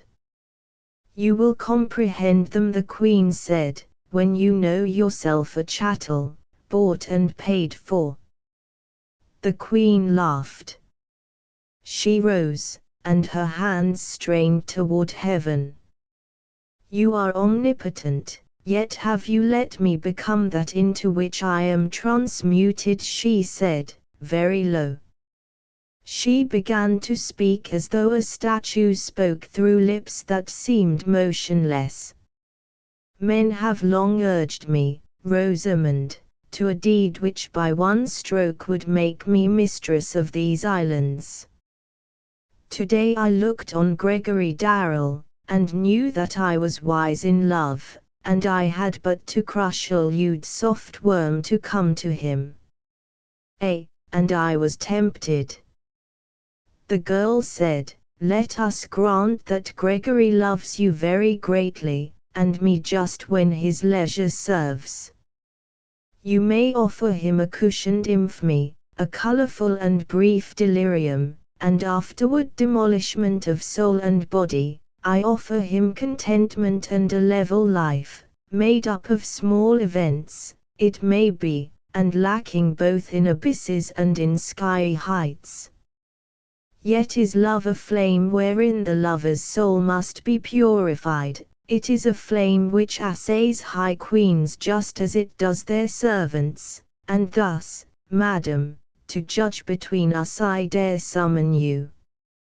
Child, child, the Queen said, tenderly, and with a smile, you are brave, and in your fashion you are wise, yet you will never comprehend.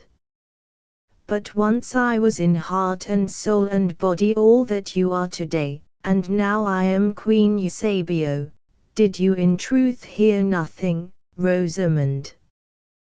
Why, nothing save the wind. Strange, said the Queen, since all the while that I have talked with you I have been seriously annoyed by shrieks and imprecations. But I, too, grow cowardly, it may be, nay, I know, she said, and in a resonant voice, that by this I am mistress of broad England, until my son, my own son, born of my body, and in glad anguish, Rosamond, knows me for what I am. For I have heard, coward. O beautiful sleek coward, the Queen said, I would have died without lamentation and I was but your plaything. Madam Eusebio, the girl answered vaguely, for she was puzzled and was almost frightened by the other's strange talk.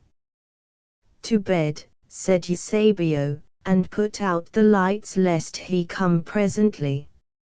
Or perhaps he fears me now too much to come tonight.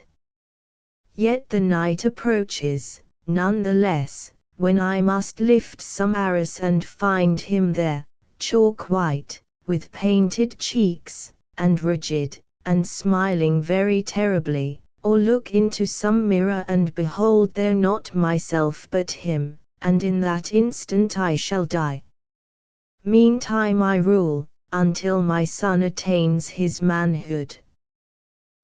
Rosamond, my only son was once so tiny, and so helpless, and his little crimson mouth groped toward me, helplessly, and save in Bethlehem, I thought, there was never any child more fair, but I must forget all that, for even now he plots. God orders matters very shrewdly, my Rosamond. Timidly the girl touched Eusebio's shoulder. In part, I understand, Madam and Queen. You understand nothing, said Eusebio. How should you understand whose breasts are yet so tiny? So let us put out the light. Though I dread darkness, Rosamond, for they say that hell is poorly lighted, and they say, then Queen Eusebio shrugged. Pensively she blew out each lamp. We know this Gregory Darrell, the Queen said in the darkness, Ah, to the marrow we know him, however steadfastly we blink, and we know the present turmoil of his soul, and in common sense what chance have you of victory? None in common sense, madam, and yet you go too fast. For man is a being of mingled nature, we are told by those in holy orders, and his life here is one unending warfare between that which is divine in him and that which is bestial, while impartial heaven attends as arbiter of the tourney. Always a man's judgment misleads him and his faculties allure him to a truce, however brief, with iniquity. His senses raise a mist about his goings, and there is not an endowment of the man but in the end plays traitor to his interest, as of God's wisdom God intends, so that when the man is overthrown, the eternal Father may, in reason, be neither vexed nor grieved if only the man takes heart to rise again. And when, betrayed and impotent, the man elects to fight out the allotted battle, defiant of common sense and of the counsellors which God himself accorded, I think that the saints hold festival in heaven. A very pretty sermon, said the Queen. Yet I do not think that our Gregory could very long endure a wife given over to such high-minded talking. He prefers to hear himself do the fine talking. Followed a silence, vexed only on the purposeless September winds, but I believe that neither of these two slept with profundity. About dawn one of the Queen's attendants roused Sir Gregory Darrell and conducted him into the hedged garden of Ordish, where Eusebio walked in tranquil converse with Lord Berners. The old man was in high good humour. "My lad," said he, and clapped Sir Gregory upon the shoulder, "you have, I do protest, the very phoenix of sisters. I was never happier." And he went away chuckling. The Queen said in a toneless voice, "We ride for Blackfriars now." Darrell responded, "I am content, and ask but leave to speak, briefly, with Dame Rosamond before I die." Then the woman came more near to him. "I am not used to beg, but within this hour you encounter death, and I have loved no man in all my life saving only you, Sir Gregory Darrell. Nor have you loved any person as you loved me once in France. Oh, today, I may speak freely, for with you the doings of that boy and girl are matters overpast. Yet were it otherwise, weigh the matter carefully. For I am mistress of England now, and England would I give you, and such love as that slim, white innocence has never dreamed of would I give you, Gregory Darrell, no, no. Ah, Mother of God, not you." The Queen clapped one hand upon his lips. "Listen," she quickly said, "I spoke to tempt you. But you saw, and you saw clearly, that it was the sickly whim of a wanton, and you never dreamed of yielding, for you love this Rosamond Easney, and you know me to be vile. Then have a care of me. The strange woman am I, of whom we read that her house is the way to hell, going down to the chambers of death. Many strong men have been slain by me, and in the grey time to come will many others be slain by me, it may be, but never you among them, my Gregory, who are more wary, and more merciful, and who know that I have need to lay aside at least one comfortable thought against eternity. I concede you to have been unwise," he hoarsely began. About them fell the dying leaves, of many glorious colors, but the air of this new day seemed raw and chill. Then Rosamond came through the opening in the hedge. "Now, choose," she said. "The woman offers life and high place and wealth, and it may be, a greater love than I am capable of giving you. I offer a dishonorable death within the moment." And again, with that peculiar and imperious gesture, the man flung back his head, and he laughed. Said Gregory Darrell, "I am I, and I will so to live that I may face without shame not only God, but also my own scrutiny." He wheeled upon the Queen and spoke henceforward very leisurely. "I love you, all my life long I have loved you, Eusebio, and even now I love you, and you, too, dear Rosamond, I love, though with a difference. And every fibre of my being lusts for the power that you would give me, Eusebio, and for the good which I would do with it in the England which I or blustering Roger Mortimer must rule, as every fibre of my being lusts for the man that I would be could I choose death without debate. And I think also of the man that you would make of me, my Rosamond." The man.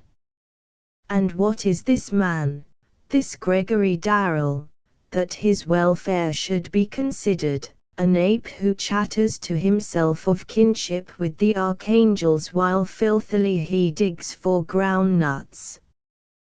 This much I know, at bottom. Yet more clearly do I perceive that this same man, like all his fellows, is a maimed god who walks the world dependent upon many wise and evil counselors. He must measure, to a hair's breadth, every content of the world by means of a blooded sponge, tucked somewhere in his skull, a sponge which is ungeared by the first cup of wine and ruined by the touch of his own finger. He must appraise all that he judges with no better instruments than 2 bits of colored jelly, with a bungling makeshift so maladroit that the nearest horologious apprentice could have devised a more accurate device. In fine, each man is under penalty condemned to compute eternity with false weights, to estimate infinity with a yardstick, and he very often does it, and chooses his own death without debate. For though, if then I do that which I would not I consent unto the law saith even an apostle, yet a braver pagan answers him, perceive at last that thou hast in thee something better and more divine than the things which cause the various effects and, as it were, pull thee by the strings. There lies the choice which every man must face, whether rationally, as his reason goes, to accept his own limitations and make the best of his allotted prison yard, or stupendously to play the fool and swear even to himself, while his own judgment shrieks and proves a flat denial, that he is at will omnipotent. You have chosen long ago, my poor proud Eusebio, and I choose now, and differently, for poltroon that I am. Being now in a cold drench of terror, I steadfastly protest I am not very much afraid, and I choose death without any more debate. It was toward Rosamond that the Queen looked, and smiled a little pitifully. Should Queen Eusebio be angry or vexed or very cruel now, my Rosamond, for at bottom she is glad.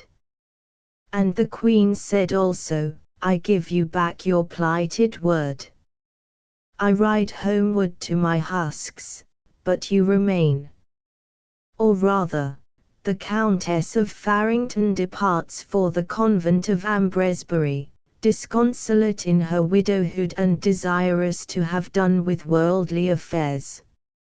It is most natural she should relinquish to her beloved and only brother all her dower lands, or so at least Messie de Berners acknowledges.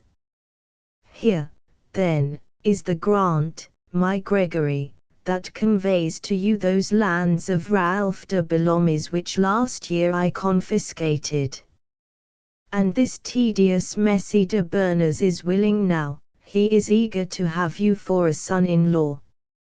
About them fell the dying leaves, of many glorious colors, but the air of this new day seemed raw and chill, while, very calmly, Dame Eusebio took Sir Gregory's hand and laid it upon the hand of Rosamond Easney. Our paladin is, in the outcome, a mortal man, and therefore I do not altogether envy you. Yet he has his moments, and you are capable. Serve, then, not only his desires but mine also, dear Rosamond. There was a silence. The girl spoke as though it was a sacrament. I will, Madam and Queen. Thus did the Queen end her holiday. A little later the Countess of Farrington rode from Ordish with all her train save one, and riding from that place, where love was, she sang very softly. Sang Eusebio, as with her dupes dealt Circe life deals with hers, for she reshapes them without mercy, and shapes them swinishly, to wallow swinishly, and for eternity, though harder than the which was, life, changing not the whole, transmutes the body, which was proud garment of the soul, and briefly drugs the soul, whose ruin is her goal, and means by this thereafter a subtler mirth to get, and mock with bitter laughter her helpless dupes' regret, their swinish dull regret for what they half forget. And within the hour came Hubert Frayne to Ordish, on a foam-specked horse, as he rode to announce to the king's men the king's barbaric murder overnight, at Berkeley Castle, by Queen Eusebio's order. Ride southward, said Lord Berners, and panted as they buckled on his disused armour, but harkee, Frayne, if you pass the Countess of Farrington's company, speak no syllable of your news, since it is not convenient that a lady so thoroughly and so praiseworthily, Lord, how I have fattened, so intent on holy things, in fine, should have her meditations disturbed by any such unsettling tidings. Hey, son-in-law! Sir Gregory Darrell laughed, very bitterly. He that is without blemish among you, he said. Then they armed completely, and went forth to battle against the murderous harlot. The end of the fourth novel.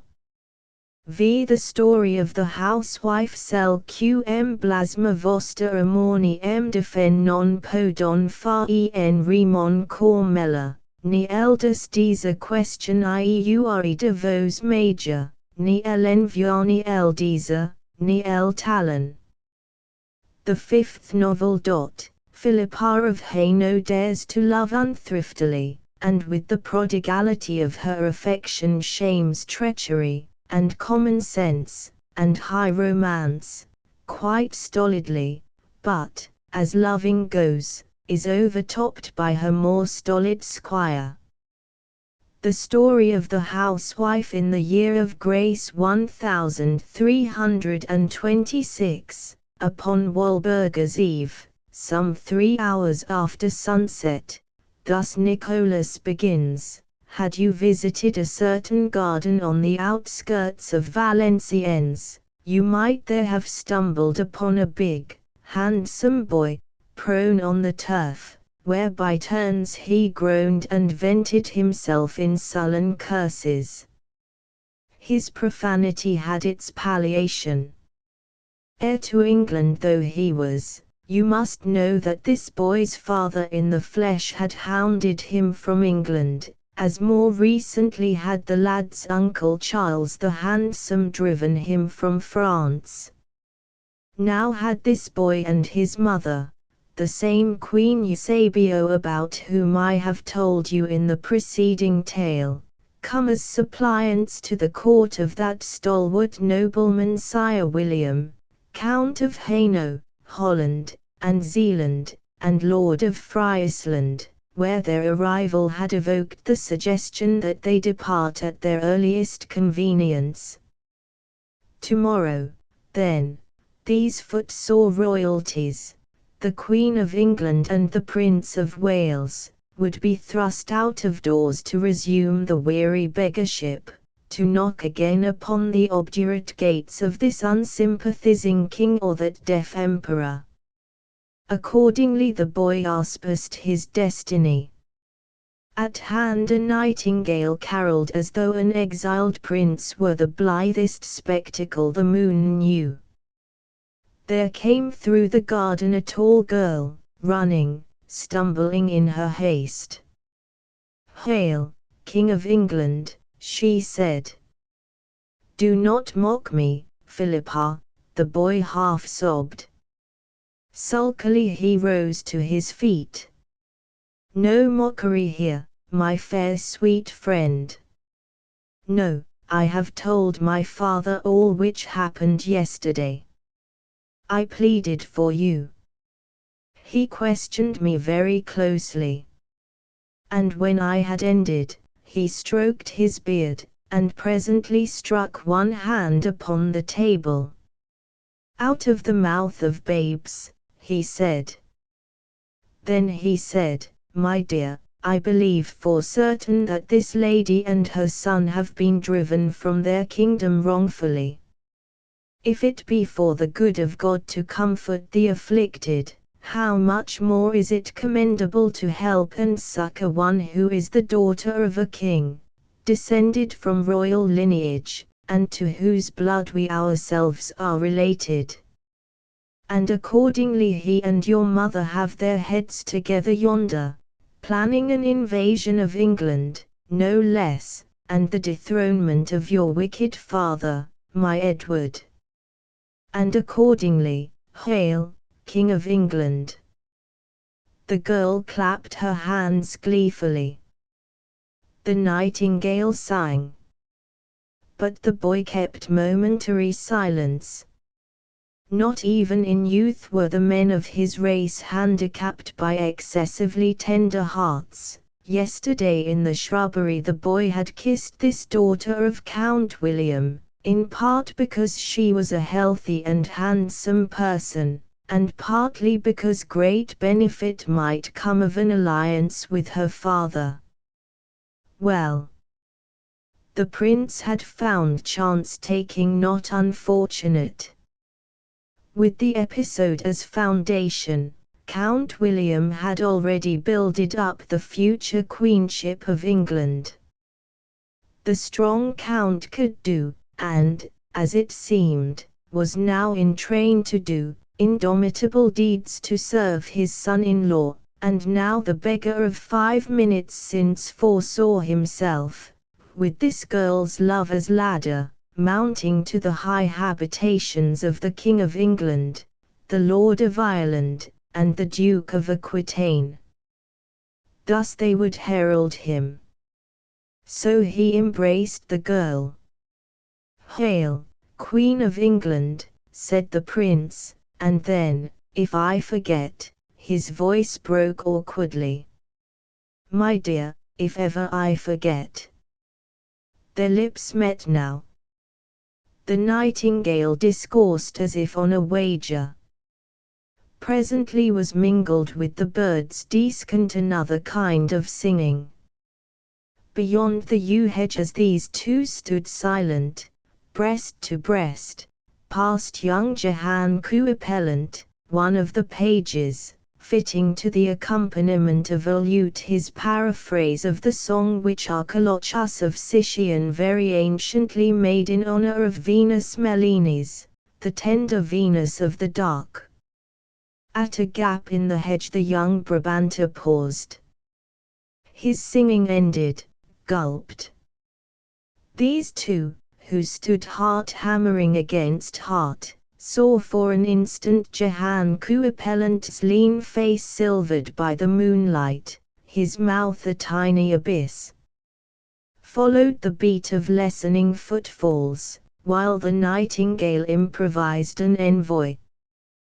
But earlier Jehan Couepelant also had sung, as though in rivalry with the bird.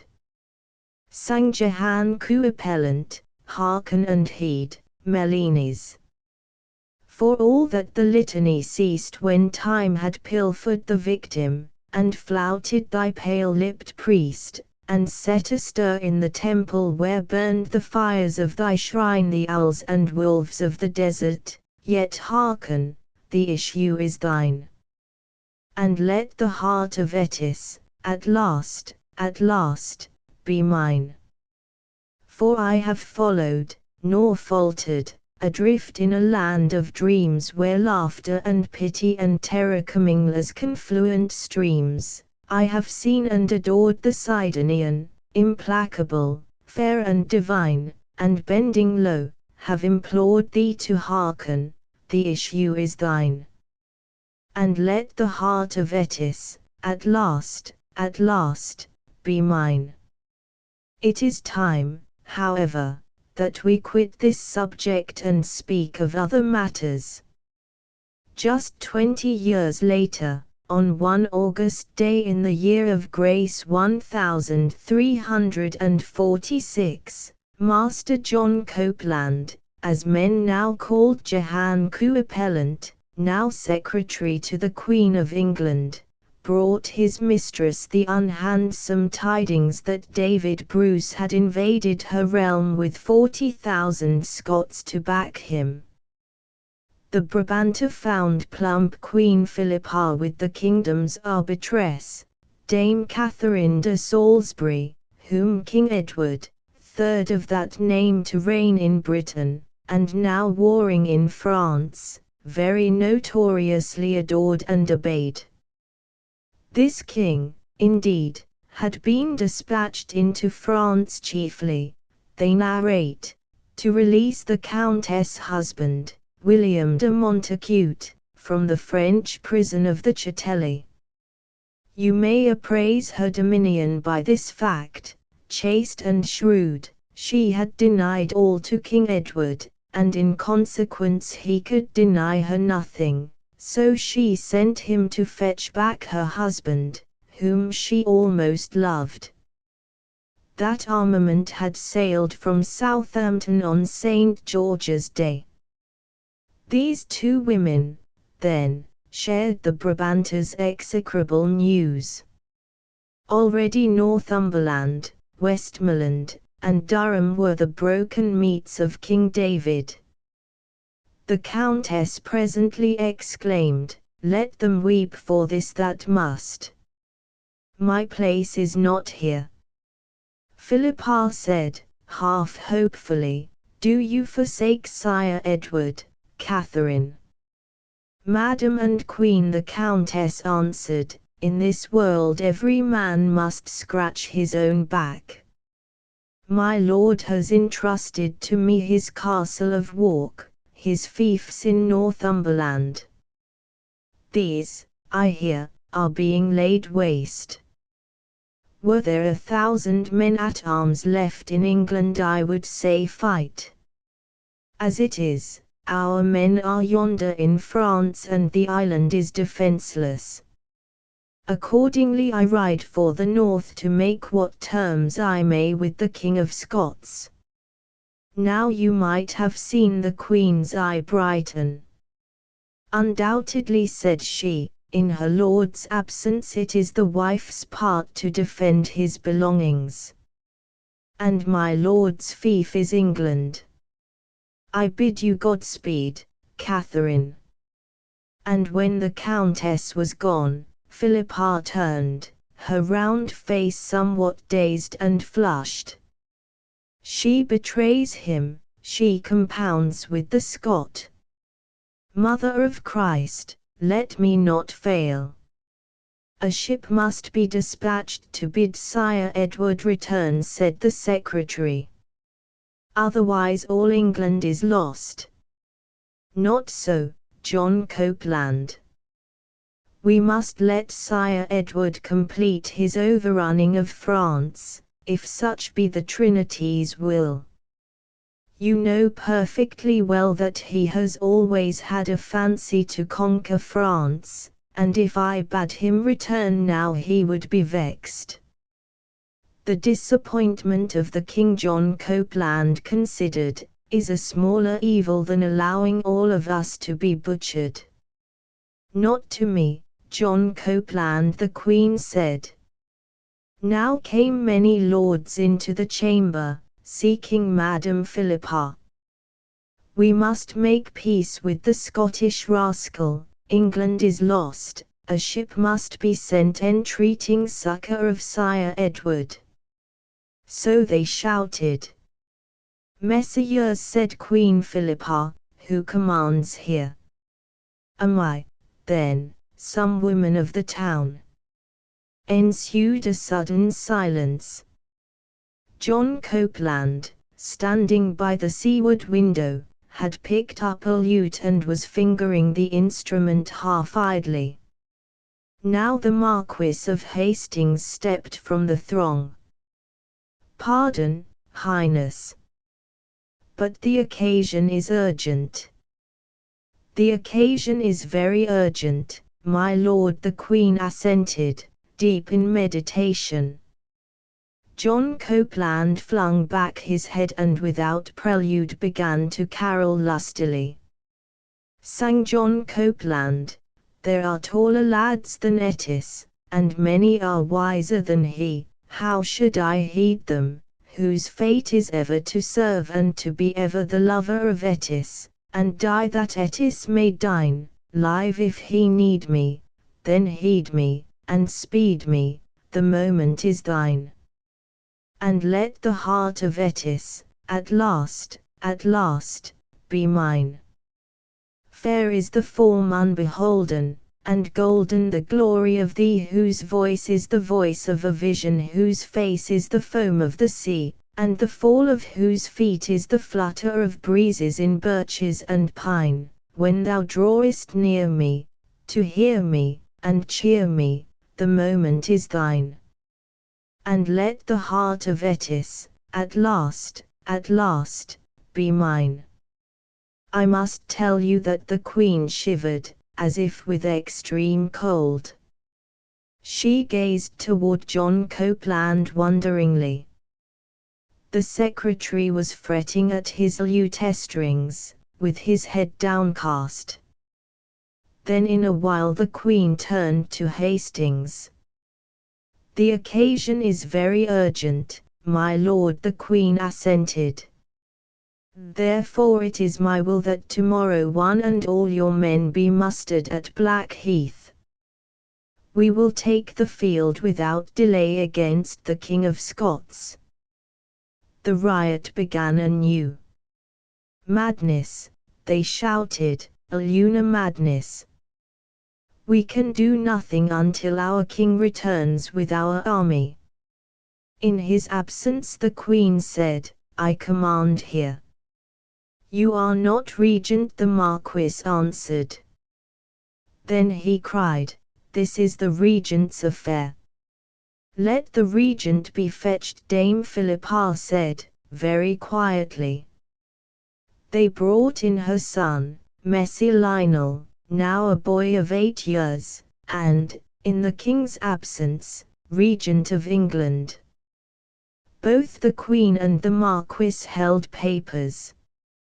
Highness Lord Hastings began, for reasons of state which I lack time to explain, this document requires your signature. It is an order that a ship be dispatched to ask the king's return. Your Highness may remember the pony you admired yesterday. The Marquis smiled ingratiatingly. Just here, Your Highness, a cross mark. The dappled one, said the regent, and all for making a little mark. The boy jumped for the pen. Lionel, said the Queen, you are Regent of England, but you are also my son. If you sign that paper you will beyond doubt get the pony, but you will not, I think, care to ride him. You will not care to sit down at all, Lionel. The Regent considered. Thank you very much, my lord, he said in the ultimate, but I do not like ponies any more. Do I sign here, mother? Philippa handed the Marquis a subscribed order to muster the English forces at Blackheath, then another, closing the English ports. My lords, the Queen said, this boy is the King's vicar. In defying him, you defy the King. Yes, Lionel, you have fairly earned a pot of jam for supper. Then Hastings went away without speaking. That night assembled at his lodgings, by appointment, Viscount Herringord, Adam Frere, the Marquis of Ormy, Lord Sturton, the Earls of Neville and Gage, and Sir Thomas Rokeby. These 7 found a long table there littered with pens and parchment. To the rear of it, with a lackey behind him, sat the Marquis of Hastings, meditative over a cup of Bordeaux. Presently Hastings said, my friends, in creating our womankind the Maker of us all was beyond doubt actuated by laudable and cogent reasons, so that I can merely lament my inability to fathom these reasons. I shall obey the Queen faithfully, since if I did otherwise Sire Edward would have my head off within a day of his return. In consequence, I do not consider it convenient to oppose his vicar. Tomorrow I shall assemble the tatters of troops which remain to us, and tomorrow we march northward to inevitable defeat. Tonight I am sending a courier into Northumberland. He is an obliging person, and would convey, to cite an instance, 8 letters quite as blithely as one. Each man glanced furtively about. England was in a panic by this, and knew itself to lie before the bruised defenceless. The all-powerful Countess of Salisbury had compounded with King David, now Hastings, too. Their generalissimo, compounded. What the devil? Loyalty was a sonorous word, and so was patriotism, but, after all, one had estates in the north. The 7 wrote in silence. I must tell you that when they had ended, Hastings gathered the letters into a heap, and without glancing at the superscriptures, handed all these letters to the attendant lackey. For the courier, he said. The fellow left the apartment. Presently you heard a departing clatter of hoofs, and Hastings rose. He was a gaunt, terrible old man, grey-bearded, and having high eyebrows that twitched and jerked. We have saved our precious skins, said he. Hey, you fidgeters, you ferments of sour offal. I commend your common sense, messires, and I request you to withdraw. Even a damned rogue such as I has need of a cleaner atmosphere in order to breathe comfortably. The 7 went away without further speech. They narrate that next day the troops marched for Durham, where the Queen took up her quarters. The Bruce had pillaged and burned his way to a place called Beaurepaire, within 3 miles of the city. He sent word to the Queen that if her men were willing to come forth from the town he would abide and give them battle. She replied that she accepted his offer, and that the barons would gladly risk their lives for the realm of their lord the king. The Bruce grinned and kept silence, since he had in his pocket letters from most of them protesting they would do nothing of the sort. Here is comedy. On one side you have a horde of half-naked savages, a shrewd master holding them in leash till the moment be auspicious, on the other, a housewife at the head of a tiny force lieutenant by perjurers, by men already purchased. God knows what dreams she had of miraculous victories, while her barons trafficked in secret with the Bruce. It is recorded that, on the Saturday before Michaelmas, when the opposing armies marshalled in the Bishop's Park, at Auckland, not a captain on either side believed the day to be pregnant with battle. There would be a decent counterfeit of resistance. Afterward the little English army would vanish pell-mell, and the Bruce would be master of the island. The farce was prearranged, the actors therein were letter perfect. That morning at daybreak John Copeland came to the Queen's tent, and informed her quite explicitly how matters stood. He had been drinking overnight with Adam Frere and the Earl of Gage, and after the third bottle had found them candid. "Madam and Queen, we are betrayed. The Marquis of Hastings, our commander, is inexplicably smitten with a fever. He will not fight today. Not one of your lords will fight today." Master Copeland laid bare such part of the scheme as yesterday's conviviality had made familiar. "Therefore I counsel retreat. Let the king be summoned out of France." Queen Philippa shook her head, as she cut up squares of toast and dipped them in milk for the regent's breakfast. "Sire Edward would be vexed. He has always wanted to conquer France. I shall visit the Marquis as soon as Lionel is fed. Do you know, John Copeland, I am anxious about Lionel. He is irritable and coughed 5 times during the night, and then I will attend to this affair." She found the Marquis in bed, groaning. The cover lay pulled up to his chin. "Pardon, Highness," said Lord Hastings, "but I am an ill man. I cannot rise from this couch." "I do not question the gravity of your disorder," the Queen retorted, "since it is well known that the same illness brought about the death of Iscariot. Nevertheless, I bid you get up and lead our troops against the Scot." Now the hand of the Marquis veiled his countenance. "I am an ill man," he muttered, doggedly. "I cannot rise from this couch." There was a silence.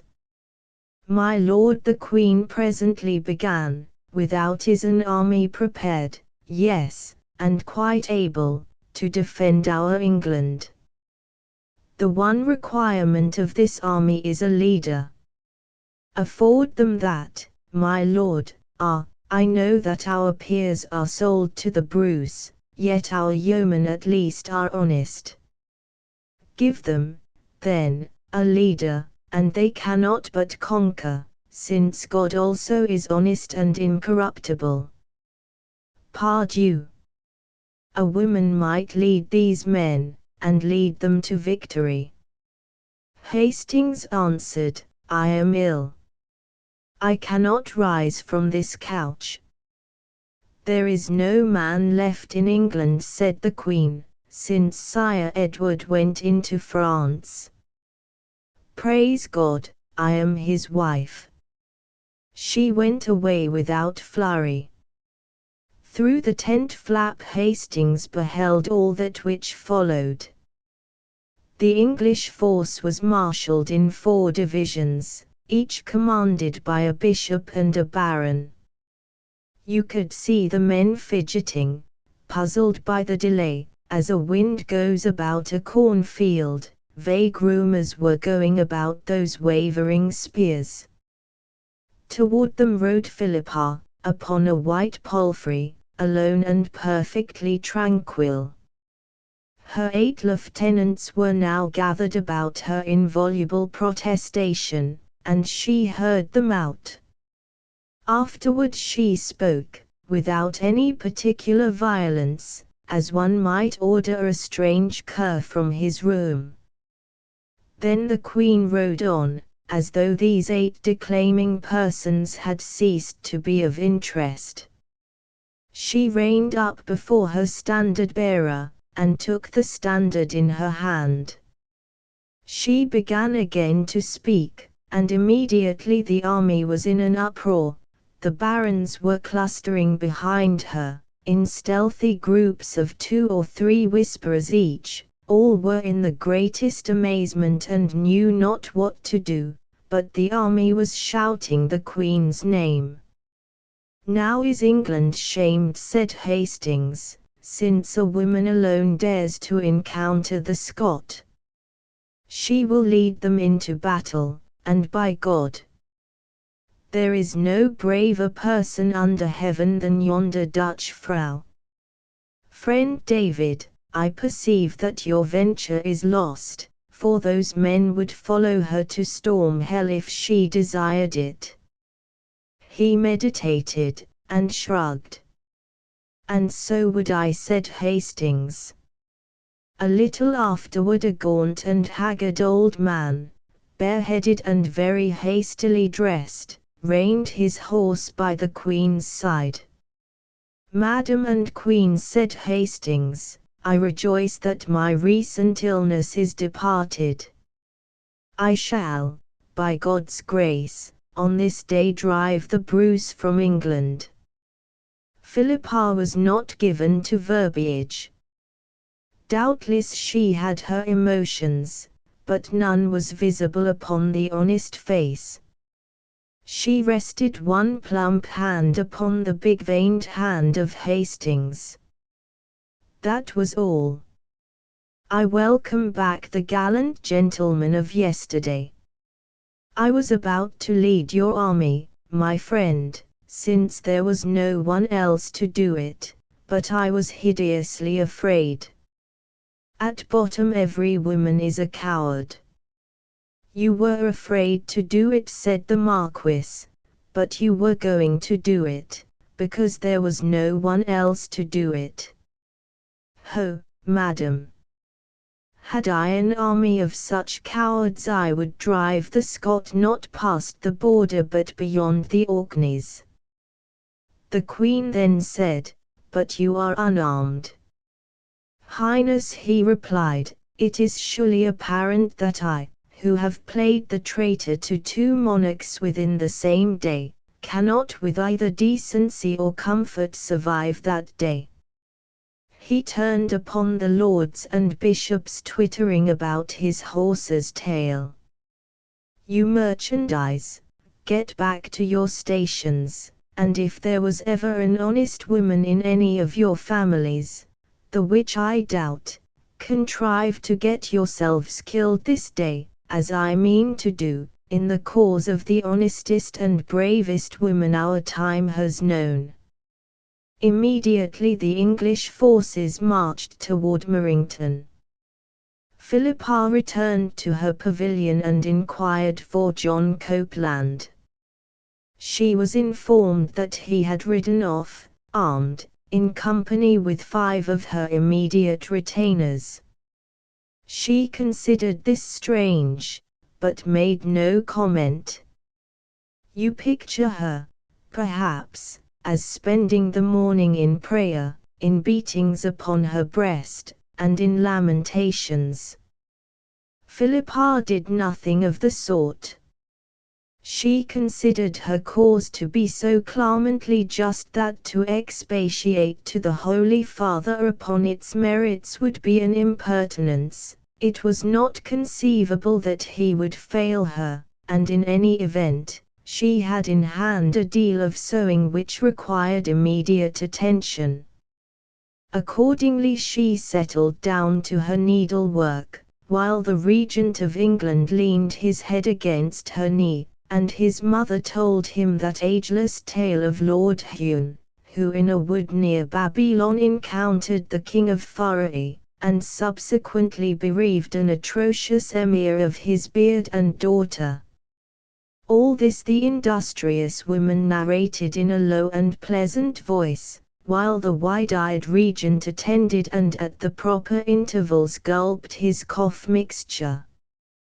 You must know that about noon Master John Copeland came into the tent. We have conquered, he said. Now, by the face. Thus, scoffingly, he used her husband's favorite oath. Now, by the face, there was never a victory more complete. The Scottish army is fled, it is as utterly dispersed from man's seeing as are the sands which dried the letters King Ahasuerus gave the admirable Esther. I rejoice, the Queen said, looking up from her sewing, that we have conquered, though in nature I expected nothing else. Oh, horrible! She sprang to her feet with a cry of anguish. Here in little you have the entire woman. The victory of her armament was to her a thing of course, since her cause was just, whereas the loss of 2 front teeth by John Copeland was a calamity. He drew her toward the tent flap, which he opened. Without was a mounted knight, in full panoply, his arms bound behind him, surrounded by the Queen's 5 retainers. In the rout I took him, said John Copeland, though, as my mouth witnesses, I did not find this David Bruce a tractable prisoner. Is that, then, the King of Scots? Philippa demanded, as she mixed salt and water for a mouthwash. Sire Edward should be pleased, I think. Will he not love me a little now, John Copeland? John Copeland lifted both plump hands toward his lips. He could not choose, John Copeland said, Madam, he could no more choose but love you than I could choose. Philippa sighed. Afterward she bade John Copeland rinse his gums and then take his prisoner to Hastings. He told her the Marquis was dead, slain by the Knight of Liddesdale. That is a pity, the Queen said. She reflected a while, reached her decision. There is left alive in England but one man to whom I dare entrust the keeping of the King of Scots. My barons are sold to him. If I retain Messy David by me, one or another lord will engineer his escape within the week, and Sire Edward will be vexed. Yet listen, John, she unfolded her plan. I have long known, he said, when she had done, that in all the world there was no lady more lovable. 20 years I have loved you, my Queen, and yet it is only today I perceive that in all the world there is no lady more wise than you. Philippa touched his cheek, maternally. Foolish boy! You tell me the King of Scots has an arrow wound in his nose. I think a bread poultice would be best. She told him how to make this poultice, and gave other instructions. Then John Copeland left the tent and presently rode away with his company. Philippa saw that the regent had his dinner, and afterward mounted her white palfrey and set out for the battlefield.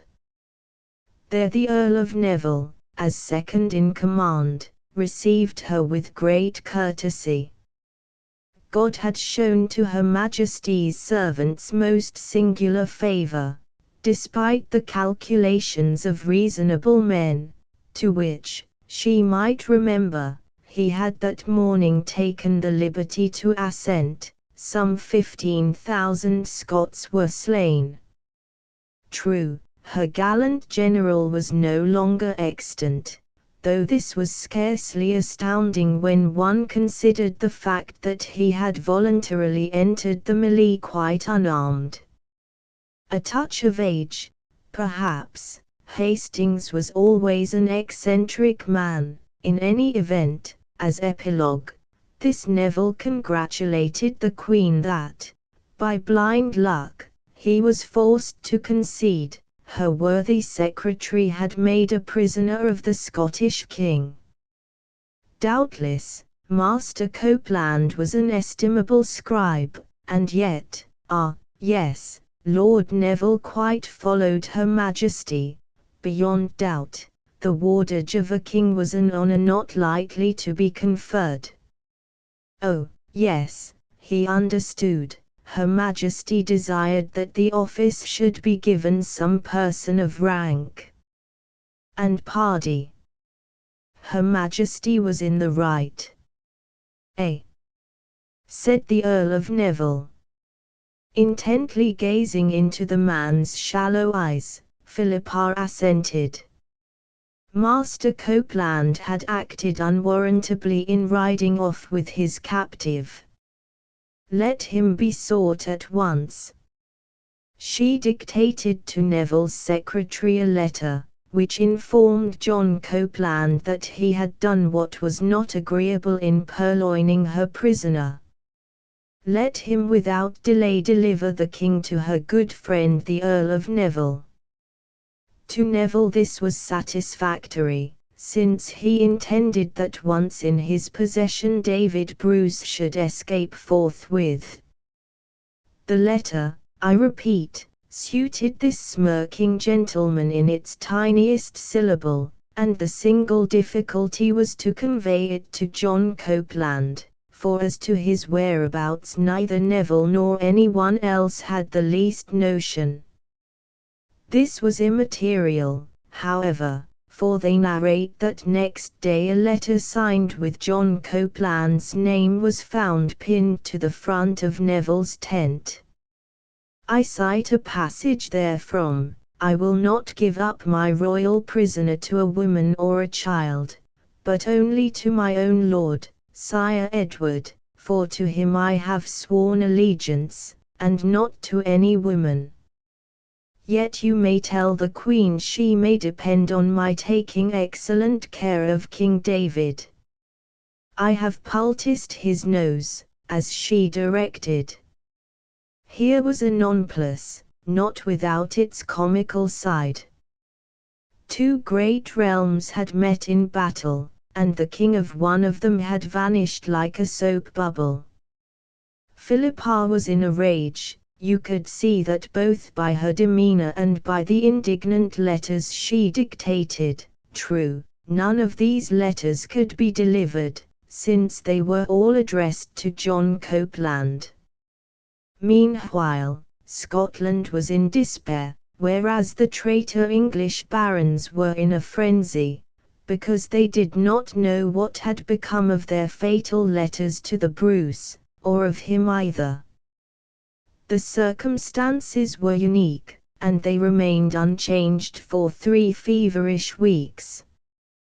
We will now return to affairs in France, where on the day of the Nativity, as night gathered about Calais, John Copeland came unheralded to the quarters of King Edward, then besieging that city. Master Copeland entreated audience, and got it readily enough, since there was no man alive whom Sire Edward more cordially desired to lay his fingers upon. A page brought Master Copeland to the king, that stupendous, blonde and incredibly big person. With Sire Edward were that careful Italian, Almerigo di Pavia, who afterward betrayed Sire Edward, and a lean soldier whom Master Copeland recognized as John Chandos. These three were drawing up an account of the recent victory at Crecy, to be forwarded to all mayors and sheriffs in England, with a cogent postscript as to the king's incidental and immediate need of money. Now King Edward sat leaning far back in his chair, a hand on either hip, and with his eyes narrowing as he regarded Master Copeland. Had the Brabanter flinched, the king would probably have hanged him within the next 10 minutes. Finding his gaze unwavering, the king was pleased. Here was a novelty. Most people blinked quite honestly under the scrutiny of those fierce big eyes, which were blue and cold and of an astounding luster. The lid of the left eye drooped a little. This was Count Manuel's legacy, they whispered. The king rose with a jerk and took John Copeland's hand. "Ha," he grunted, "I welcome the squire who by his valour has captured the King of Scots. And now, my man, what have you done with Davy?" John Copeland answered, "Highness, you may find him at your convenience safely locked in Bamborough Castle.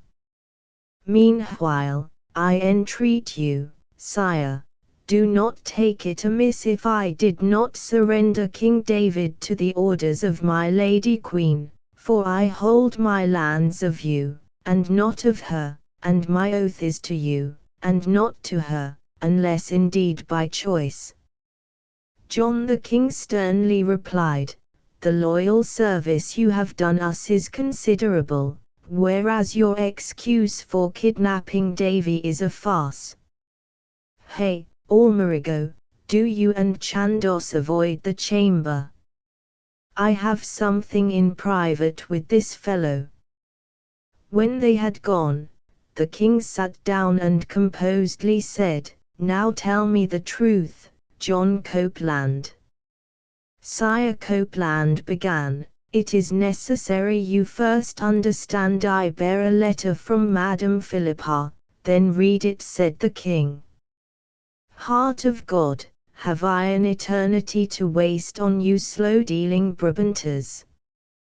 John Copeland read aloud, while the king trifled with a pen, half negligent, and in part attendant. "Read John Copeland, my dear lord, recommend me to your lordship with soul and body and all my poor might, and with all this I thank you, as my dear lord, dearest and best beloved of all earthly lords. I protest to me, and thank you, my dear lord, with all this as I say before. Your comfortable letter came to me on St. Gregory's Day, and I was never so glad as when I heard by your letter that ye were strong enough in Ponthia by the grace of God for to keep you from your enemies. Among them I estimate Madame Catherine de Salisbury, who would have betrayed you to the Scot. And, dear lord, if it be pleasing to your high lordship that as soon as ye may that I might hear of your gracious speed, which may God Almighty continue and increase, I shall be glad, and also if ye do continue each night to chafe your feet with a rag of woolen stuff, as your physician directed. And, my dear lord, if it like you for to know of my fair, John Copeland will acquaint you concerning the bruise his capture, and the syrup he brings for our son Lord Edward's cough, and the great malice workers in these shires which would have so despitefully wrought to you, and of the manner of taking it after each meal. I am lately informed that Madame Catherine is now at Stirling with Robert Stewart and has lost all her good looks through a fever. God is invariably gracious to his servants. Farewell, my dear lord, and may the Holy Trinity keep you from your adversaries and ever send me comfortable tidings of you. written at York, in the castle, on St. Gregory's Day last past, by your own poor Philippa. To my true lord.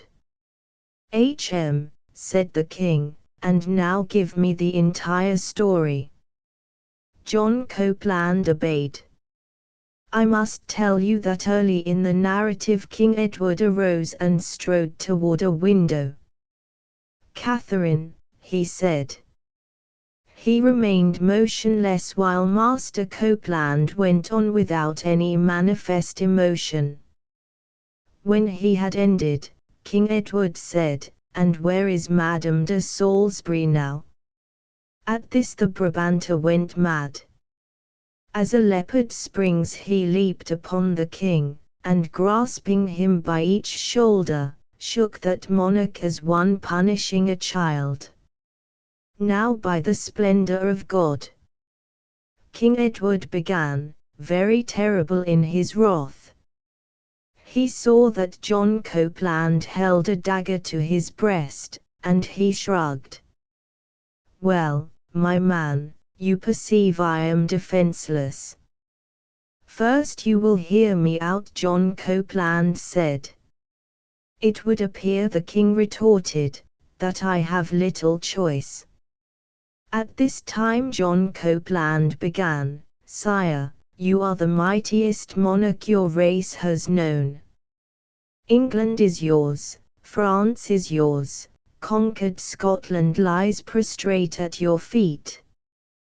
Today there is no other man in all the world who possesses a tithe of your glory, yet 20 years ago Madame Philippa first beheld you and loved you, an outcast, an exiled, empty-pocketed prince.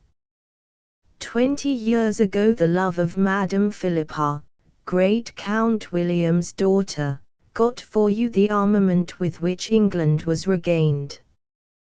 20 years ago but for Madame Philippa you had died naked in some ditch. Go on, the king said presently. Afterward you took a fancy to reign in France. You learned then that we Brabanters are a frugal people. Madame Philippa was wealthy when she married you, and 20 years had quadrupled her private fortune.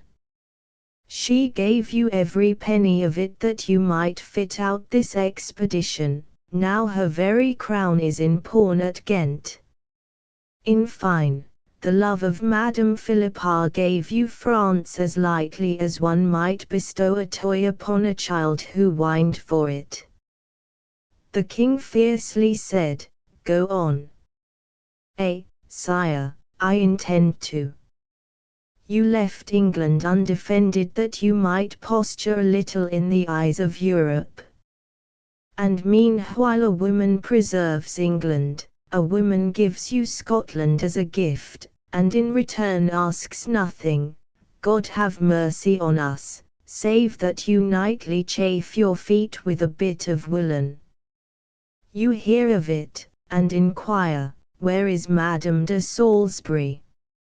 Here beyond doubt is the cock of Aesop's fable, snarled John Copeland, who unearthed a gem and grumbled that his diamond was not a grain of corn. You shall be hanged at dawn, the king replied. Meanwhile spit out your venom. I say to you, then John Copeland continued, that today you are master of Europe. I say to you that, but for this woman whom for 20 years you have neglected, you would today be mouldering in some pauper's grave. Without question, you most magnanimously loved that shrew of Salisbury. Because you fancied the colour of her eyes, Sire Edward, and admired the angle between her nose and her forehead. Minstrels unborn will sing of this great love of yours. Meantime I say to you, now the man's rage was monstrous, I say to you, go home to your too tedious wife, the source of all your glory, sit at her feet, and let her teach you what love is. He flung away the dagger. There you have the truth. Now summon your attendants, might as bow sire, and have me hanged. The king made no movement. You have been bold, he said at last. But you have been far bolder, sire. For 20 years you have dared to flout that love which is God's noblest heritage to his children. King Edward sat in meditation for a long while. The squinting of his left eye was now very noticeable. I consider my wife's clerk, he dryly said, to discourse of love in somewhat too much the tone of a lover. And a flush was his reward. But when this Copeland spoke he was like one transfigured. His voice was grave and very tender, and he said, as the fish have their life in the waters, so I have and always shall have mine in love. Love made me choose and dare to emulate a lady, long ago, through whom I live contented, without expecting any other good. Her purity is so inestimable that I cannot say whether I derive more pride or sorrow from its preeminence. She does not love me, and she will never love me. She would condemn me to be hewed in fragments sooner than permit her husband's finger to be injured. Yet she surpasses all others so utterly that I would rather hunger in her presence than enjoy from another all which a lover can devise. Sire Edward stroked the table through this while, with an inverted pen. He cleared his throat. He said, half fretfully, now, by the face, it is not given every man to love precisely in this troubadourish fashion. Even the most generous person cannot render to love any more than that person happens to possess. I have read in an old tale how the devil sat upon a cathedral spire and white doves flew about him. Monks came and told him to begone. Do not the spires show you, O son of darkness, they clamored, that the place is holy? And Satan, in this old tale, replied that these spires were capable of various interpretations. I speak of symbols, John. Yet I also have loved, in my own fashion, and, it would seem, I win the same reward as you. The king said more lately, and so she is at Stirling now, hobnob with my armed enemies, and cajoling that red lecher Robert Stewart. He laughed, not over pleasantly. Yes, it needed a bold person to bring all your tidings. But you Brabanters are a very thoroughgoing people. The king rose and flung back his high head. John, the loyal service you have done us and our esteem for your valour are so great that they may well serve you as an excuse. May shame fall on those who bear you any ill will. You will now return home, and take your prisoner, the King of Scotland, and deliver him to my wife, to do with as she may elect. You will convey to her my entreaty, not my orders, John, that she come to me here at Calais. As remuneration for this evening's insolence, I assign lands as near your house as you can choose them to the value of £500 a year for you and for your heirs. You must know that John Copeland fell upon his knees before King Edward. Sire, he stammered. But the king raised him. No, no, he said, you are the better man. Were there any equity in fate, John Copeland, your lady had loved you, not me. As it is, I must strive to prove not altogether unworthy of my fortune. But I make no large promises, he added, squinting horribly, because the most generous person cannot render to love any more than that person happens to possess. So be off with you, John Copeland, go, my squire, and bring me back my queen. Presently he heard John Copeland singing without. And through that instant, they say, his youth returned to Edward Plantagenet, and all the scents and shadows and faint sounds of Valenciennes on that ancient night when a tall girl came to him, running, stumbling in her haste to bring him kingship. She waddles now, he thought forlornly. Still, I am blessed. But Copeland sang, and the Brabanter's heart was big with joy. Sang John Copeland, long I besought thee, nor vainly, daughter of water and air, Caris, Idalia, Hortensis. Hast thou not heard the prayer, when the blood stood still with loving, and the blood in me leapt like wine, and I cried on thy name, Melines, that heard me, the glory is thine. And let the heart of Etis, at last, be mine.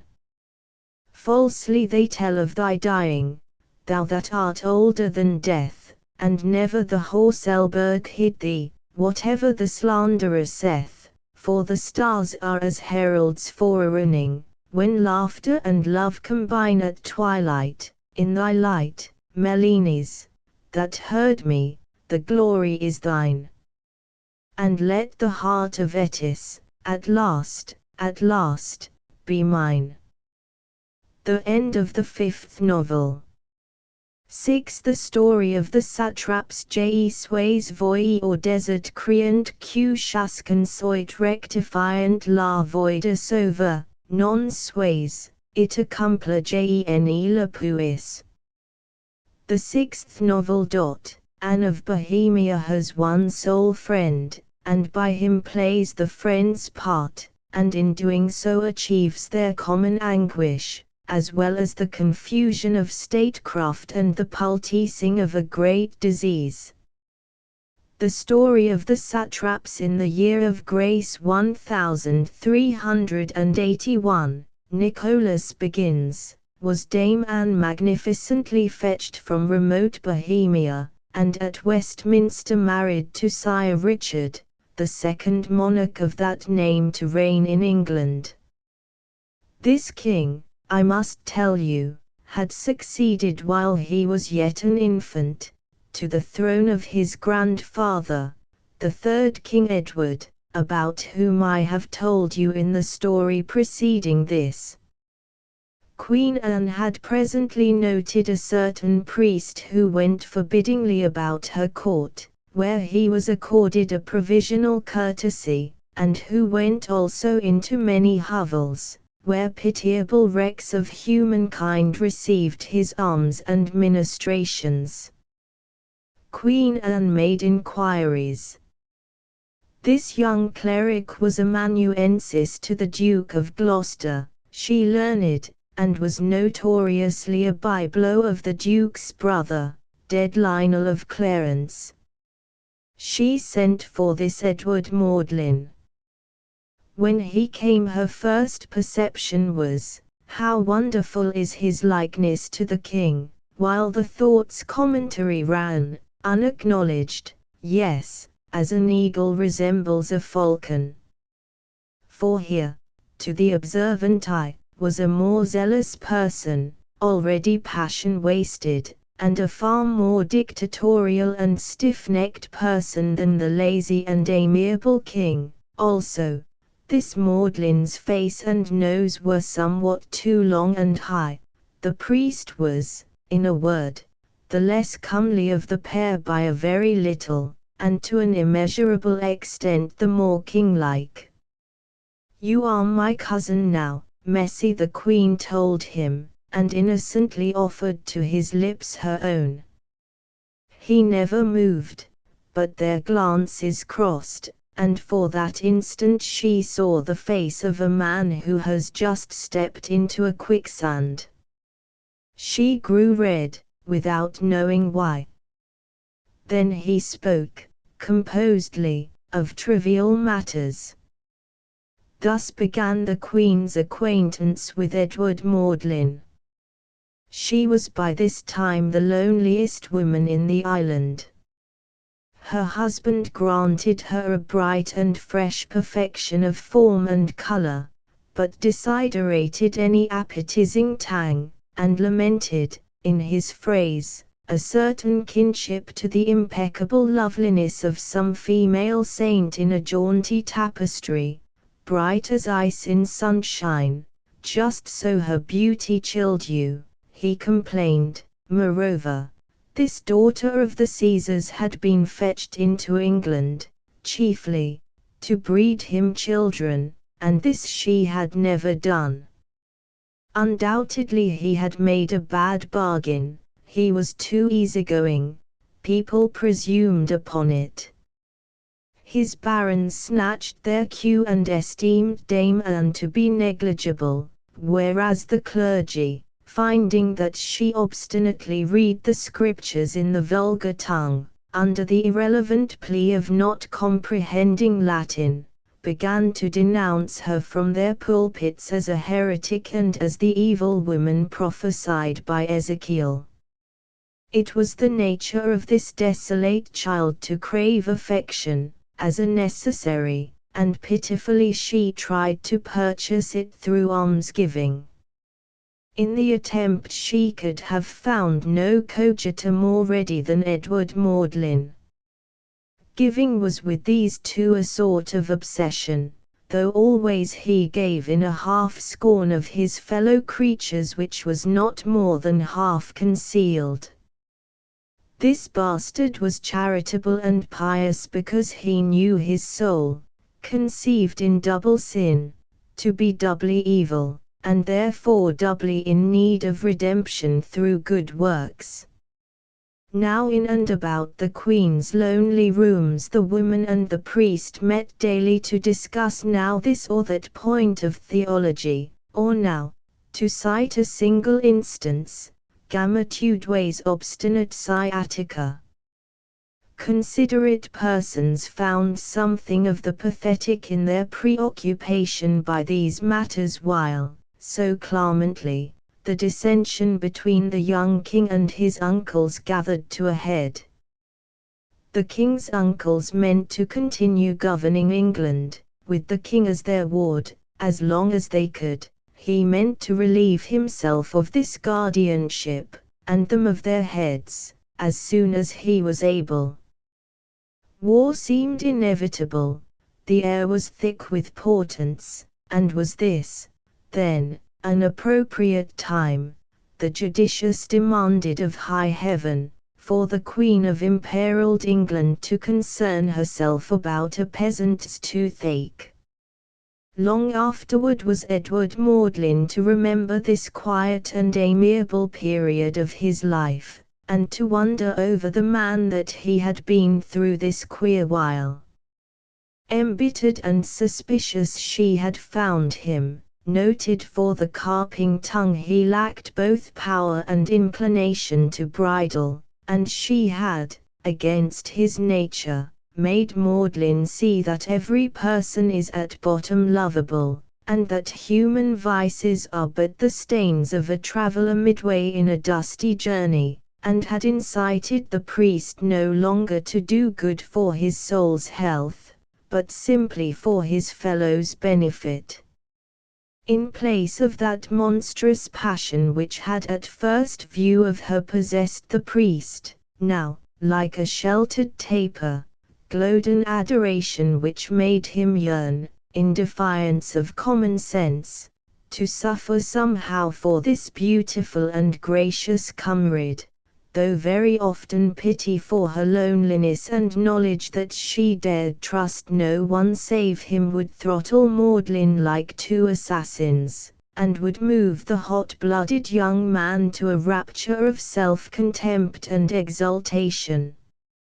Now Magdalen made excellent songs, it was a matter of common report.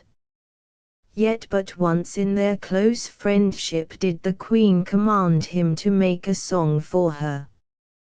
This had been at Dover, about Vespers, in the starved and tiny garden overlooking the English Channel, upon which her apartments faced, and the priest had fingered his lute for an appreciable while before he sang, more harshly than was his custom. Sang Magdalen, Ave Maria, now cry we so that see night wake and daylight go. Mother and maid, in nothing incomplete, this night that gathers is more light and fleet than twilight trod alway with stumbling feet, agents semper uno animo. Ever we touch the prize we dare not take. Ever we know that thirst we dare not slake. Yet ever to a dreamed of goal we make, ist tu e lie in pallatio. Long, long the road, and set with many a snare, and to how small sure knowledge are we ere that blindly tread, with twilight everywhere. Volo in toto, sed non valio. Long, long the road, and very frail are we that may not lightly curb mortality, nor lightly tread together steadfastly, it parvum carmen unum facio, mater, ora filium, ut post hoc exilium nobis donit gaudium beatorum omnium. Dame Anne had risen. She said nothing. She stayed in this posture for a lengthy while, one hand yet clasping each breast. Then she laughed, and began to speak of Long Simon's recent fever. Was there no method of establishing him in another cottage? No, the priest said, the peasants, like the cattle, were always deeded with the land, and Simon could not lawfully be taken away from his owner. One day, about the hour of prime, in that season of the year when fields smell of young grass, the Duke of Gloucester sent for Edward Magdalen. The court was then at Windsor. The priest came quickly to his patron. He found the Duke in company with the King's other uncle Edmund of York and Bland Harry of Derby, who was John of Gaunt's oldest son, and in consequence the King's cousin. Each was a proud and handsome man. Derby alone, who was afterward King of England, had inherited the squint that distinguished this family. Today Gloucester was gnawing at his fingernails, Big York seemed half asleep, and the Earl of Derby appeared patiently to await something as yet ineffably remote. "Sit down," snarled Gloucester. His lean and evil countenance was that of a tired devil. The priest obeyed, wondering that so high an honor should be accorded him in the view of three great noblemen. Then Gloucester said, in his sharp way, "Edward, you know, as England knows, the King's intention toward us three and our adherents. It has come to our demolishment or his. I confess a preference in the matter. I have consulted with the Pope concerning the advisability of taking the crown into my own hands. Edmund here does not want it, and my brother John is already achieving one in Spain. In imagination I was already King of England, and I had dreamed, well. Today the prosaic courier arrived. Urban, the Neapolitan swine, dares give me no assistance. It is decreed I shall never reign in these islands. And I had dreamed, meanwhile, de Vere and de la Pole are at the king day and night, urging revolt.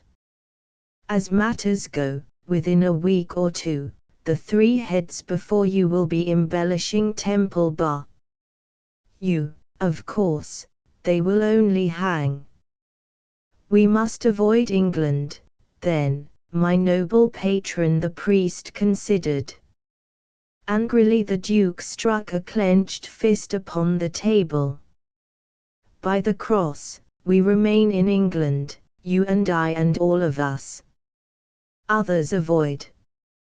The Pope and the Emperor will have none of me. They plead for the Black Prince's heir, for the legitimate heir. Dompenedex. They shall have him. Magdalen recoiled, for he thought this twitching man insane. Besides, the king intends to take from me my fief at Sudbury, said the Duke of York, in order to give it to de Vere. That is both absurd and monstrous and abominable. Openly Gloucester sneered. Listen, he rapped out toward Magdalen, when they were drawing up the great peace at Bretigny. It happened, as is notorious, that the Black Prince, my brother, wooed in this town the Demoiselle Alixourixai, whom in the outcome he abducted. It is not so generally known, however, that, finding this sister of the Vicomte de Montbrison a girl of obdurate virtue, my brother had prefaced the action by marriage. And what have I to do with all this? Said Edward Magdalen. Gloucester retorted, more than you think. For this Alixou was conveyed to Chertsey, here in England, where at the year's end she died in childbirth.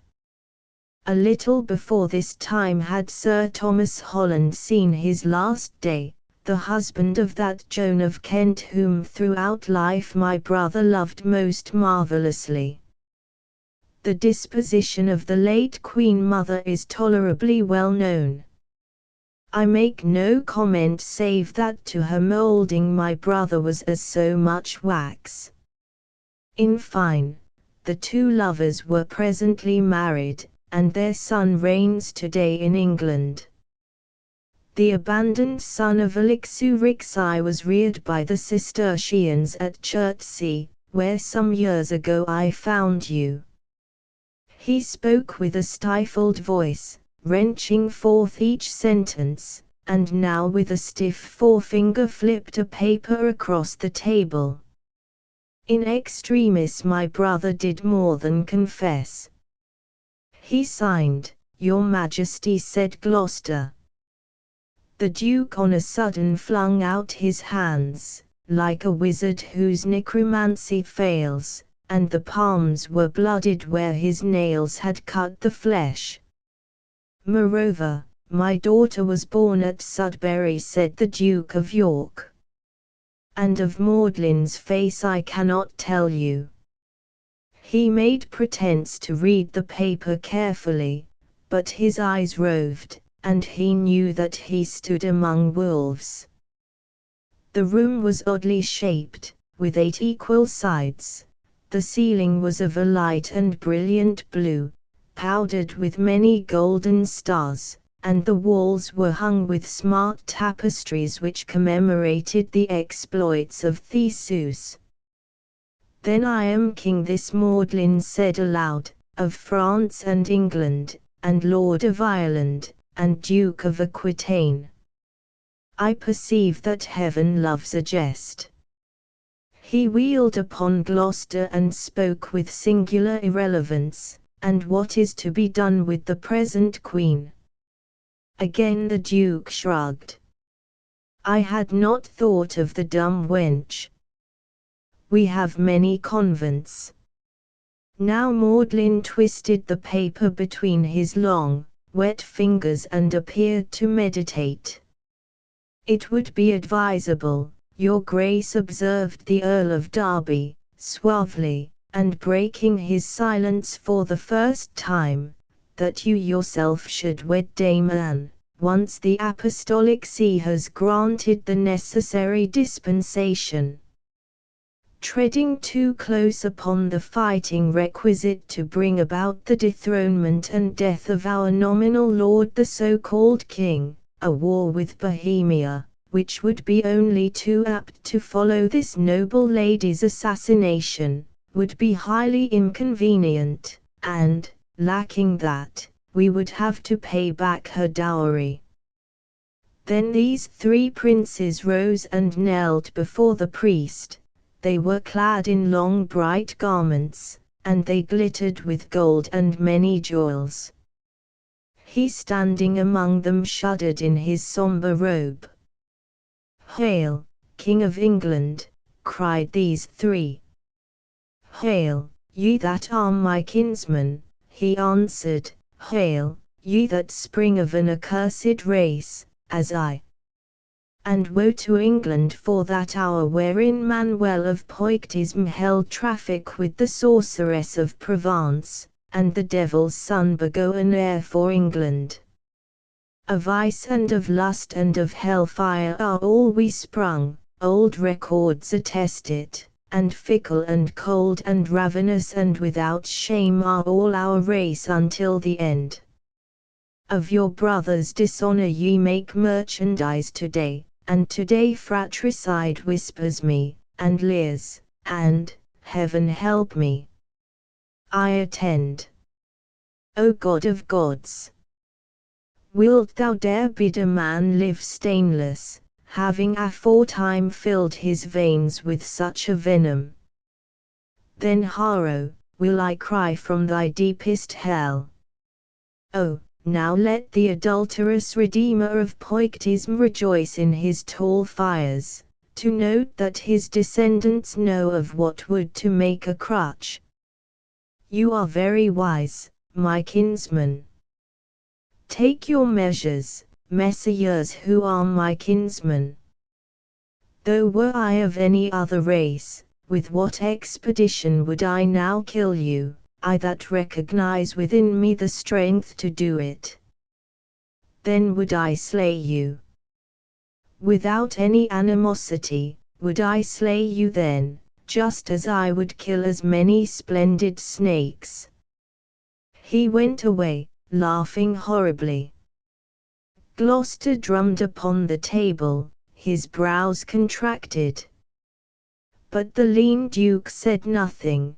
Big York seemed to drowse, and Henry of Derby smiled as he sounded a gong for that scribe who would draw up the necessary letters. The Earl's time was not yet come, but it was nearing. In the antechamber the priest encountered two men-at-arms dragging a dead body from the castle. The Duke of Kent, Magdalene was informed, had taken a fancy to a peasant girl, and in remonstrance her misguided father had actually tugged at his Grace's sleeve. Magdalene went into the Park of Windsor, where he walked for a long while alone. It was a fine day in the middle spring, and now he seemed to understand for the first time how fair was his England. For all England was his fief, held in vassalage to God and to no man alive. His heart now sang, "Allwhither his empire spread, opulent in grain and metal and every revenue of the earth, and in stalwart men, his chattels, and in strong orderly cities, where the windows would be adorned with scarlet hangings, and women, with golden hair and red lax lips, would presently admire as King Edward rode slowly by at the head of a resplendent retinue. And always the king would bow, graciously and without haste, to his shouting people." He laughed to find himself already at rehearsal of the gesture. It was strange, though, that in this glorious fief of his so many persons should, as yet, live day by day as cattle live, suspicious of all other moving things, with reason, and roused from their incurious and filthy apathy only when some glittering baron, like a resistless eagle, swept uncomfortably near as he passed on some by-errand of the more bright and windy upper world. East and north they had gone yearly, for so many centuries, these dumb peasants, to fight out their master's uncomprehended quarrel, and to manure with their carcasses the soil of France and of Scotland. Give these serfs a king, now, who, being absolute, might dare to deal in perfect equity with rich and poor, who with his advent would bring peace into England as his bride, as Trygaeus did very anciently in Athens, and then the priest paraphrased, "May England recover all the blessings she has lost, and everywhere the glitter of active steel will cease." For everywhere men would crack a rustic jest or two, unhurriedly. Virid fields would heave brownly under their ploughs. They would find that with practice it was almost as easy to chuckle as it was to cringe. Meanwhile on every side the nobles tyrannized in their degree, well clothed and nourished, but at bottom equally comfortless in condition. As illuminate by lightning, Magdalene saw the many factions of his barons squabbling for gross pleasures, like wolves over a corpse, and blindly dealing death to one another to secure at least one more delicious gulp before that inevitable mangling by the teeth of some burlier colleague. The complete misery of England showed before Magdalene like a winter landscape. The thing was questionless. He must tread henceforward without fear among frenzied beasts, and to their ultimate welfare. On a sudden Magdalene knew himself to be invincible and fine, and hesitancy ebbed. True, Richard, poor fool, must die. Squarely the priest faced that stark and hideous circumstance. To spare Richard was beyond his power, and the boy was his brother. Yes, this oncoming King Edward would be a fratricide, and after death would be irrevocably damned. To burn, and eternally to burn, and, worst of all, to know that the torment was eternal. It would be hard, but, at the cost of Richard's ignoble life and of Edward's inconsiderable soul, to win so many men to manhood was not a bargain to be refused. The tale tells that Magdalene went toward the little garden which adjoined Dame Anne's apartments. He found the Queen there, alone, as nowadays she was for the most part, and he paused to wonder at her bright and singular beauty. How vaguely odd was this beauty, he reflected, too, how alien in its effect to that of any other woman in sturdy England, and how associable it was, somehow, with every wild and gracious denizen of the woods which blossomed yonder. In this place the world was all sunlight, temperate but undiluted. They had met in a wide, unshaded plot of grass, too short to ripple, which everywhere glowed steadily, like a gem.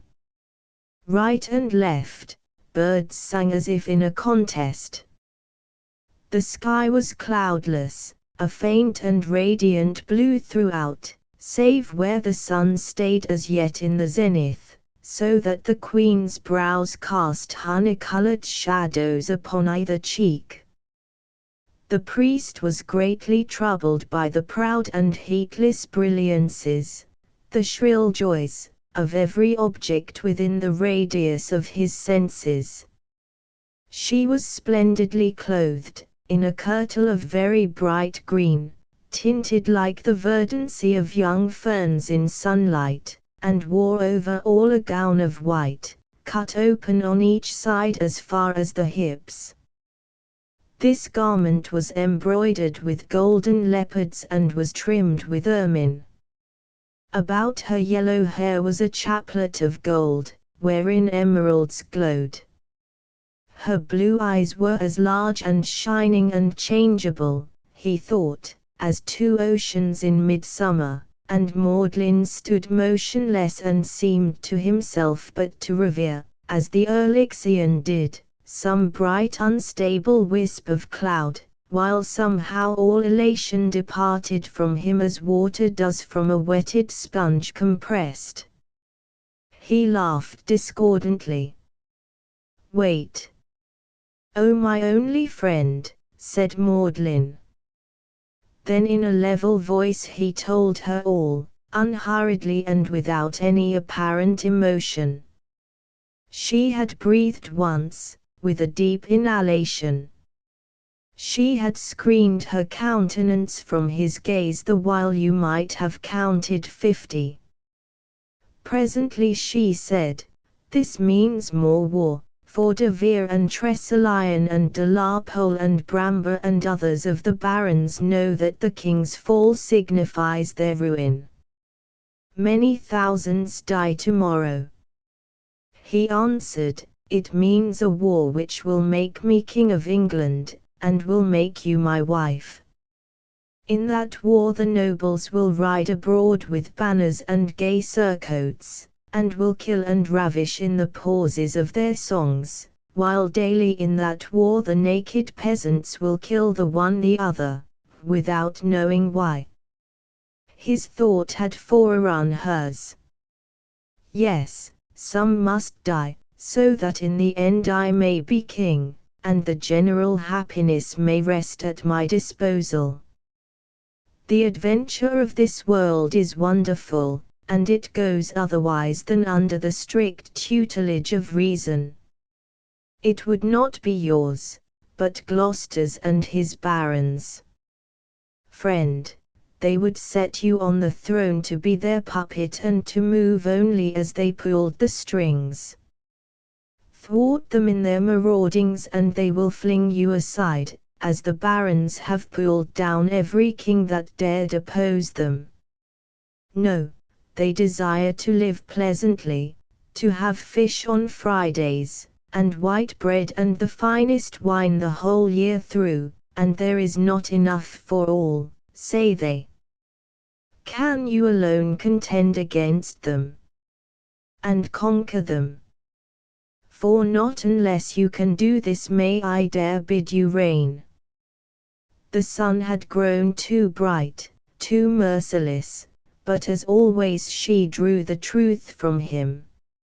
"I could not venture to oppose in anything the barons who supported my cause, for if I did, I would not endure a fortnight. Heaven help us, nor you nor I nor any one may transform through any personal force this bitter world, this piercing, cruel place of frost and sun. Charity and truth are excommunicate, and a king is only an adorned and fearful person who leads wolves toward their quarry, lest, lacking it, they turn and devour him. Everywhere the powerful labor to put one another out of worship, and each to stand the higher with the other's corpse as his pedestal, and lechery and greed and hatred sway these proud and inconsiderate fools as winds blow at will the gay leaves of autumn. We walk among shining vapors, we aspire to overpass a mountain of unstable sparkling sand. We two alone in all the scuffling world. Oh, it is horrible, and I think that Satan plans the jest. We dream for a while of refashioning this bright desolation, and know that we alone can do it. We are as demigods, you and I, in those gallant dreams. And at the end we can but poultice some dirty rascal." The Queen answered sadly, "Once and only once did God tread this tangible world, for a very little while, and, look you, to what trivial matters he devoted that brief space. Only to chat with fishermen, and to talk with light women, and to consort with rascals, and at last to die between two cut purses, ignominiously. If Christ himself achieved so little that seemed great and admirable, how should we too hope to do any more? He answered, "It is true. Of anise and of cumin the master gets his tithe." Maudlin broke off with a yapping laugh. Puff. Heaven is wiser than we. I am King of England. It is my heritage. It means war. Many will die, thousands will die, and to no betterment of affairs. I am King of England. I am heaven's satrap here, and answerable to heaven alone. It is my heritage. And now his large and cruel eyes were aflame as he regarded her. And visibly beneath their glare the woman changed. My friend, must I not love you any longer? You would be content with happiness. Then I am jealous of that happiness. For you are the one friend that I have had, and so dear to me. Look you, she said, with a light, wistful laugh, there have been times when I was afraid of everything you touched, and I hated everything you looked at. I would not have you stained. I desired to pass my whole life between the four walls of some dingy and eternal gaol, forever alone with you, lest you become like other men. I would in that period have been the very bread you eat, the least perfume which delights you, the clod you touch in crushing it, and I have often loathed some pleasure I derived from life because I might not transfer it to you undiminished. For I wanted somehow to make you happy to my own anguish. It was wicked, I suppose, for the imagining of it made me happy, too. Now while he listened to this dear and tranquil speaking, Edward Maudlin's raised hands had fallen like so much lead, and remembering his own nature, he longed for annihilation, before she had appraised his vileness. He said, with reason Augustine crieth out against the lust of the eyes. For pleasure seeketh objects beautiful, melodious, fragrant, savory, and soft, but this disease those contrary as well, not for the sake of suffering annoyance, but out of the lust of making trial of them. Too curiously I planned my own damnation, too presumptuously I had esteemed my soul a worthy scapegoat, and I had gilded my enormity with many lies. Yet indeed, I had believed brave things, I had planned a not ignoble bargain. Say, is it not laughable, madam, as my birthright heaven accords me a penny, and with that only penny I must presently be seeking to bribe heaven? Then he said, yet are we indeed God's satraps, as but now I cried in my vainglory, and we hold within our palms the destiny of many peoples. Depardieu. God is wiser than we are.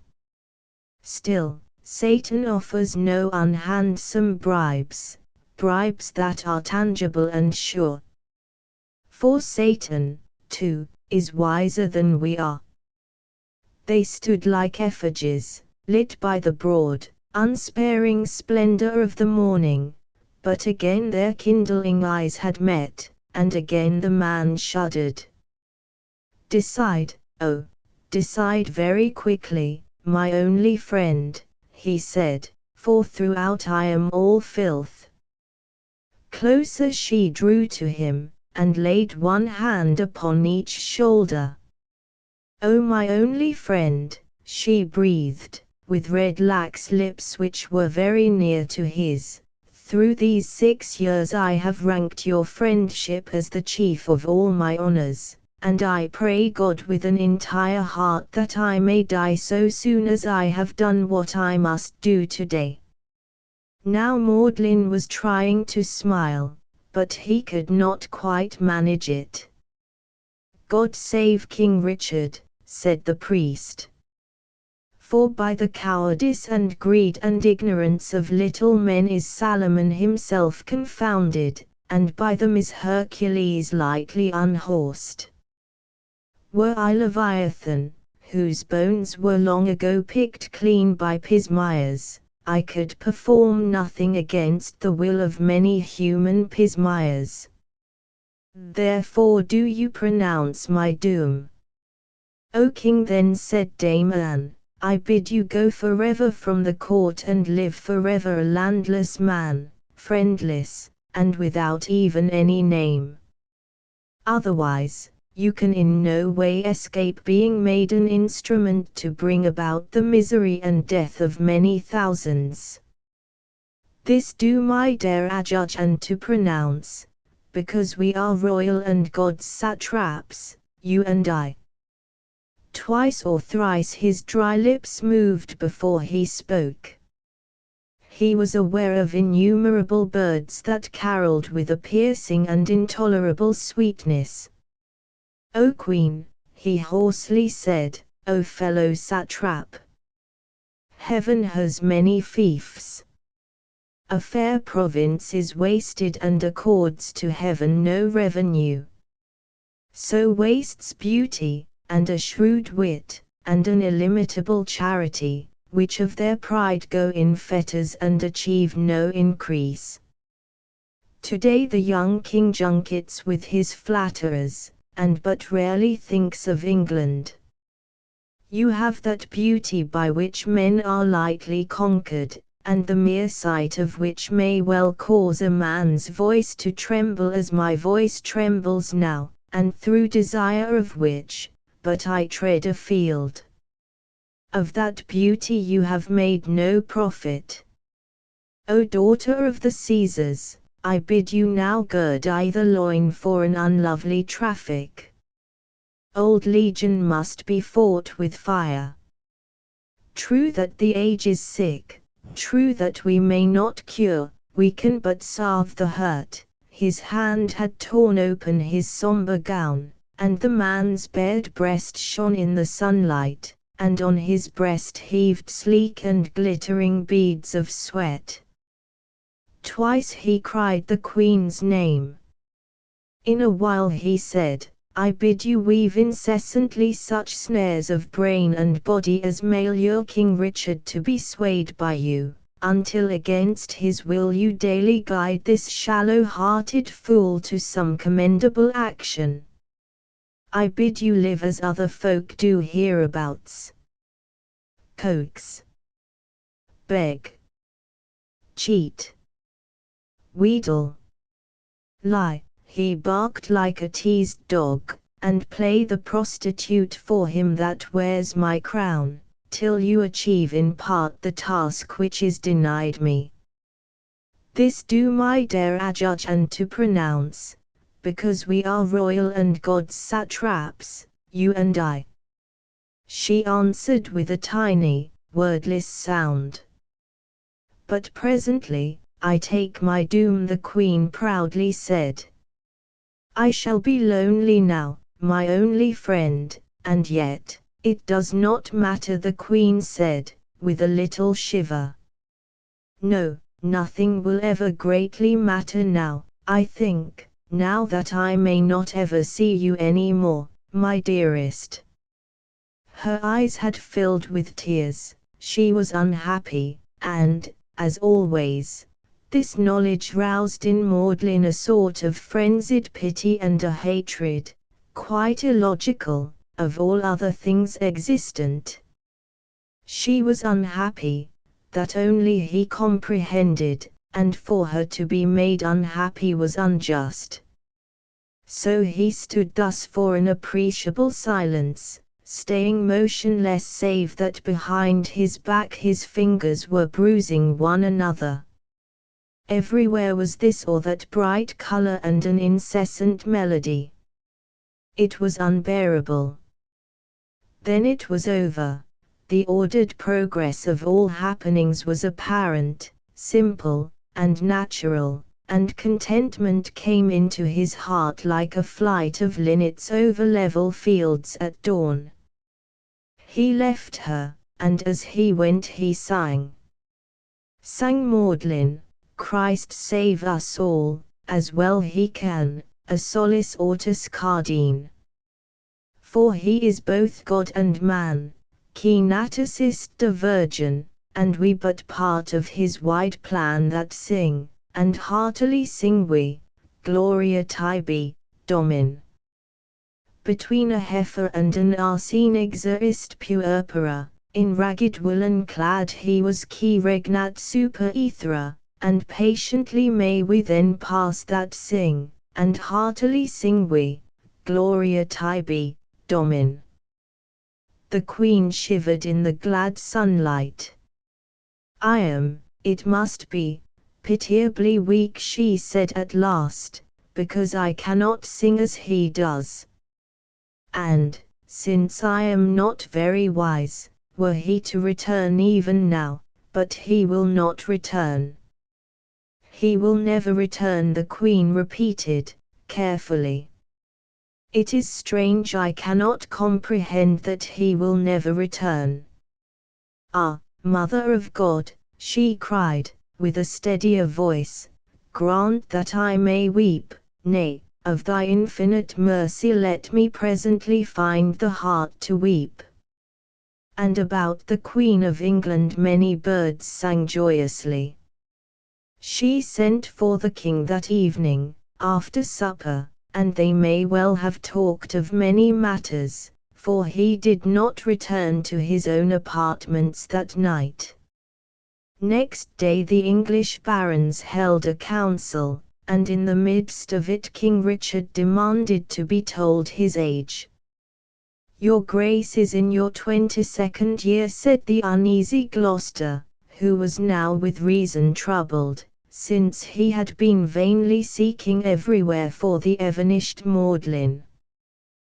Then I have been under tutors and governors longer than any other ward in my dominion. My lords, I thank you for your past services, but I need them no more. They had no check handy, and Gloucester in particular forread his death warrant, but of necessity he shouted with the others, Hail, King of England! That afternoon the king's assumption of all royal responsibility was commemorated by a tournament, over which Dame Anne presided. 60 of her ladies led as many knights by silver chains into the tilting grounds at Smithfield, and it was remarked that the Queen appeared unusually mirthful. The king was in high good humour, a pattern of conjugal devotion, and the royal pair retired at dusk to the Bishop of London's palace at St. Paul's, where was held a merry banquet, with dancing both before and after supper. The end of the 6th novel. 7. The story of the heritage pour vous sois en prison mise, en sist chamber et vold grise, it train ma triste vie sans que jamais mon cœur verri, car tu seras et vostre ami. The 7th novel.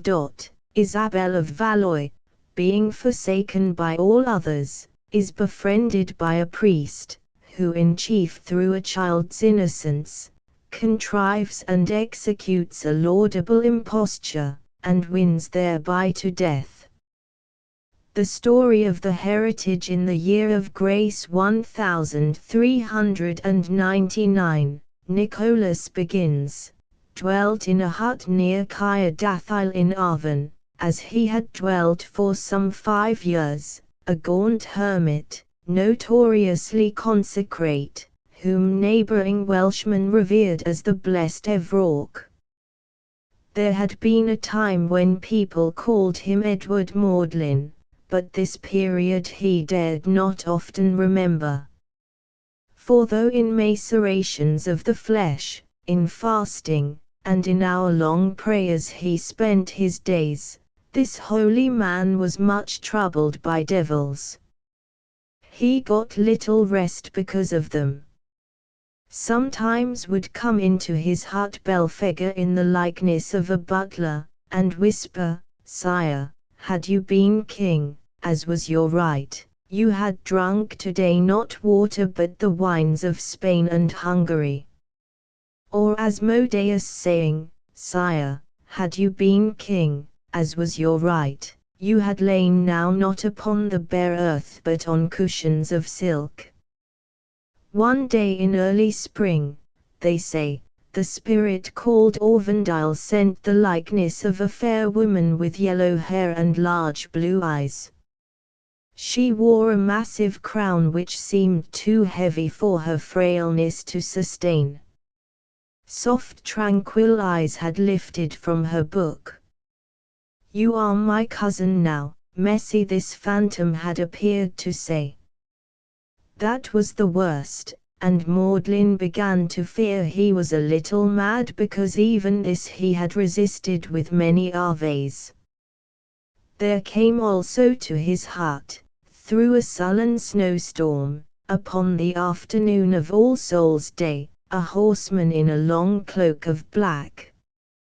He tethered his black horse and he came noiselessly through the doorway of the hut, and upon his breast and shoulders the snow was white as the bleached bones of those women that died in Merlin's youth.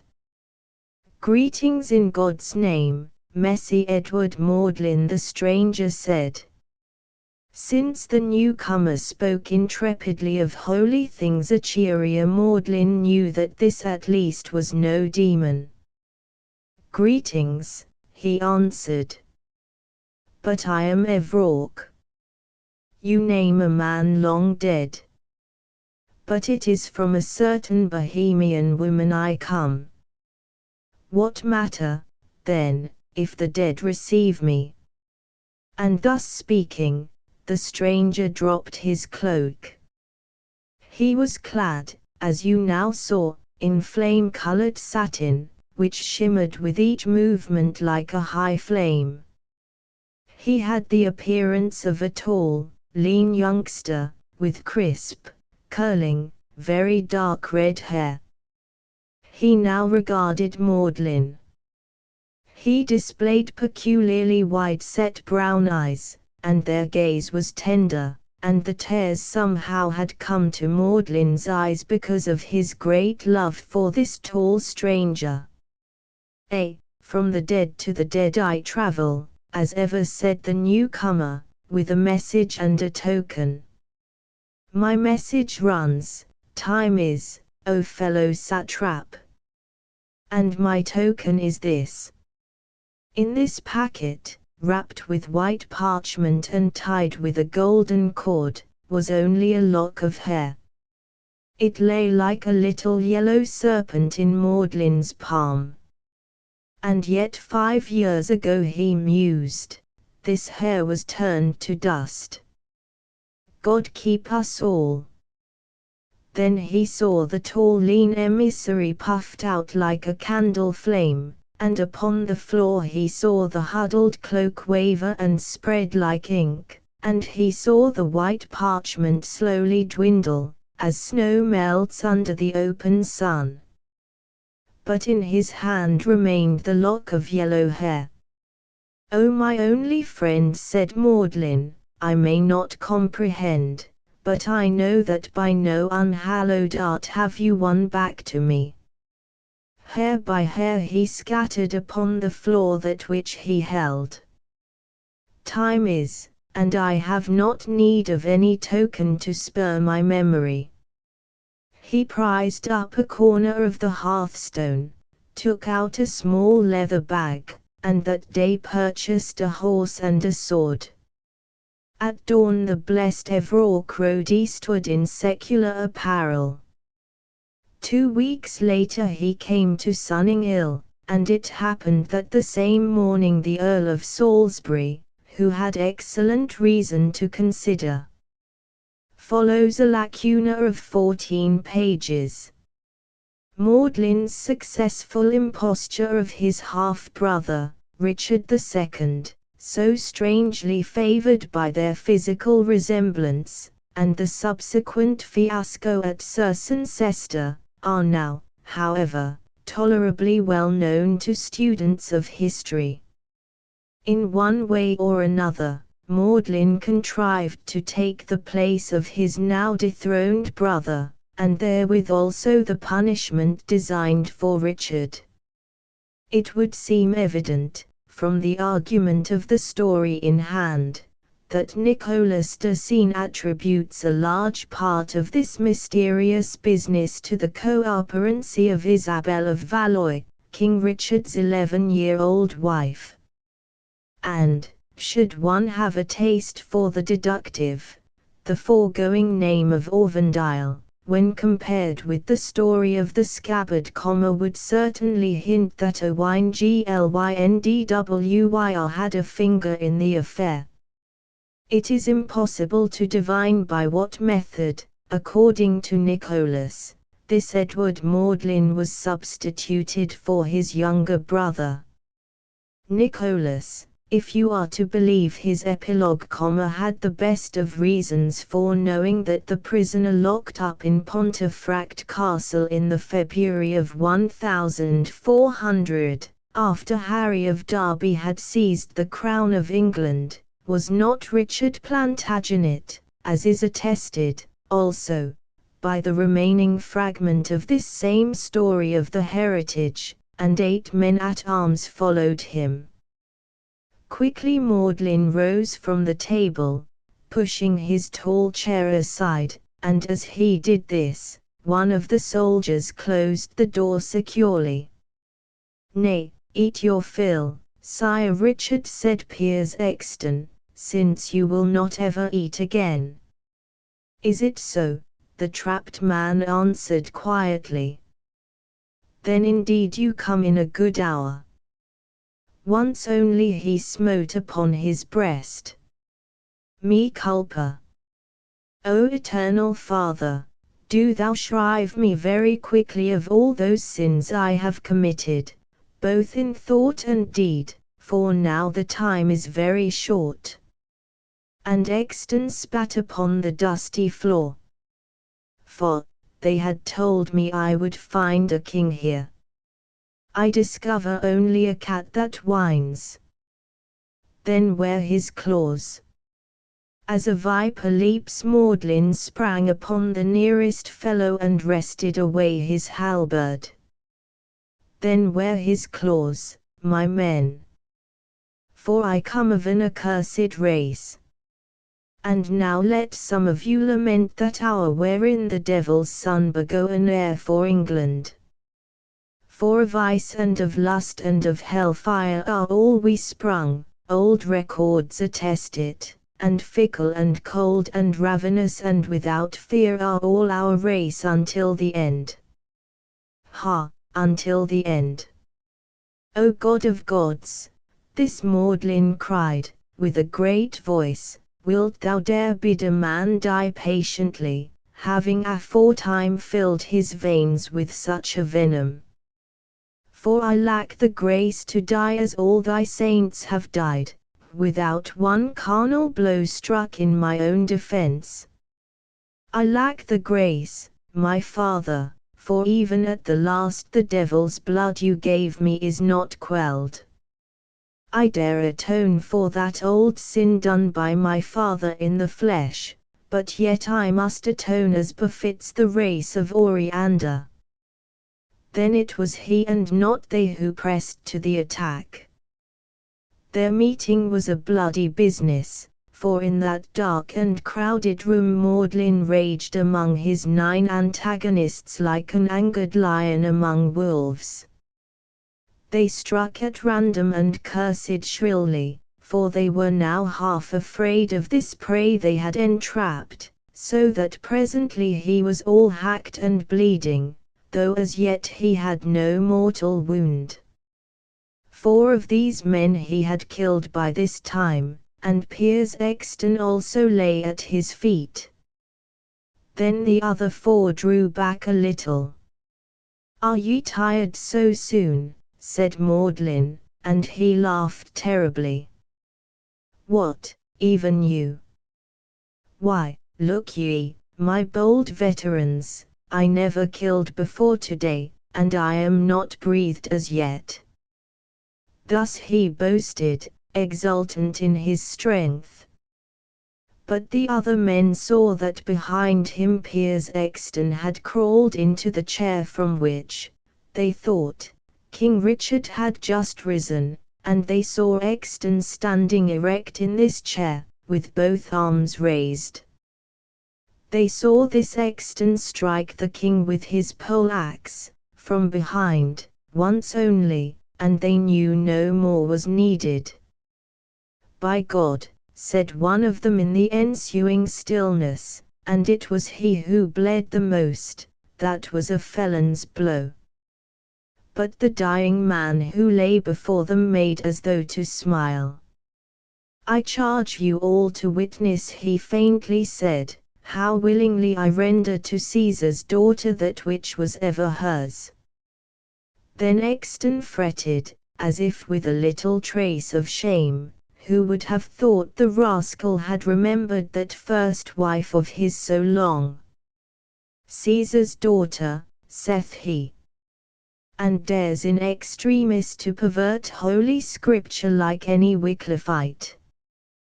Well, he is as dead as that first Caesar now, and our gracious king, I think, will sleep the better for it. And yet, God only knows. For they are an odd race, even as he said, these men that have old Manuel's blood in them." The end of the 7th novel. 8. The story of the scabbard ain't seal of 8 truths sa mi si bel question on put su hater. En avoid cure d'aliers plader, force question avec lui manoit istra. Bien ist amour puissant it maestra. The 8th novel. Branwen of Wales gets a king's love unwittingly, and in all innocence convinces him of the littleness of his kingdom, so that he besieges and in due course occupies another realm as yet unmapped. The story of the scabbard in the year of grace 1400, Nicholas begins. King Richard, the second monarch of that name to rule in England, wrenched his own existence, and nothing more, from the close wiles of his cousin, Harry of Derby, who was now sometimes called Henry of Lancaster, and sometimes Bolingbroke. The circumstances of this evasion having been recorded in the preceding tale, it suffices here to record that this Henry was presently crowned King of England in Richard's place. All persons, saving only Owain Glyndwr and Henry of Lancaster, believed King Richard dead at that period when Richard attended his own funeral, as a proceeding taking to the fancy, and, among many others, saw the body of Edward Magdalen interred with every regal ceremony in the chapel at Langley Bower. Then alone Sire Richard crossed the seas, and at 33 set out to inspect a transformed and gratefully untrammelling world wherein not a foot of land belonged to him. Holland was the surname he assumed, the name of his half-brothers, and to detail his Asian wanderings would be tedious and unprofitable. But at the end of each 4 months would come to him a certain messenger from Glyndwr, supposed by Richard to be the imp Orvendile, who notoriously ran every day around the world upon the Welshman's business.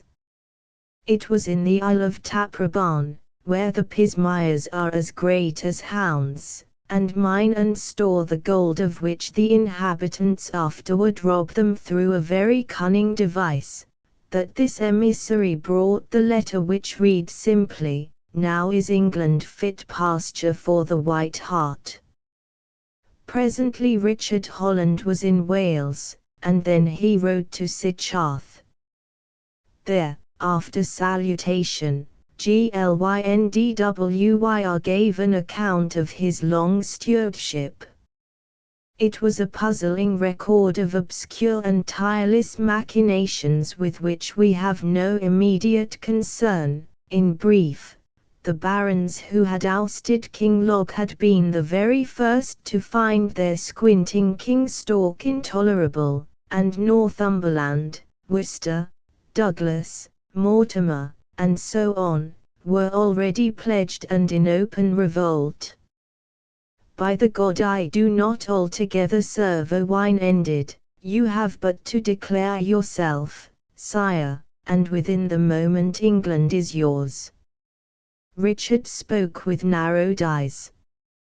You forget that while Henry of Lancaster lives no other man can ever hope to reign tranquilly in these islands. Come then. The hour strikes, and we will coax the devil for once in a way to serve God. Oh, but there is a boundary appointed. Glyndywyr moodily returned. You, too, forget that in cold blood this Henry stabbed my best loved son. But I do not forget this, and I have tried divers methods which we need not speak of, I who can at will corrupt the air, and cause sickness and storms, raise heavy mists, and create plagues and fires and shipwrecks, yet the life itself I cannot take. For there is a boundary appointed, sire, and beyond that frontier the master of our Sabbaths cannot serve us even though he would. Richard crossed himself. You horribly mistake my meaning. Your practices are your own affair, and in them I decline to dabble. I merely design to trap a tiger with his appropriate bait. For you have a fief at Caerdion, I think. Very well. I intend to herd your sheep there, for a week or two, after the honourable example of Apollo. It is your part to see that Henry knows I am living disguised and defenceless at Caerdion. The gaunt Welshman chuckled. Yes, squinting Henry of Lancaster would cross the world, much less the Severn, to make quite sure of Richard's death. He would come in his own person with at most some 20 trustworthy followers. I will have 100 there, and certain aging scores will then be settled in that place. Glyndywyr meditated afterward, very evilly. Sire, he said without prelude, I do not recognize Richard of Bordeaux. You have garnered much in travelling.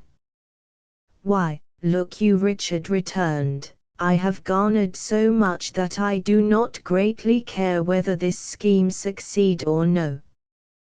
With age I begin to contend even more indomitably that a wise man will consider nothing very seriously. You barons here believe it an affair of importance who may chance to be the King of England, say, this time next year. You take sides between Henry and me. I tell you frankly that neither of us, that no man in the world, by reason of innate limitations, can ever rule otherwise than abominably, or, ruling, can create anything save discord. Nor can I see how this matters either, since the discomfort of an ant village is not, after all, a planet-wrecking disaster. No, Owain, if the planets do indeed sing together, it is, depend upon it, to the burden of fools all. for I am as liberally endowed as most people, and when I consider my abilities, my performances, my instincts, and so on, quite aloofly, as I would appraise those of another person, I can only shrug, and to conceive that common sense, much less omnipotence, would ever concern itself about the actions of a creature so entirely futile is, to me at least, impossible. I have known the thought, said Owain, though rarely since I found the Englishwoman that was afterward my wife, and never since my son, my Gruffydd, was murdered by a jesting man. He was more like me than the others, people said. You are as yet the empty scabbard, powerless alike for help or hurt. Hate or love must be the sword, sire, that informs us here, and then, if only for a little while, we are as gods. Pardie. I have loved as often as Salomon, and in 14 kingdoms. We of Cymry have a saying, sire, that when a man loves par amours the second time he may safely assume that he has never been in love at all. And I hate Henry of Lancaster as I do the devil. I greatly fear, said Owain with a sigh, lest it may be your irreparable malady to hate nothing, not even that which you dislike. No, you consider things with both eyes open, with an unmanly rationality, whereas Sire Henry views all matters with that heroic squint which came into your family from Poictism. Be off with your dusty scandals, said Richard, laughing. So then Glynndwyr rode south to besiege and burn the town of Cerediff, while at Caerdion Richard Holland abode tranquilly for some 3 weeks.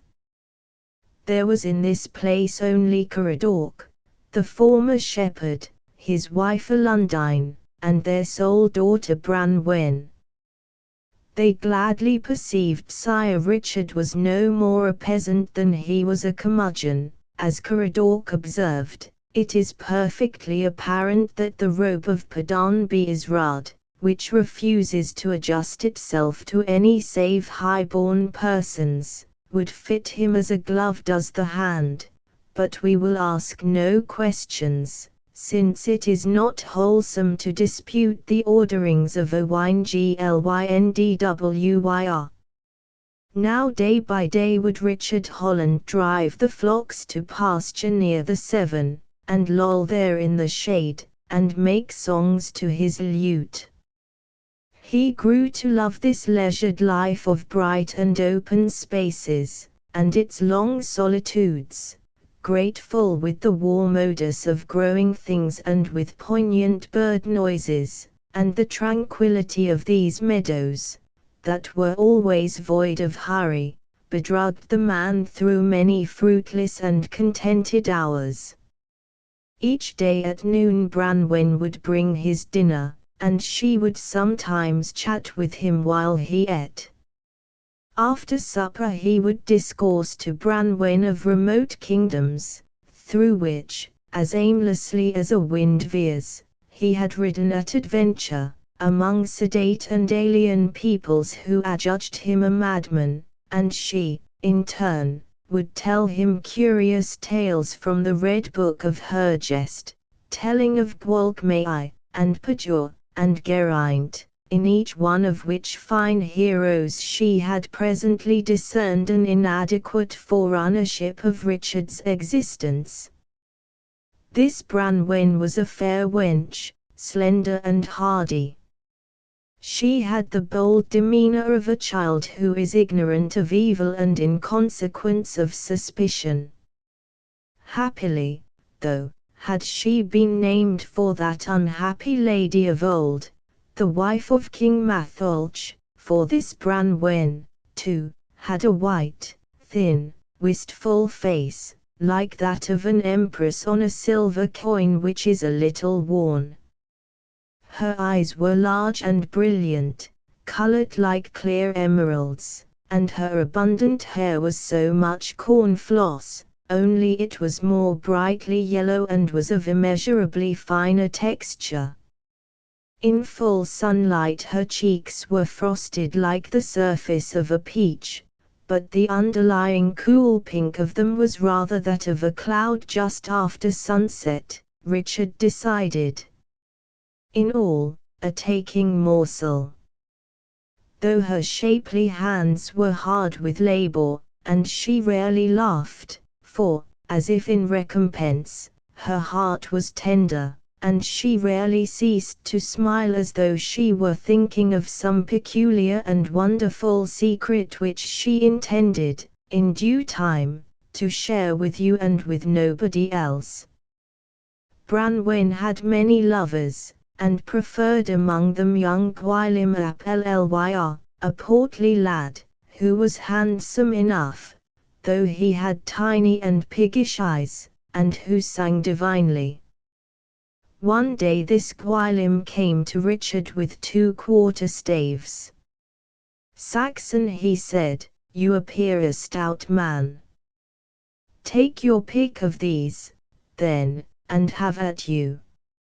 "Such are not the weapons I would have named," Richard answered, "yet in reason, messy Gwylym, I can deny you nothing that means nothing to me." With that they laid aside their coats and fell to exercise. In these unaccustomed bouts Richard was soundly drubbed, as he had anticipated, but he found himself the stronger man of the two, and he managed somehow to avoid an absolute overthrow. By what method he contrived this he never ascertained. "I have forgotten what we are fighting about," he observed, after 10 minutes of heroic thumps and hangings, "or, to be perfectly exact, I never knew. But we will fight no more in this place. Come and go with me to Welshpool, messy Gwylym, and there we will fight to a conclusion over good sack and claret." "Content," cried Gwylym, "but only if you yield me Branwen." "Have we indeed wasted a whole half-hour in squabbling over a woman?" Richard demanded, like 2 children in a worldwide toy shop over any one particular toy.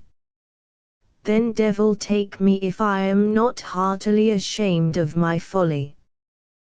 Though, look you, Gwylym, I would speak naught save commendation of these delicate and lively-tinted creatures so long as one is able to approach them in a becoming spirit of levity. It is only their not infrequent misuse which I would condemn, and in my opinion the person who elects to build a shrine for any one of them has only himself to blame if his chosen goddess will accept no burnt offering except his honor and happiness. Yet since time's youth have many fine men been addicted to this insane practice, as, for example, were Hercules and Merlin to their illimitable sorrow, and, indeed, the more I reconsider the old gallantries of Salomon, and of other venerable and sagacious potentates, the more profoundly am I ashamed of my sex." Gwylym said, "This lazy gabbling of yours is all very fine. Perhaps it is also reasonable. Only when you love you do not reason." "I was endeavoring to prove that," said Richard gently. Then they went to Welshpool, ride and tie on Gwylym's horse. Tongue loosened by the claret, Gwylym raved aloud of Branwen, like a babbling fawn, while to each rapture Richard affably assented. In his heart he likened the boy to Dionysos at Naxos, and could find no blame for Ariadne. Moreover, the room was comfortably dark and cool, for thick vines hung about the windows, rustling and tapping pleasantly, and Richard was content. "She does not love me," Gwilym cried. "It is well enough. I do not come to her as one merchant to another, since love was never bartered.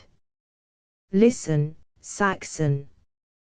He caught up Richard's lute. The strings shrieked beneath Gwilym's fingers as he fashioned his rude song. Sang Gwilym, "Love me or love me not, it is enough that I have loved you, seeing my whole life is uplifted and made glad by the glory of love, my life that was a scroll bescrawled and blurred with tavern catches, which that pity of his erased, and wrote instead one lonely word, O Branwen. I have accorded you incessant praise and song and service, dear, because of this, and always I have dreamed incessantly who always dreamed, when in oncoming days this man or that shall love you, and at last this man or that shall win you, it must be that, loving him, you will have pity on me when happiness engenders memory and long thoughts, nor unkindly, of the past, O Branwen. Of this I know not surely, who am sure that I shall always love you while I live, and that, when I am dead, with naught to give of song or service, love will yet endure, and yet retain his last prerogative, when I lie still, and sleep out centuries, with dreams of you and the exceeding love I bore you, and am glad dreaming thereof, and give God thanks for all, and so find peace, O Branwen. Now, were I to get as tipsy as that Richard enviously thought, midway in a return to his stolid sheep, I would simply go to sleep and wake up with a headache. And were I to fall as many fathoms deep in love as this Gwilym ventures, or, rather, as he hurls himself with a splurge, I would perform, I wonder, now, what miracle. For he was, though vaguely, discontent. This Gwilym was so young, so earnest over every trifle, and above all, was so untroubled by forethought, each least desire controlled him, as varying winds sport with a fallen leaf, whose frank submission to superior vagaries the boy appeared to emulate. Richard saw that in a fashion Gwilym was superb. "And hi-ho," said Richard, "I am attestedly a greater fool than he, but I begin to weary of a folly so thin-blooded." The next morning came a ragged man, riding upon a mule. He declared himself a tinker. He chatted out an hour with Richard, who perfectly recognized him as Sir Walter Blount, and then this tinker crossed over into England. Richard whistled. "Now my cousin will be quite sure, and now my anxious cousin will come to speak with Richard of Bordeaux. And now, by every saint in the calendar, I am as good as King of England." He sat down beneath a young oak and twisted 4 or 5 blades of grass between his fingers while he meditated. Undoubtedly he would kill this squinting Henry of Lancaster with a clear conscience and even with a certain relish, much as one crushes the uglier sort of vermin, but, hand upon heart, Richard was unable to avow any particularly ardent desire for the scoundrel's death. Thus crudely to demolish the knave's adroit and year-long scheming savoured actually of grossness. The spider was venomous, and his destruction laudable, granted, but in crushing him you ruined his web, a miracle of patient machination, which, despite yourself, compelled hearty admiring and envy. True, the process would recrown a certain Richard, but then, as Richard recalled it, being king was rather tedious. Richard was not now quite sure that he wanted to be king, and, in consequence, be daily plagued by a host of vexatious and ever-squabbling barons. "I shall miss the little hussy, too," he thought. "Hi-ho," said Richard, "I shall console myself with purchasing all beautiful things that can be touched and handled. Life is a flimsy vapor which passes and is not any more. Presently Branwen will be married to this Gwylym and will be grown fat and old, and I shall be remarried to little Dame Isabel, and shall be King of England, and a trifle later all four of us shall be dead." Pending this deplorable consummation, a wise man will endeavor to amuse himself. Next day he dispatched Caradoc to Owain Glyndwyr to bid the latter send the promised implements to Caerdion. Richard, returning to the hut the same evening, found Alundine there, alone, and grovelling at the threshold. Her forehead was blooded when she raised it, and through tearless sobs told of what had happened. A half-hour earlier, while she and Branwen were intent upon their milking, Gwylym had ridden up, somewhat the worse for liquor. Branwen had called him sot, had bidden him go home. "That I will do," said Gwylym, and suddenly caught up the girl. Alundine sprang for him, and with clenched fist Gwylym struck her twice full in the face, and laughing, rode away with Branwen. Richard made no observation. In silence he fetched his horse, and did not pause to saddle it. Quickly he rode to Gwylym's house, and broke in the door. Against the farther wall stood lithe Branwen fighting silently. Her breasts and shoulders were naked, where Gwylym had torn away her garments. He wheedled, laughed, swore, and hiccuped, turn by turn, but she was silent. "On guard!" Richard barked. Gwylym wheeled.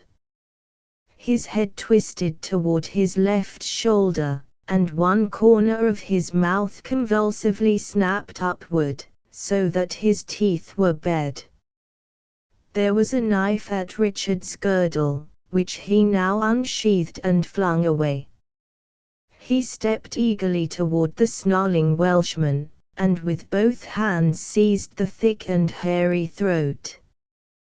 What followed was brutal. For many minutes Branwen stood with averted face, shuddering. She very dimly heard the sound of Gwylym's impotent fists as they beat against the countenance and body of Richard, and heard the thin splitting vicious noise of torn cloth as Gwylym clutched at Richard's tunic and tore it many times. Richard did not utter any articulate word, and Gwylym could not. There was entire silence for a heartbeat, and the thudding fall of something ponderous and limp. "Come," Richard said then. Through the hut's twilight he came, as glorious in her eyes as Michael fresh from that primal battle with old Satan. Tall Richard came to her, his face all blood, and lifted her in his arms lest Branwen's skirt be soiled by the demolished thing which sprawled across their path. She never spoke. She could not speak. In his arms she rode homeward, passive, and content. The horse trod with deliberation. In the east the young moon was taking heart as the darkness thickened, and innumerable stars awoke. Branwen noted these things incuriously. Richard was horribly afraid. It had been, in sober verity it had been Richard of Bordeaux, that some monstrous force had seized, and had lifted, and had curtly utilized as its handiest implement. He had been, and in the moment had known himself to be, the thrown spear as yet in air, about to kill and quite powerless to refrain from killing. It was a full 3 minutes before he had got the better of his bewilderment and laughed, very softly, lest he disturb this Branwen, who was so near his heart. Next day she came to him at noon, bearing as always the little basket. It contained today a napkin, some garlic, a ham, and a small soft cheese, some shallots, salt, nuts, wild apples, lettuce, onions, and mushrooms. "Behold a feast," said Richard. He noted then that she carried also a blue pitcher filled with thin wine, and 2 cups of oak bark. She thanked him for last night's performance, and drank a mouthful of wine to his health. "Decidedly, I shall be sorry to have done with shepherding," said Richard as he ate. Branwen answered, "I too shall be sorry, Lord, when the masquerade is ended." And it seemed to Richard that she sighed, and he was the happier. But he only shrugged. "I am the wisest person unhinged, since I comprehend my own folly." Yet I grant you that he was wise, too, the minstrel of old time that sang, "Over wild lands and tumbling seas flits love, at will, and maddens the heart and beguiles the senses of all whom he attacks, whether his quarry be some monster of the ocean or some fierce denizen of the forest, or man, for thine, O love, thine alone is the power to make playthings of us all." Your bard was wise, no doubt, yet it was not in such terms that Gwylym sang of this passion. "Lord," she demanded shyly, "how would you sing of love?" Richard was replete and contented with the world. He took up the lute, in full consciousness that his compliance was in large part senatory.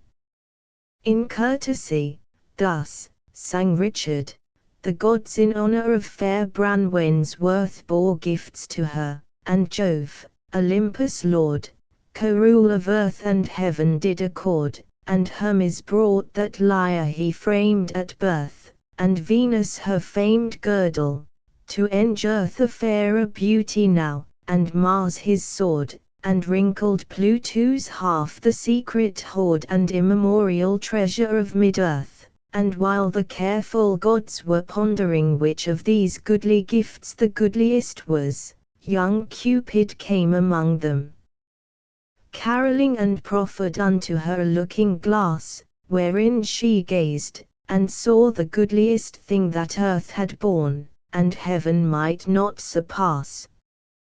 "3 sounds are rarely heard," said Branwen, "and these are the song of the birds of Rhiannon, an invitation to feast with a miser, and a speech of wisdom from the mouth of a Saxon.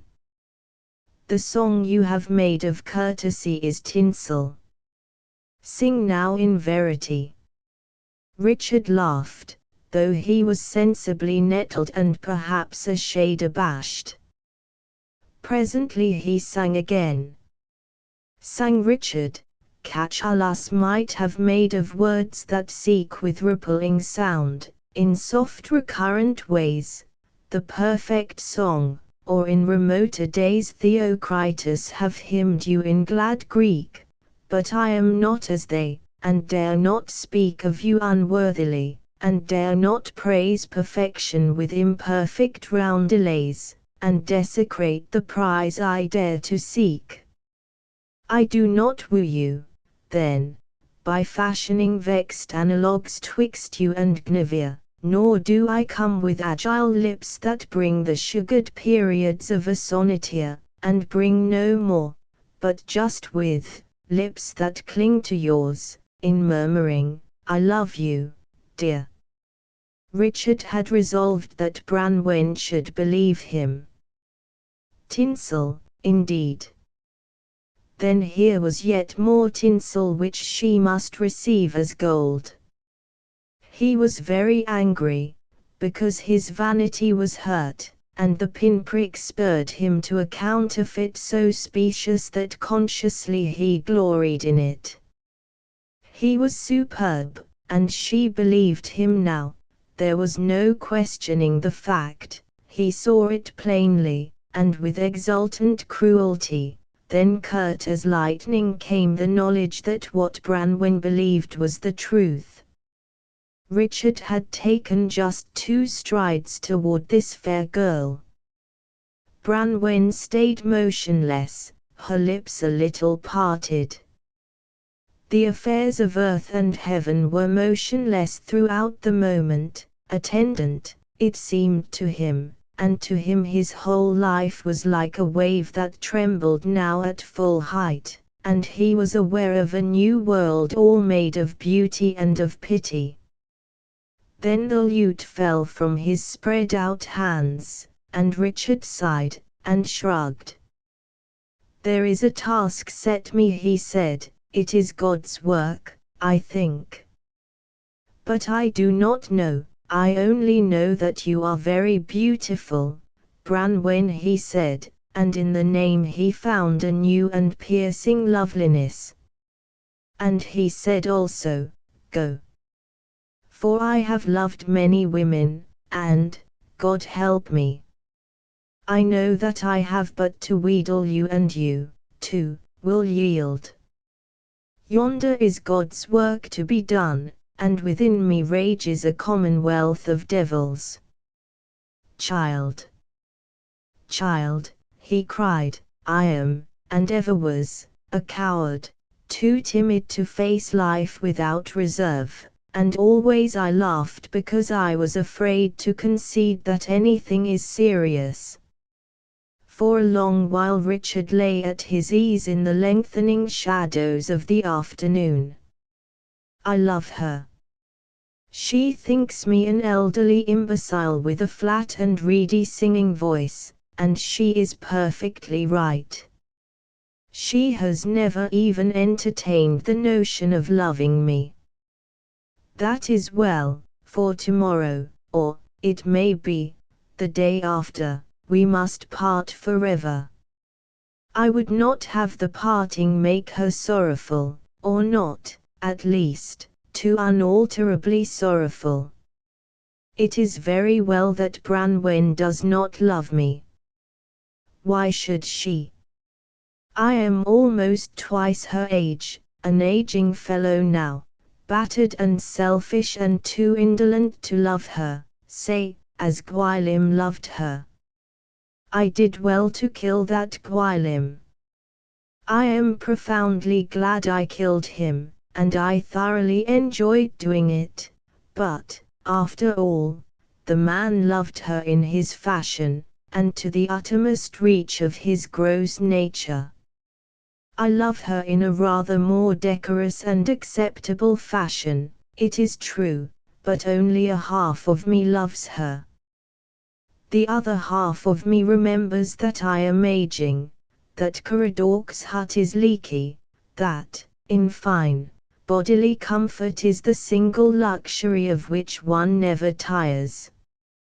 I am a very contemptible creature, the empty scabbard of a man, precisely as Owain said. This settled, Richard whistled to his dog. The sun had set. There were no shadows anywhere as Richard and his sheep went homeward, but on every side the colors of the world were more somber.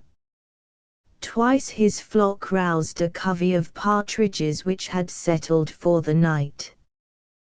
The screech owl had come out of his hole, and bats were already blundering about, and the air was cooling. There was as yet but one star in the green and cloudless heaven, and this was very large, like a beacon. It appeared to him symbolical that he trudged away from this star. Next morning the Welshman came, and now the trap was ready for Henry of Lancaster. It befell just 2 days later, about noon, that while Richard idly talked with Branwen, a party of soldiers, some 15 in number, rode down the river's bank from the ford above. Their leader paused, then gave an order. The men drew rein. He cantered forward. "God give you joy, fair sir," said Richard, when the cavalier was near him. The newcomer raised his visor. "God give you eternal joy, my fair cousin," he said, "and very soon. Now send away this woman before that happens which must happen." "Do you plan," said Richard, "to disfigure the stage of our quiet pastorals with murder?"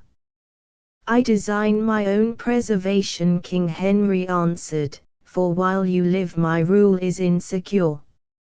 "I am sorry," Richard said, "that in part my blood is yours." Twice he sounded his horn, and everywhere from rustling underwoods arose the half-naked Welshman. Said Richard, "You should read history more carefully, cousin Henry. You might have profited, as I have done, by considering the trick which our grandfather, old Edward Longshanks, played on the French king at Miselis. As matters stand, your men are 1 to 10. You are impotent. Now we balance our accounts. These persons here will first deal with your followers. Then they will conduct you to Glynndwyr, who has long desired to deal with you himself, in privacy, since that Whit Monday when you murdered his son."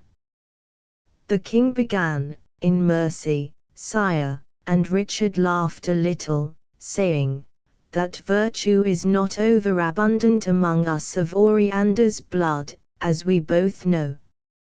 No, cousin, fate and time are merry jesters. See, now, their latest mockery. You the King of England ride to Sycharth to your death, and I the tender of sheep depart into London, without any hindrance, to reign henceforward over these islands. Tomorrow you are worm's meat, cousin Henry, tomorrow, as yesterday, I am King of England." Then Branwen gave one sharp, brief cry, and Richard forgot all things saving this girl, and strode to her. He had caught up her hard, lithe hands, against his lips he strained them close and very close. "Branwen," he said. His eyes devoured her. "Yes, King," she answered.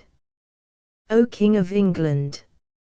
O fool that I have been to think you less!" In a while Richard said, "Well, I at least am not fool enough to think of making you a king's whore. So I must choose between a peasant wench and England. Now I choose, and how gladly. Branwen, help me to be more than King of England." Low and very low he spoke, and long and very long he gazed at her, and neither seemed to breathe. Of what she thought I cannot tell you, but in Richard there was no power of thought, only a great wonderment. Why, between this woman's love and aught else there was no choice for him, he knew upon a sudden. Perhaps he would thus worship her always, he reflected, and then again, perhaps he would be tired of her before long, just as all other persons seemed to abate in these infatuations. Meanwhile it was certain that he was very happy. No, he could not go back to the throne and to the little French girl who was in law his wife. And, as if from an immense distance, came to Richard the dogged voice of Henry of Lancaster. It is of common report in these islands that I have a better right to the throne than you. As much was told our grandfather, King Edward of happy memory, when he educated you and had you acknowledged heir to the crown, but his love was so strong for his son the Prince of Wales that nothing could alter his purpose. And indeed if you had followed even the example of the Black Prince you might still have been our king, but you have always acted so contrarily to his admirable precedents as to occasion the rumour to be generally believed throughout England that you were not, after all, his son. Richard had turned impatiently. For the love of heaven, truncate your abominable periods. Be off with you.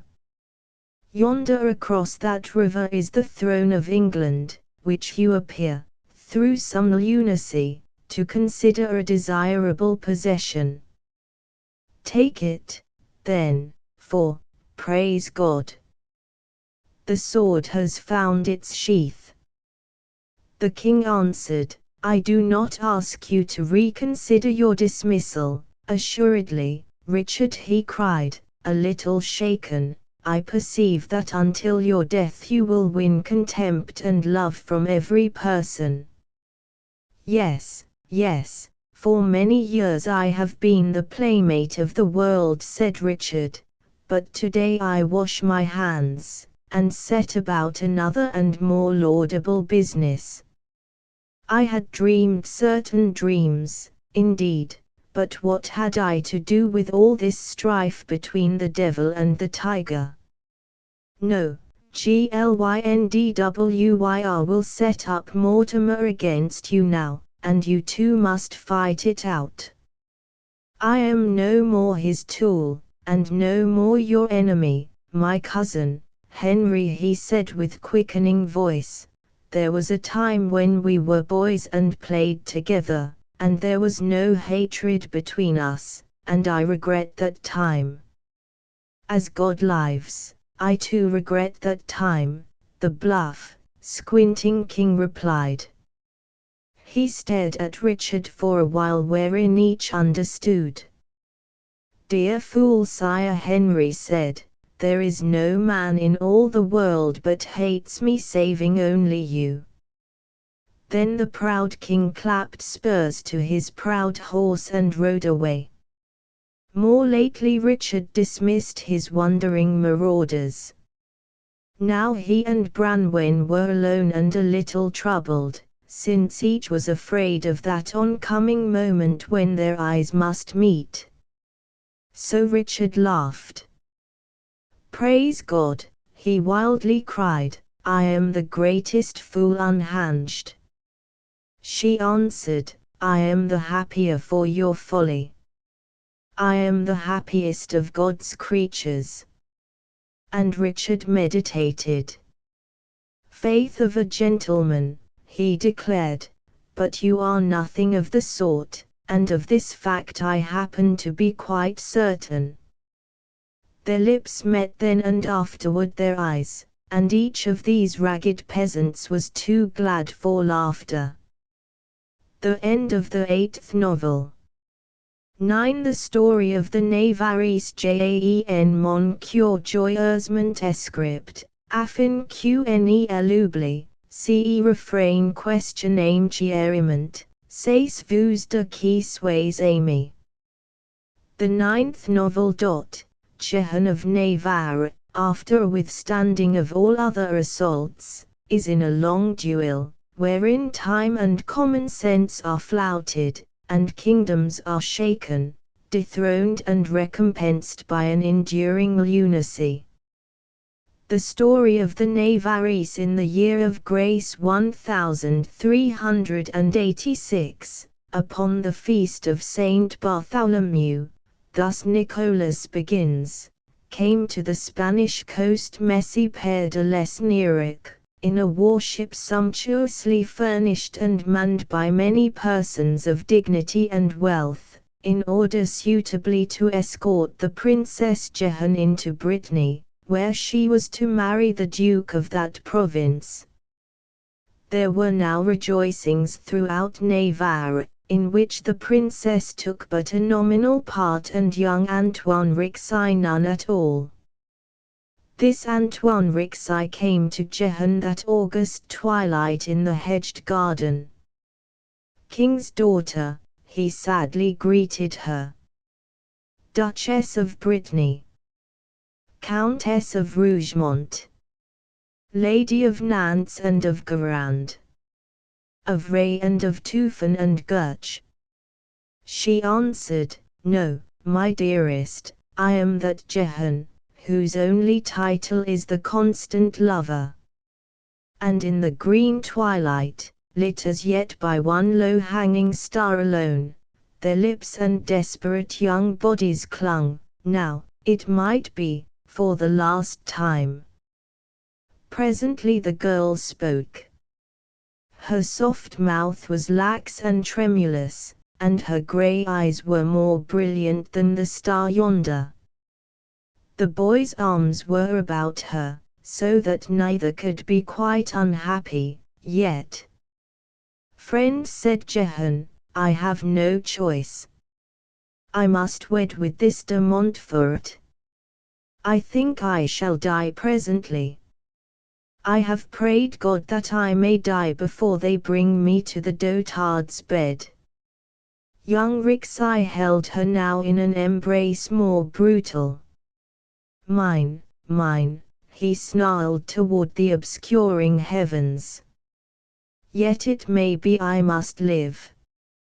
Friend, the man is very old. Is it wicked to think of that? For I cannot but think of his great age. Then Rixai answered, My desires, may God forgive me, have clutched like starving persons at that sorry sustenance. Friend.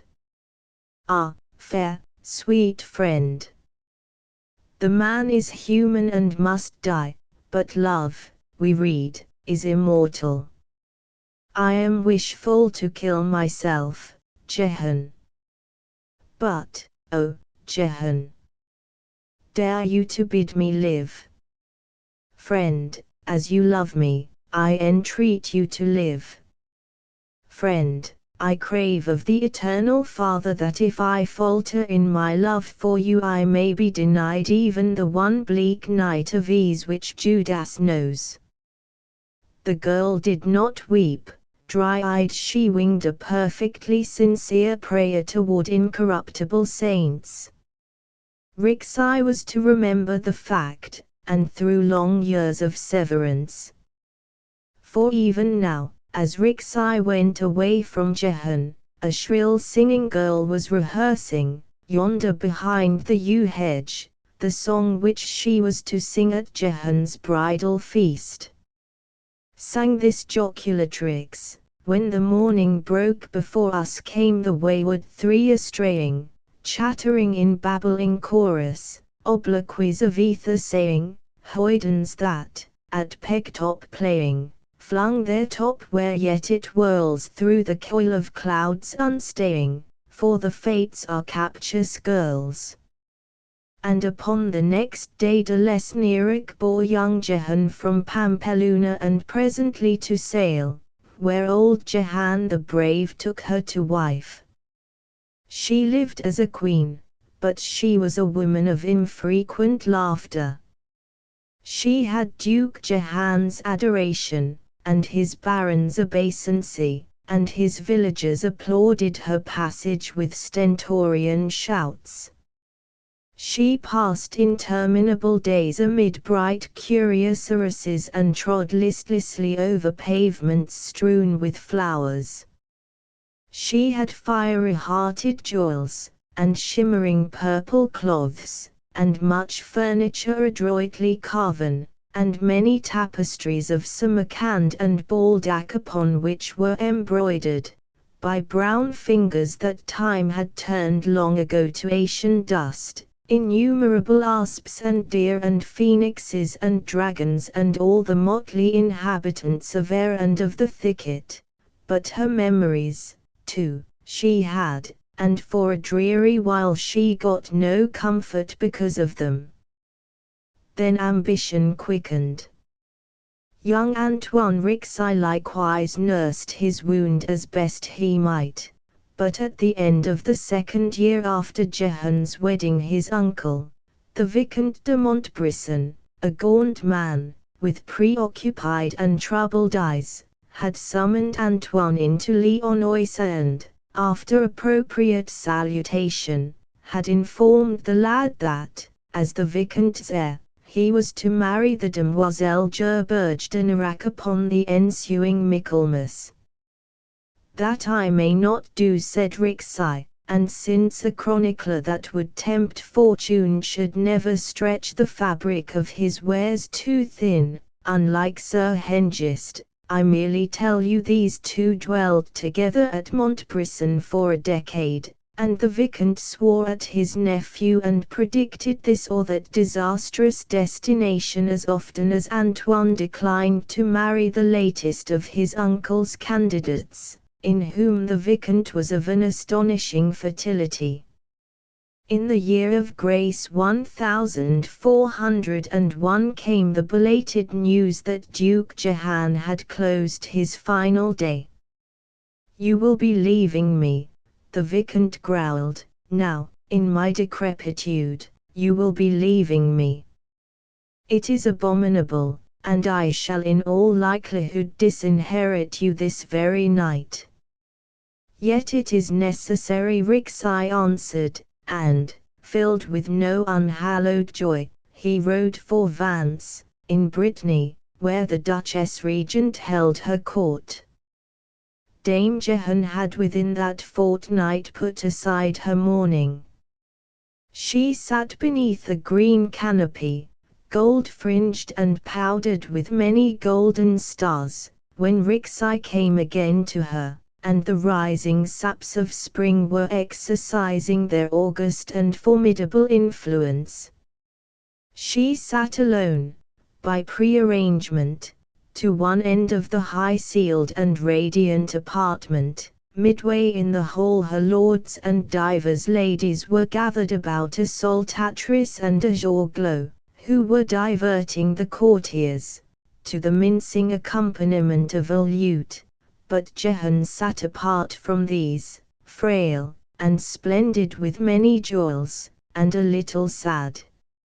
And Antoine Rixey found no power of speech within him at the first. Silent he stood before her, still as an effigy, while meltingly the jongleur sang.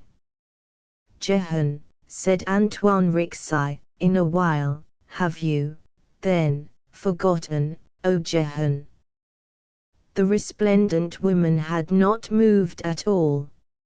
It was as though she were some tinted and lavishly adorned statue of barbaric heathenry, and he her postulant, and her large eyes appeared to judge an immeasurable path beyond him.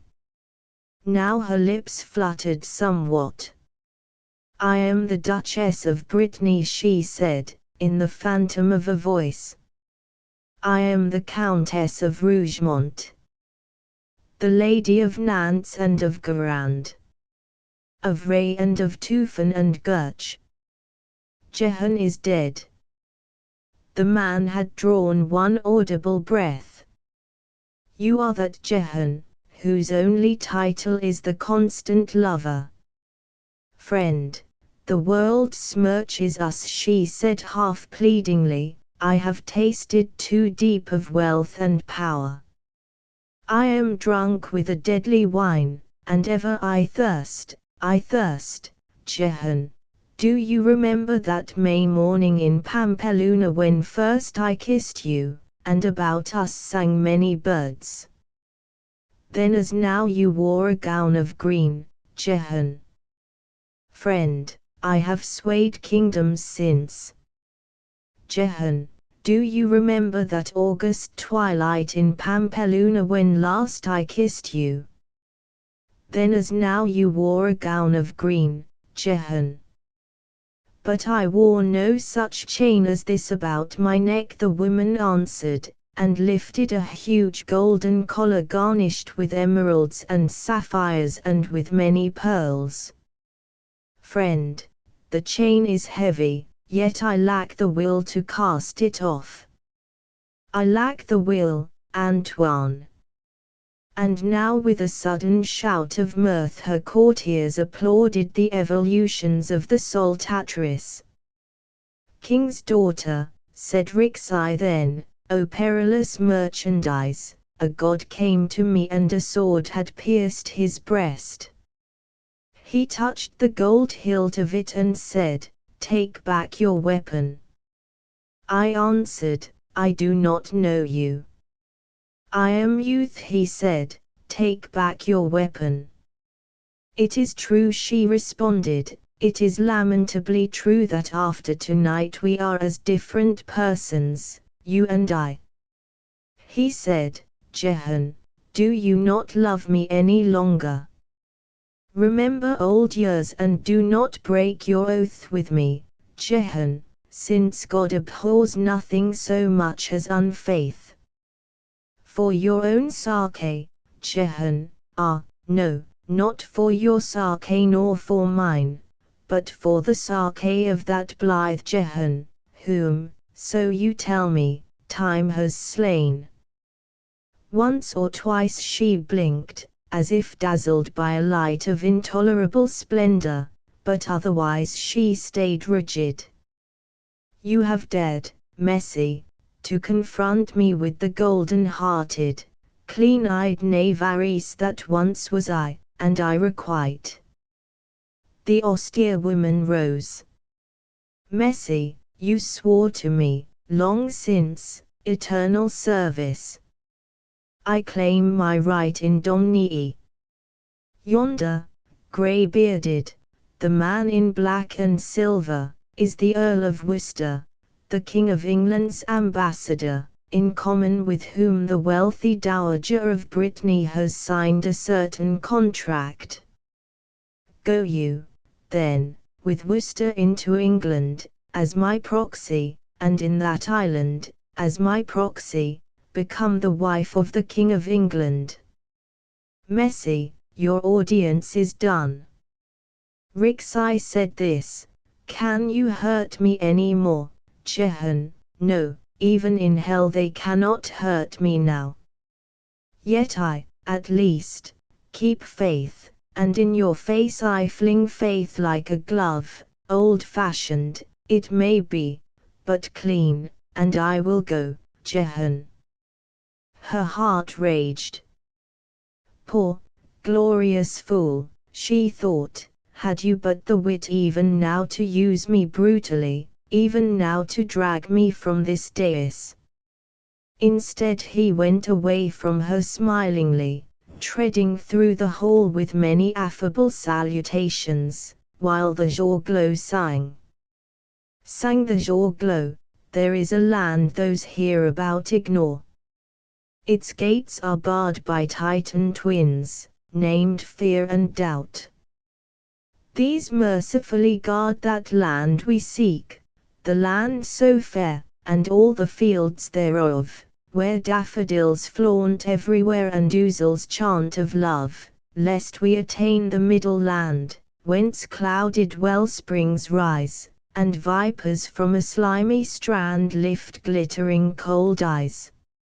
Now, the parable all may understand, and surely you know the name of the land. Never a guide or ever a chart may safely lead you about this land, the land of the human heart. And the following morning, being duly empowered, Antoine Rixai sailed for England in company with the Earl of Worcester, and upon St. Richard's Day the next ensuing was, at Eltham, as proxy of Jehan, married in his own person to the bloat King Henry, the fourth of that name to reign. This king was that same squinting Harry of Derby, called also Henry of Lancaster and Bolingbroke, who stole his cousin's crown, and about whom I have told you in the preceding story. First Sire Henry placed the ring on Rixey's finger, and then spoke Antoine Rixey, very loud and clear, I, Antoine Rixey, in the name of my worshipful lady, Dame Jehan, the daughter of Messy Charles until lately King of Navarre, the Duchess of Brittany and the Countess of Rougemont, do take you, Sire Henry of Lancaster, King of England and in title of France, and Lord of Ireland, to be my husband, and thereto I, Antoine Rixey, in the spirit of my said lady. The speaker paused here to regard the gross hulk of masculinity before him, and then smiled very sadly. In precisely the spirit of my said lady, I plight you my troth.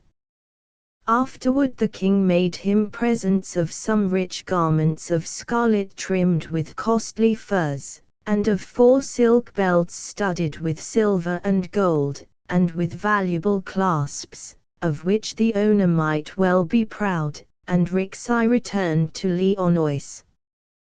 Depardieu, his uncle said, so you return alone. I return as did Prince Troilus, said Rixey, to boast to you of liberal entertainment in the tent of Diomed.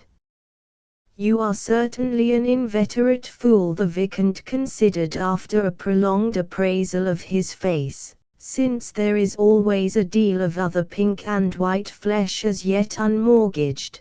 Boy with my brother's eyes, the Viscount said, in another voice, I have heard of the task put upon you, and I would that I were God to punish as is fitting.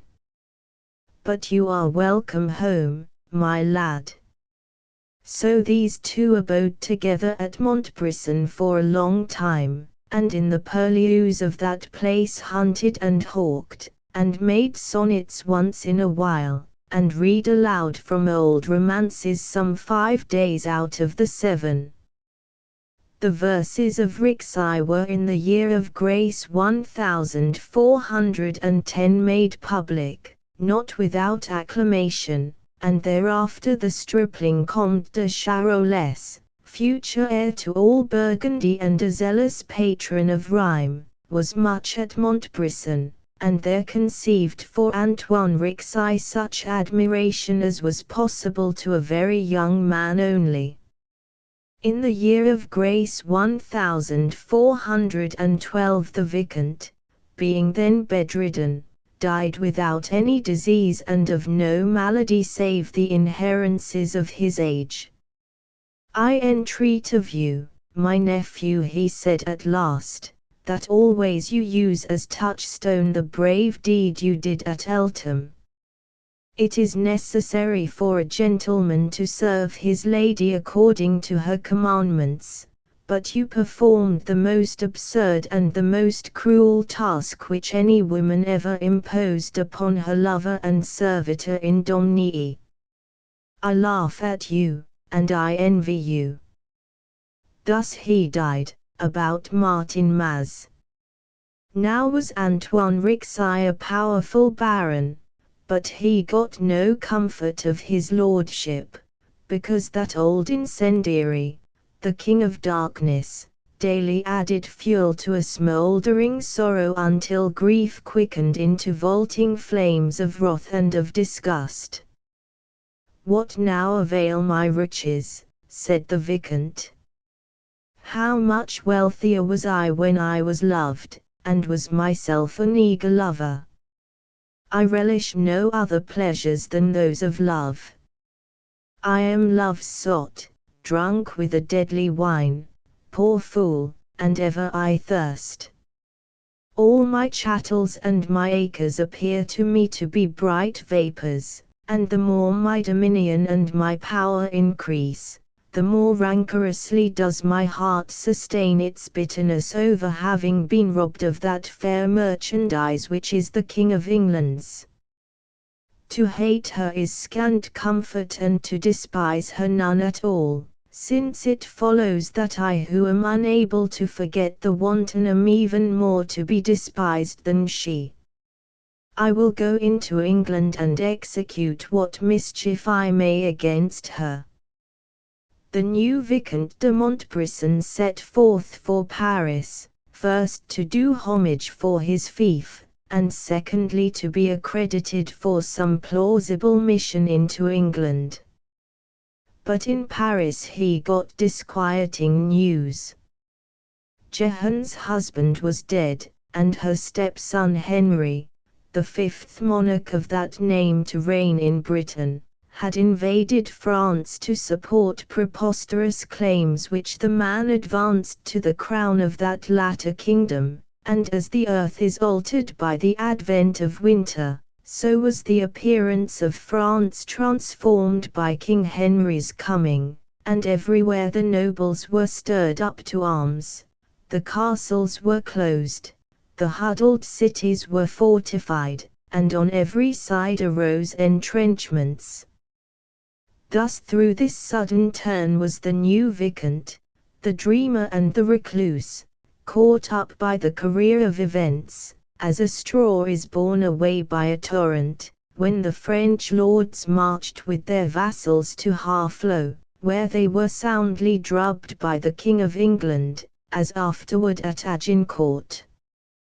But in the year of grace 1417 there was a breathing space for discredited France, and presently the Vicomte de Montbrison was sent into England, as ambassador. He got in London a fruitless audience of King Henry, whose demands were such as rendered a renewal of the war inevitable, and afterward got, in the month of April, about the day of Palm Sunday, at the Queen's Dower Palace of Havering Bower, an interview with Queen Jehan. 5 A curled pert page took the Vicomte to where she sat alone, by pre-arrangement, in a chamber with painted walls, profusely lighted by the sun, and made pretence to weave a tapestry. When the page had gone she rose and cast aside the shuttle, and then with a glad and wordless cry stumbled toward the Vicomte. "Madam and Queen," he coldly said. His judgment found in her a quite ordinary, frightened woman, aging now, but still very handsome in these black and shimmering gold robes. But all his other faculties found her desirable, and with a contained hatred he had perceived, as if by the terse illumination of a thunderbolt, that he could never love any woman save the woman whom he most despised. She said, "I had forgotten. I had remembered only you, Antoine, and Navarre, and the clean-eyed Navarrese." Now for a little, Jehan paced the gleaming and sun-drenched apartment as a bright leopardess might tread her cage. Then she wheeled. "Friend, I think that God himself has deigned to avenge you. All misery my reign has been. First Hotspur, then prim Worcester harried us. Came Glyndywyr afterward to prick us with his devil's horns. Followed the dreary years that linked me to the rotting corpse which God's leprosy devoured while the poor furtive thing yet moved, and endured its share in the punishment of Manuel's poisonous blood.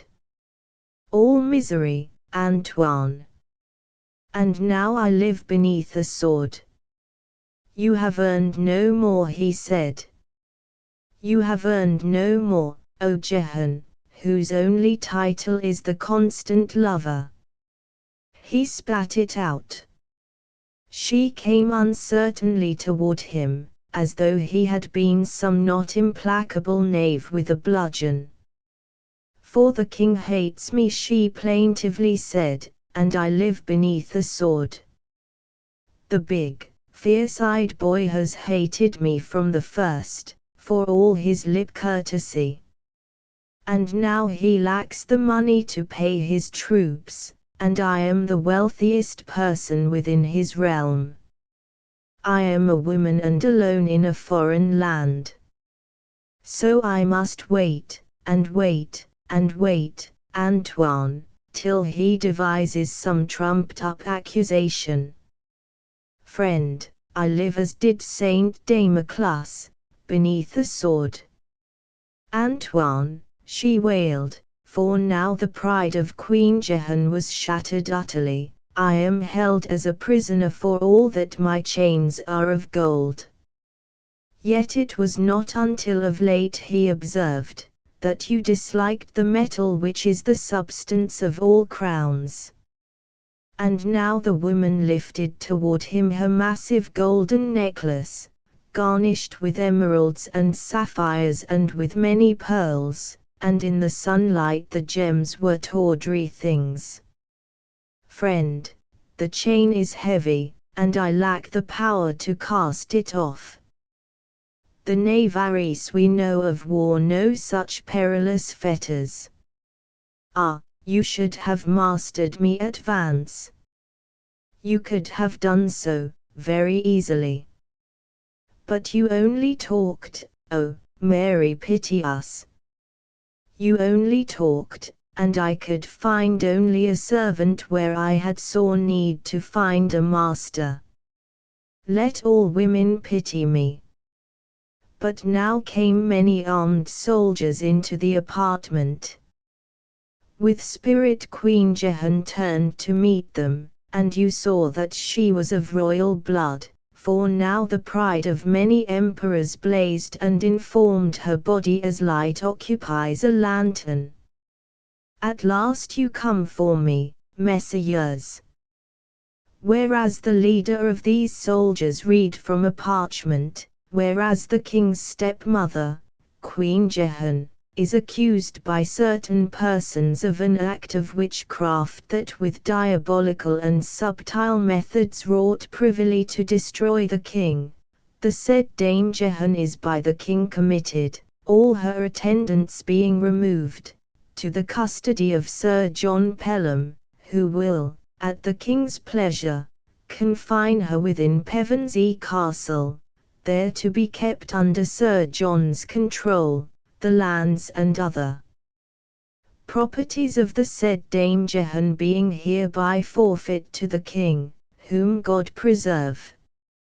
"Harry of Monmouth," said Jehan, "ah, my tall stepson, could I but come to you, very quietly, with a knife." She shrugged her shoulders, and the gold about her person glittered in the sunlight. "Witchcraft, Aheim, one never disproves that. Friend, now are you avenged the more abundantly?" "Young Rixai is avenged," the Viscount said, "and I came hither desiring vengeance." She wheeled, a lithe flame, he thought, of splendid fury. And in the gutter Jehan dares say what Queen Jehan upon the throne might never say. "Had I reigned all these years as mistress not of England but of Europe, had nations wheedled me in the place of barons, young Rixai had been none the less avenged. Bah! What do these so little persons matter? Take now your petty vengeance. Drink deep of it. And know that always within my heart the Navaris has lived to shame me. Know that today you despise Jehan, the purchased woman. And that Jehan loves you. And that the love of proud Jehan creeps like a beaten cur toward your feet, in the sight of common men. And know that Rixai is avenged, you milliner. Into England I came desiring vengeance, apples of Sodom. O bitter fruit, the Viscount thought, O fitting harvest of a fool's assiduous husbandry. They took her from him, and that afternoon, after long meditation, the Viscount de Montbrison entreated a second private audience of King Henry, and readily obtained it.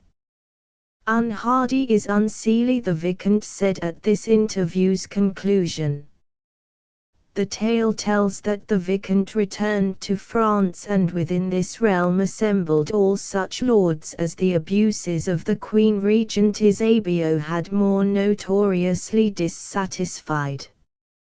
The Viscount had upon occasion an invaluable power of speech, and now, so great was the devotion of love's dupe, so heartily, so hastily, did he design to remove the discomforts of Queen Jehan, that now his eloquence was twin to Belial's insidious talking when that fiend tempts us to some proud iniquity.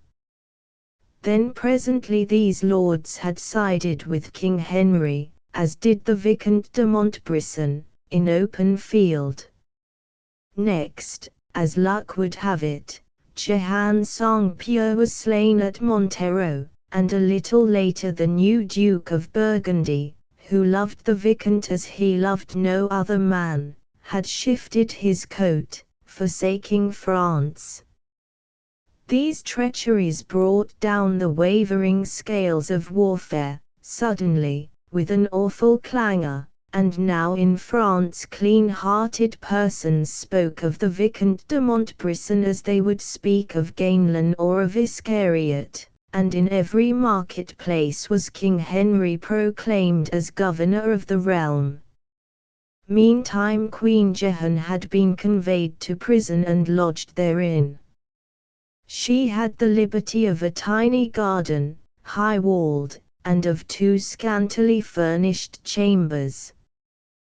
The brace of hard-featured females whom Pelham had provided for the Queen's attendance might speak to her of nothing that occurred without the gates of Pevensey, and she saw no other persons save her confessor, a triple-chinned Dominican. Had men already lain Jehan within the massive and gilded coffin of a queen, the outer world would have made as great a turbulence in her ears.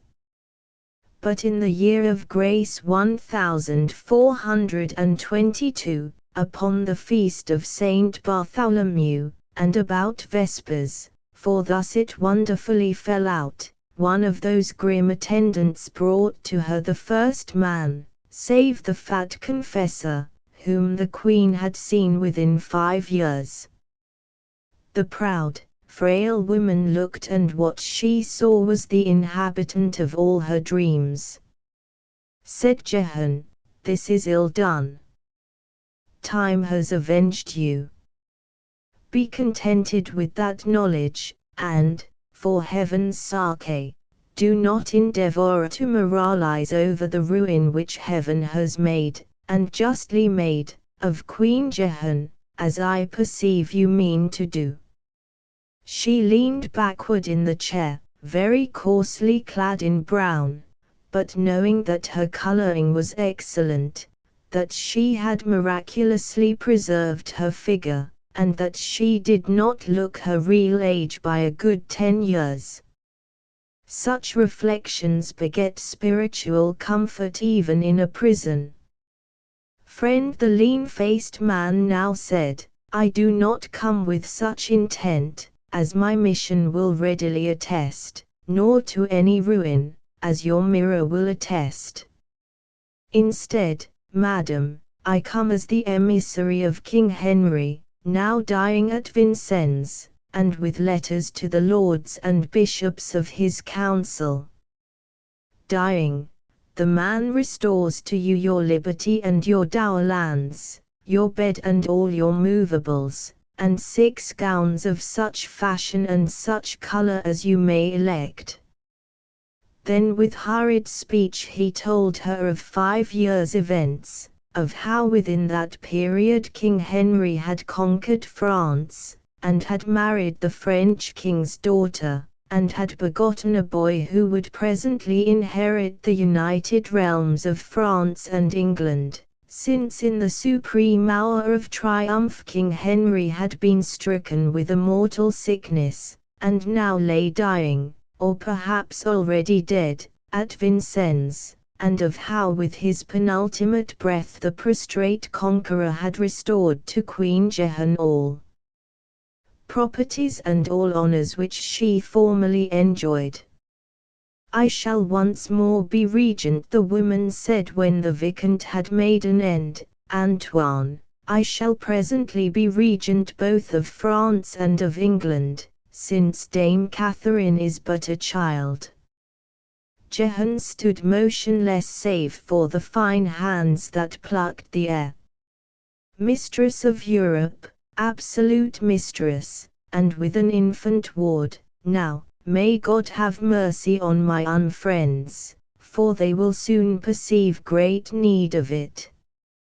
Yet was mercy ever the prerogative of royal persons, the Viscount suavely said, and the Navarrese we know of was both royal and very merciful, O constant lover. The speech was as a whiplash. Abruptly suspicion kindled in her shrewd grey eyes. Harry of Monmouth feared neither man nor God.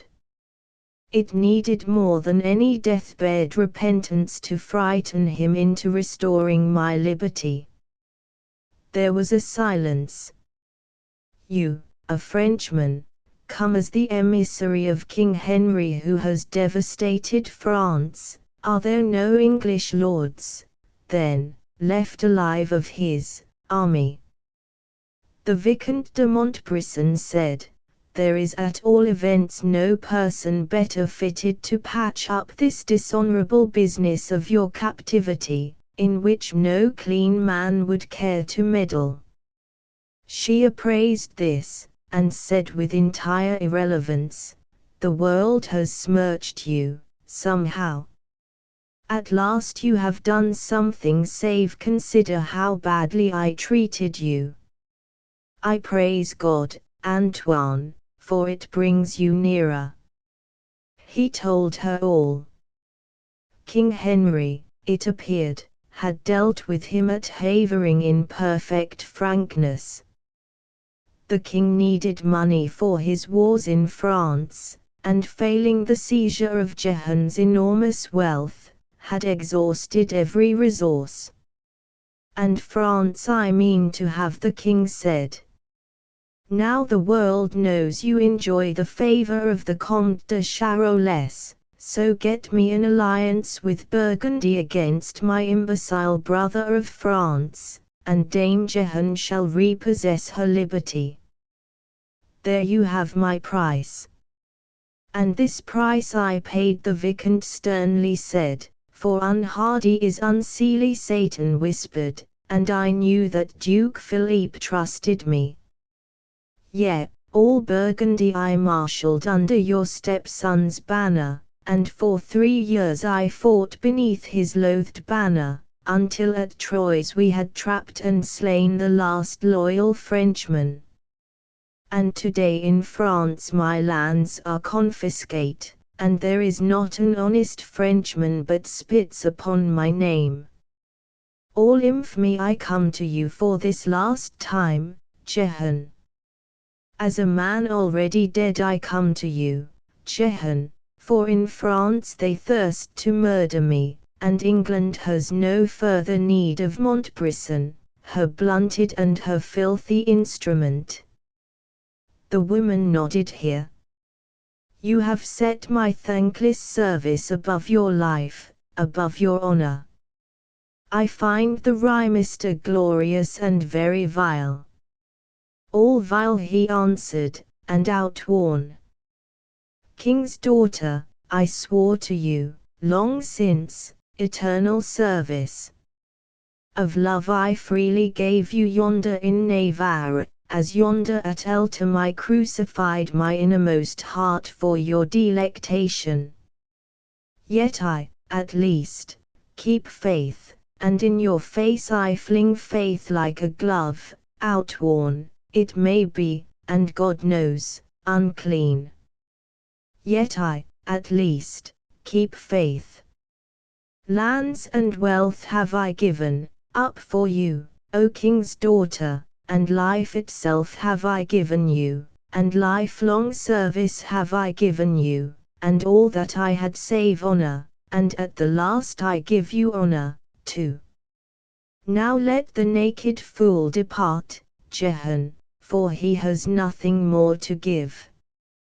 While the Vicomte de Montbrison spoke thus, she had leaned upon the sill of an open casement. Indeed, it had been better, she said, still with her face averted, and gazing downward at the tree-tops beneath, it had been far better had we never met. For this love of ours has proven a tyrannous and evil lord. I have had everything, and upon each feast of will and sense the world afforded me this love has swept down, like a harpy. Was it not a harpy you called the bird in that old poem of yours, to rob me of delight? And you have had nothing, for he has pilfered you of life, giving only dreams in exchange, my poor Antoine, and he has led you at the last to infamy. We are as God made us, and I may not understand why he permits this despotism.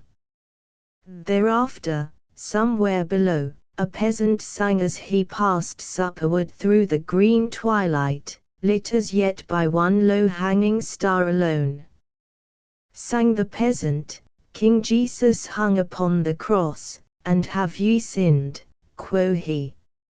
Nay, dismas, 'tis no honest loss when Satan cogs the dice ye toss, and thou shalt sup with me, sedebis apud angelos, quia amavisti. At heaven's gate was heaven's queen, and have ye sinned, quo she, and would I hold him worth a bean that durst not seek, because unclean, my cleansing charity, speak thou that wast the Magdalene, quia amavisti. It may be that in some sort the jingle answers me, then said Jehan, and she began with an odd breathlessness, friend, when King Henry dies, and even now he dies, shall I not as regent possess such power as no woman has ever wielded in Europe? Can aught prevent this? It is true, he answered. You leave this prison to rule over England again, and over conquered France as well, and naught can prevent it.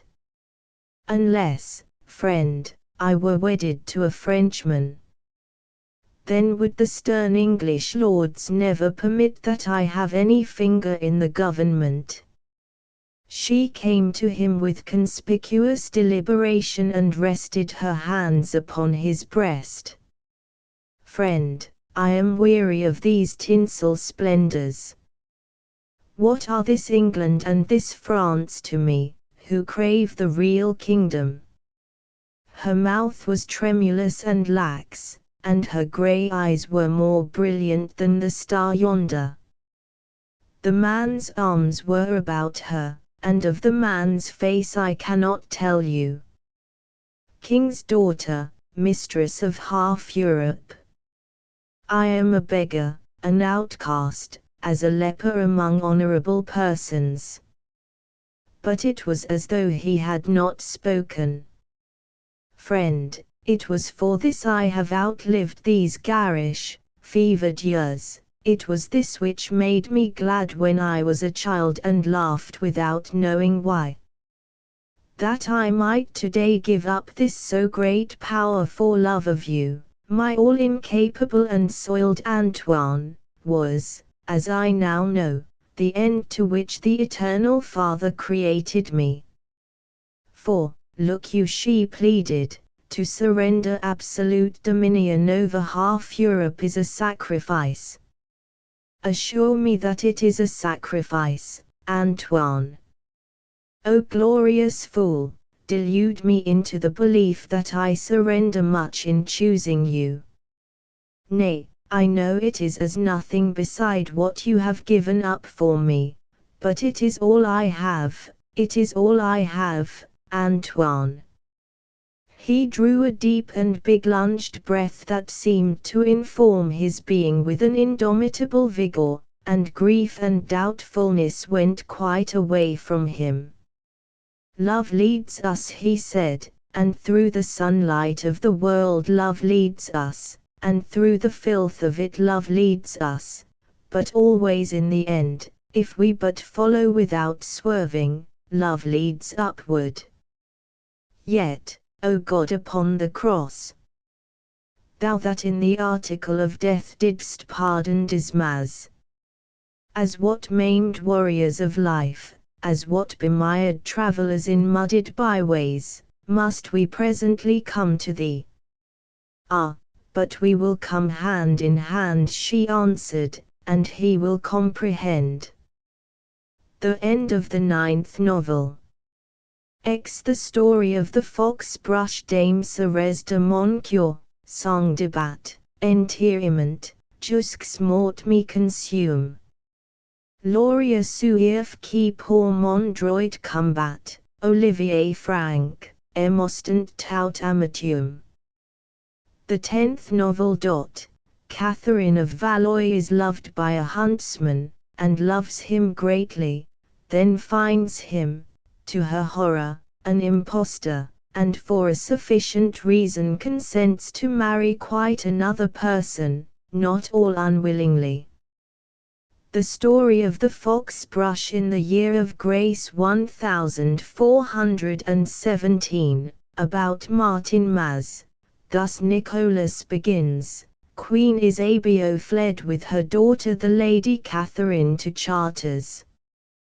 There the Queen was met by the Duke of Burgundy, and these two laid their heads together to such good effect that presently they got back into Paris, and in its public places massacred some 3,000 Armagnacs. That, however, is a matter which touches history. The root of our concernment is that, when the Queen and the Duke rode off to attend to this butcher's business, the Lady Catherine was left behind in the convent of Saint Scholastica, which then stood upon the outskirts of Chartres, in the bend of the Eure just south of that city. She dwelt for a year in this well-ordered place. There one finds her upon the day of the decollation of Saint John the Baptist, the fine August morning that starts the tale. Catherine the Fair, men called her, with considerable show of reason. She was very tall, and slim as a rush. Her eyes were large and black, having an extreme luster, like the gleam of undried ink, a luster at some times uncanny. Her abundant hair, too, was black, and today seemed doubly sombre by contrast with the gold netting which confined it. Her mouth was scarlet, all curves, and her complexion was famous for its brilliancy. Only a precisian would have objected that she possessed the Valois nose, long and thin and somewhat unduly overhanging the mouth. Today as she came through the orchard, crimson-garbed, she paused with lifted eyebrows. Beyond the orchard wall there was a hodgepodge of noises, among which a nice ear might distinguish the clatter of hoofs, a yelping and scurrying, and a contention of soft bodies, and above all a man's voice commanding the turmoil. She was 17, so she climbed into the crotch of an apple tree and peered over the wall. He was in rusty brown and not unshabby, but her regard swept over this to his face, and there noted how his eyes shone like blue winter stars under the tumbled yellow hair, and noted the flash of his big teeth as he swore between them. He held a dead fox by the brush, which he was cutting off. 2 hounds, lank and wolfish, were scaling his huge body in frantic attempts to get at the carrion. A horse grazed close at hand. So for a heartbeat she saw him. Then he flung the tailless body to the hounds, and in the act spied 2 black eyes peeping through the apple leaves. He laughed, all mirth to the heels of him. "Mademoiselle, I fear we have disturbed your devotions. But I had not heard that it was a Benedictine custom to rehearse Aves in tree-tops." Then, as she leaned forward, both elbows resting more comfortably upon the wall, and thereby disclosing her slim body among the foliage like a crimson flower green calixid, he said, "You are not a nun, blood of God, you are the Princess Catherine." The nuns, her present guardians, would have declared the ensuing action horrific, for Catherine smiled frankly at him and asked how could he thus recognize her at one glance. He answered slowly, "I have seen your portrait." "Ha, your portrait," he jeered, head flung back and big teeth glinting in the sunlight. "There is a painter who merits crucifixion." She considered this indicative of a cruel disposition, but also of a fine taste in the liberal arts. Aloud she stated, "You are not a Frenchman, Messie. I do not understand how you can have seen my portrait." The man stood for a moment twiddling the fox brush. "I am a harper, my princess. I have visited the courts of many kings, though never that of France. I perceive I have been woefully unwise." This trenched upon insolence, the look of his eyes, indeed, carried it well past the frontier, but she found the statement interesting. Straightway she touched the kernel of those fear-blurred legends whispered about Dom Manuel's reputed descendants. "You have, then, seen the King of England?"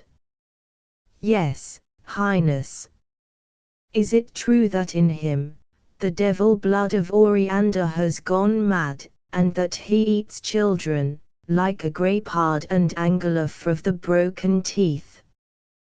His gaze widened. "I have heard a deal of scandal concerning the man. But certainly I never heard that."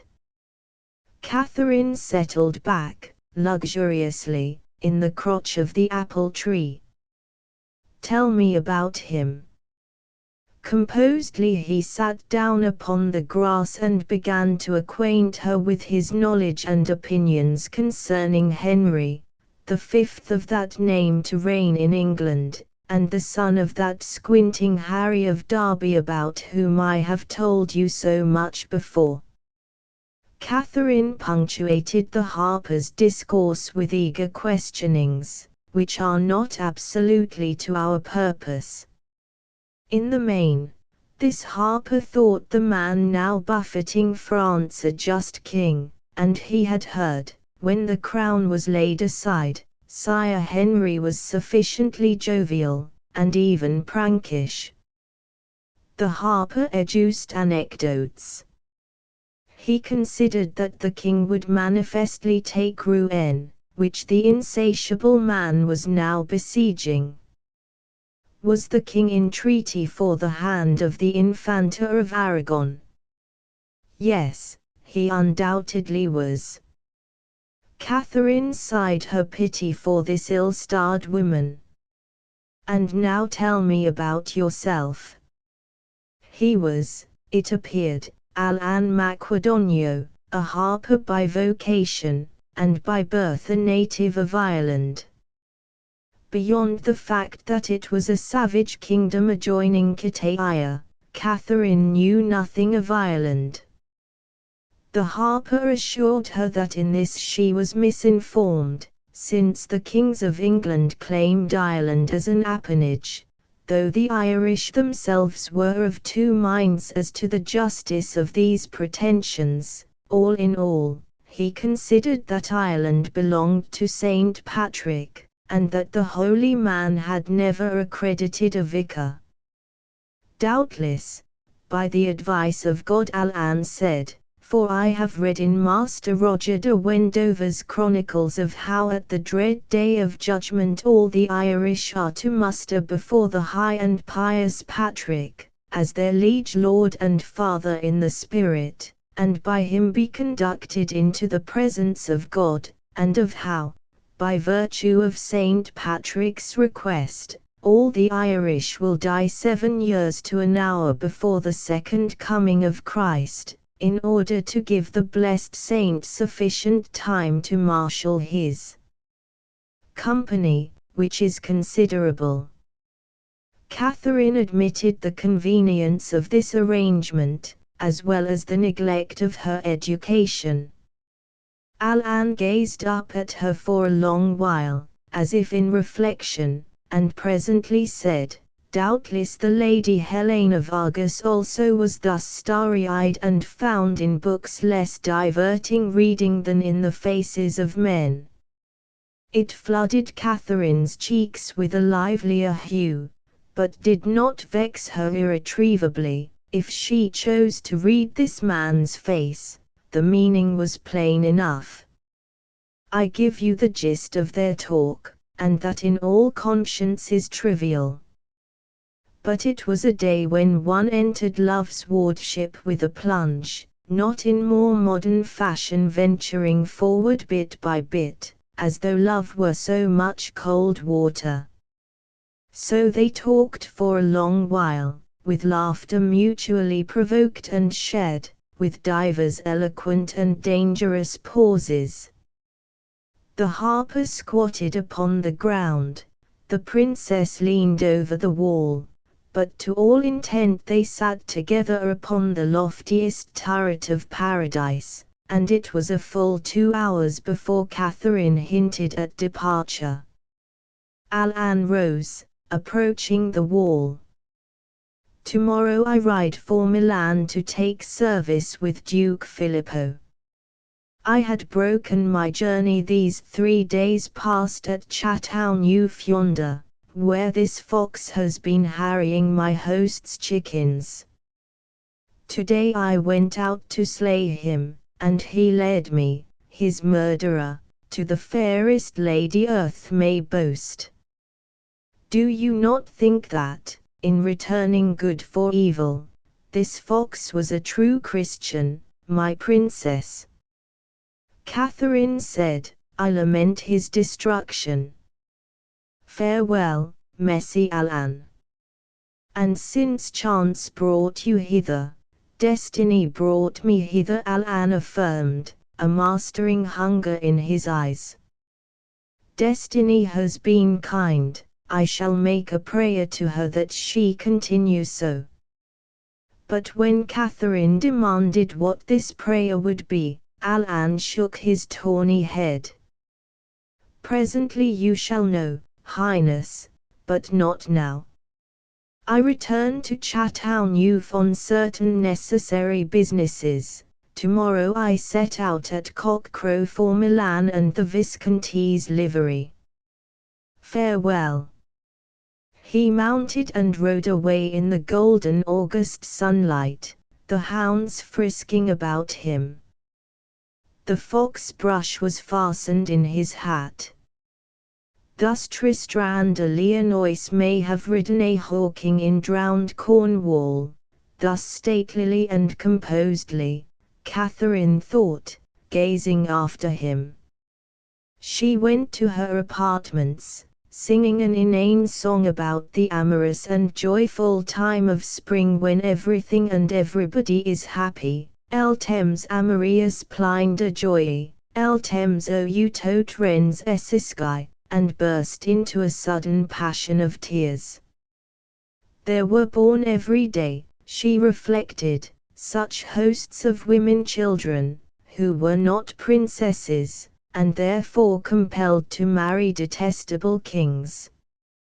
Dawn found her in the orchard.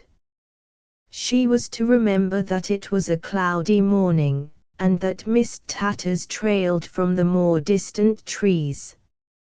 In the slaty twilight the garden's verdure was lusterless, the grass and foliage were uniformly somber save where dewdrops showed like beryls. Nowhere in the orchard was there absolute shadow, nowhere a vista unblurred. In the east, halfway between horizon and zenith, two belts of coppery light flared against the grey sky like embers swaddled by ashes. The birds were waking. There were occasional scurryings in treetops and outbursts of peevish twittering to attest as much, and presently came a singing, less musical than that of many a bird perhaps, but far more grateful to the girl who heard it, heart in mouth. A lute accompanied the song demurely. Sang Alan, O Madam Destiny, omnipotent, be not too obdurate to us who pray that this our transient grant of youth be spent in laughter as befits a holiday, from which the evening summons us away, from which tomorrow wakens us to strife and toil and grief and wisdom, and today grudge us not life. O Madam Destiny, omnipotent, why need our elders trouble us at play? We know that very soon we shall repent the idle follies of our holiday, and being old, shall be as wise as they, but now we are not wise, and lute and fife plead sweetlier than axioms, so today grudge us not life. O Madam Destiny, omnipotent, you have given us youth, and must we cast away the cup undrained and our one coin unspent because our elders' beards and hearts are grey? They have forgotten that if we delay death claps us on the shoulder, and with knife or cord or fever flouts the prayer we pray, grudge us not life. Madam, recall that in the sun we play but for an hour, then have the worm for wife, the tomb for habitation, and today grudge us not life. Candour in these matters is best. Catherine scrambled into the crotch of the apple tree. The dew pattered sharply about her, but the princess was not in a mood to appraise discomfort. You came, this harper said, transfigured, and then again, you came. She breathed, yes. So for a long time they stood looking at each other. She found adoration in his eyes and quailed before it, and in the man's mind not a grimy and mean incident of the past but marshalled to leer at his unworthiness, yet in that primitive garden the first man and woman, meeting, knew no sweeter terror. It was by the minstrel that a familiar earth and the grating speech of earth were earlier regained. The affair is of the suddenest, Alan observed, and he now swung the lute behind him. He indicated no intention of touching her, though he might easily have done so as he sat there exalted by the height of his horse. A meteor arrives with more prelude. But love is an arbitrary lord, desiring my heart, he has seized it, and accordingly I would now brave hell to come to you, and finding you there, would esteem hell a pleasure garden. I have already made my prayer to destiny that she concede me love. Now of God, our Father and Master, I entreat quick death if I am not to win you. For, God willing, I shall come to you again, even if in order to do this I have to split the world like a rotten orange. Madness. Oh, brave, sweet madness. Catherine said. You are a minstrel and I am a king's daughter. Is it madness? Why, then, I think sane persons are to be commiserated. And indeed I spy in all this some design. Across half the earth I came to you, led by a fox. Hey, God's face! Alan swore, the foxes which Samson, that old sinewy captain, loosed among the corn of heathenry kindled no disputation such as this fox has set afoot. That was an affair of standing corn and olives spoilt, a bushel or so of disaster, now poised kingdoms topple on the brink of ruin. There will be martial argument shortly if you bid me come again. I bid you come, said Catherine, and after they had stared at each other for a long while, he rode away in silence. It was through a dank and tear-flawed world that she stumbled conventward, while out of the east the sun came bathed in mists, a watery sun no brighter than a silver coin. And for a month the world seemed no less dreary, but about Michaelmas the Queen Regent sent for her. At the Hotel de St. Paul matters were much the same. Catherine found her mother in foul-mouthed rage over the failure of a third attempt to poison the Dauphin of Vienne, as Queen Isabeau had previously poisoned her two elder sons. I might here trace out a curious similitude between the Valois and that dragon-spawned race which Jason very anciently slew at Colchis, since the world was never at peace so long as any two of them existed. But King Charles greeted his daughter with ampler deference, esteeming her to be the wife of Presbyter John, the tyrant of Ethiopia. However, ingenuity had just suggested card-playing for King Charles' amusement, and he paid little attention nowadays to anyone save his opponent at this new game.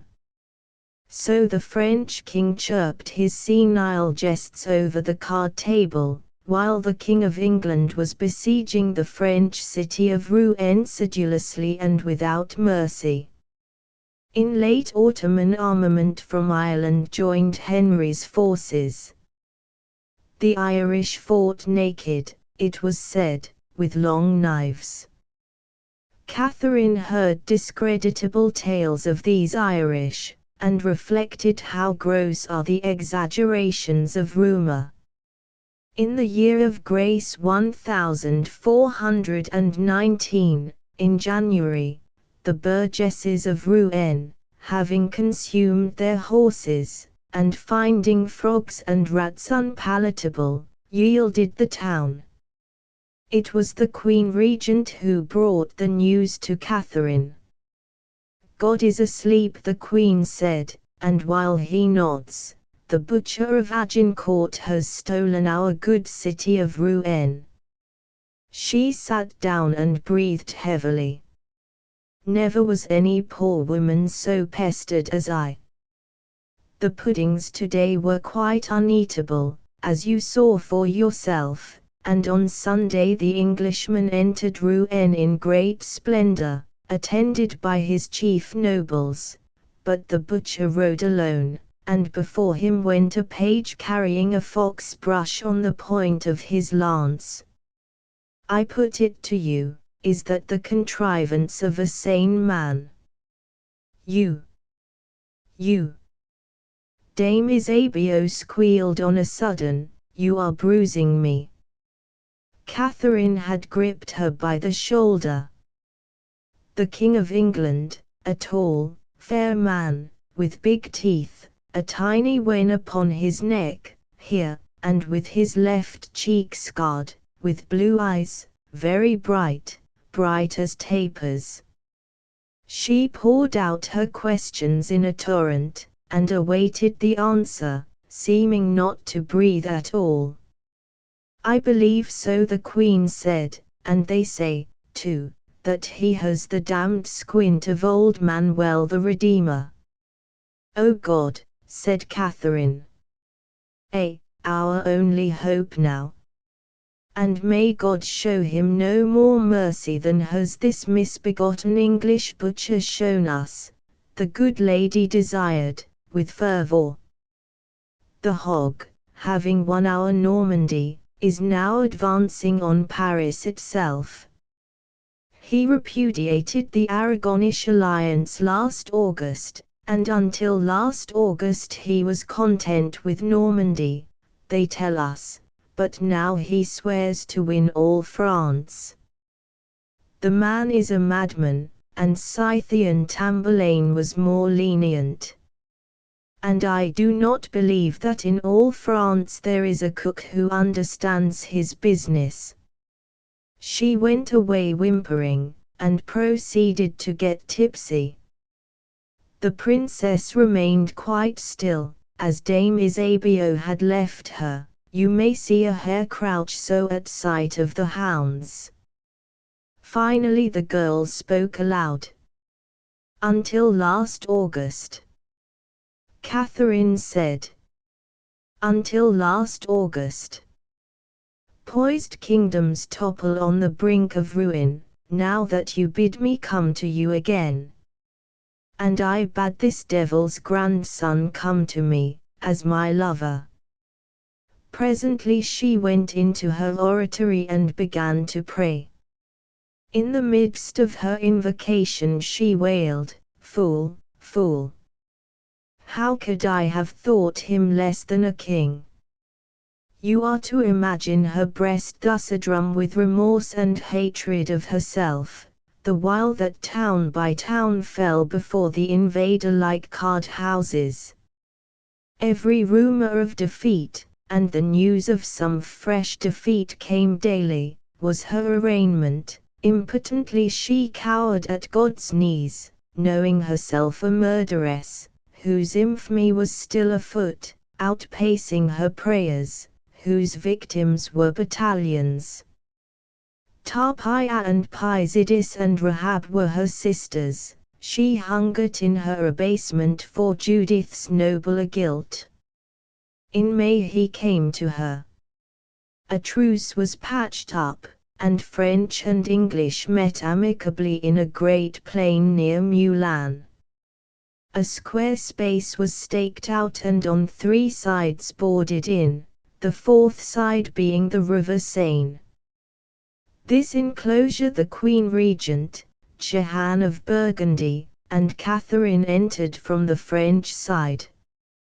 Simultaneously the English king appeared, accompanied by his brothers the Dukes of Clarence and Gloucester, and followed by the Earl of Warwick.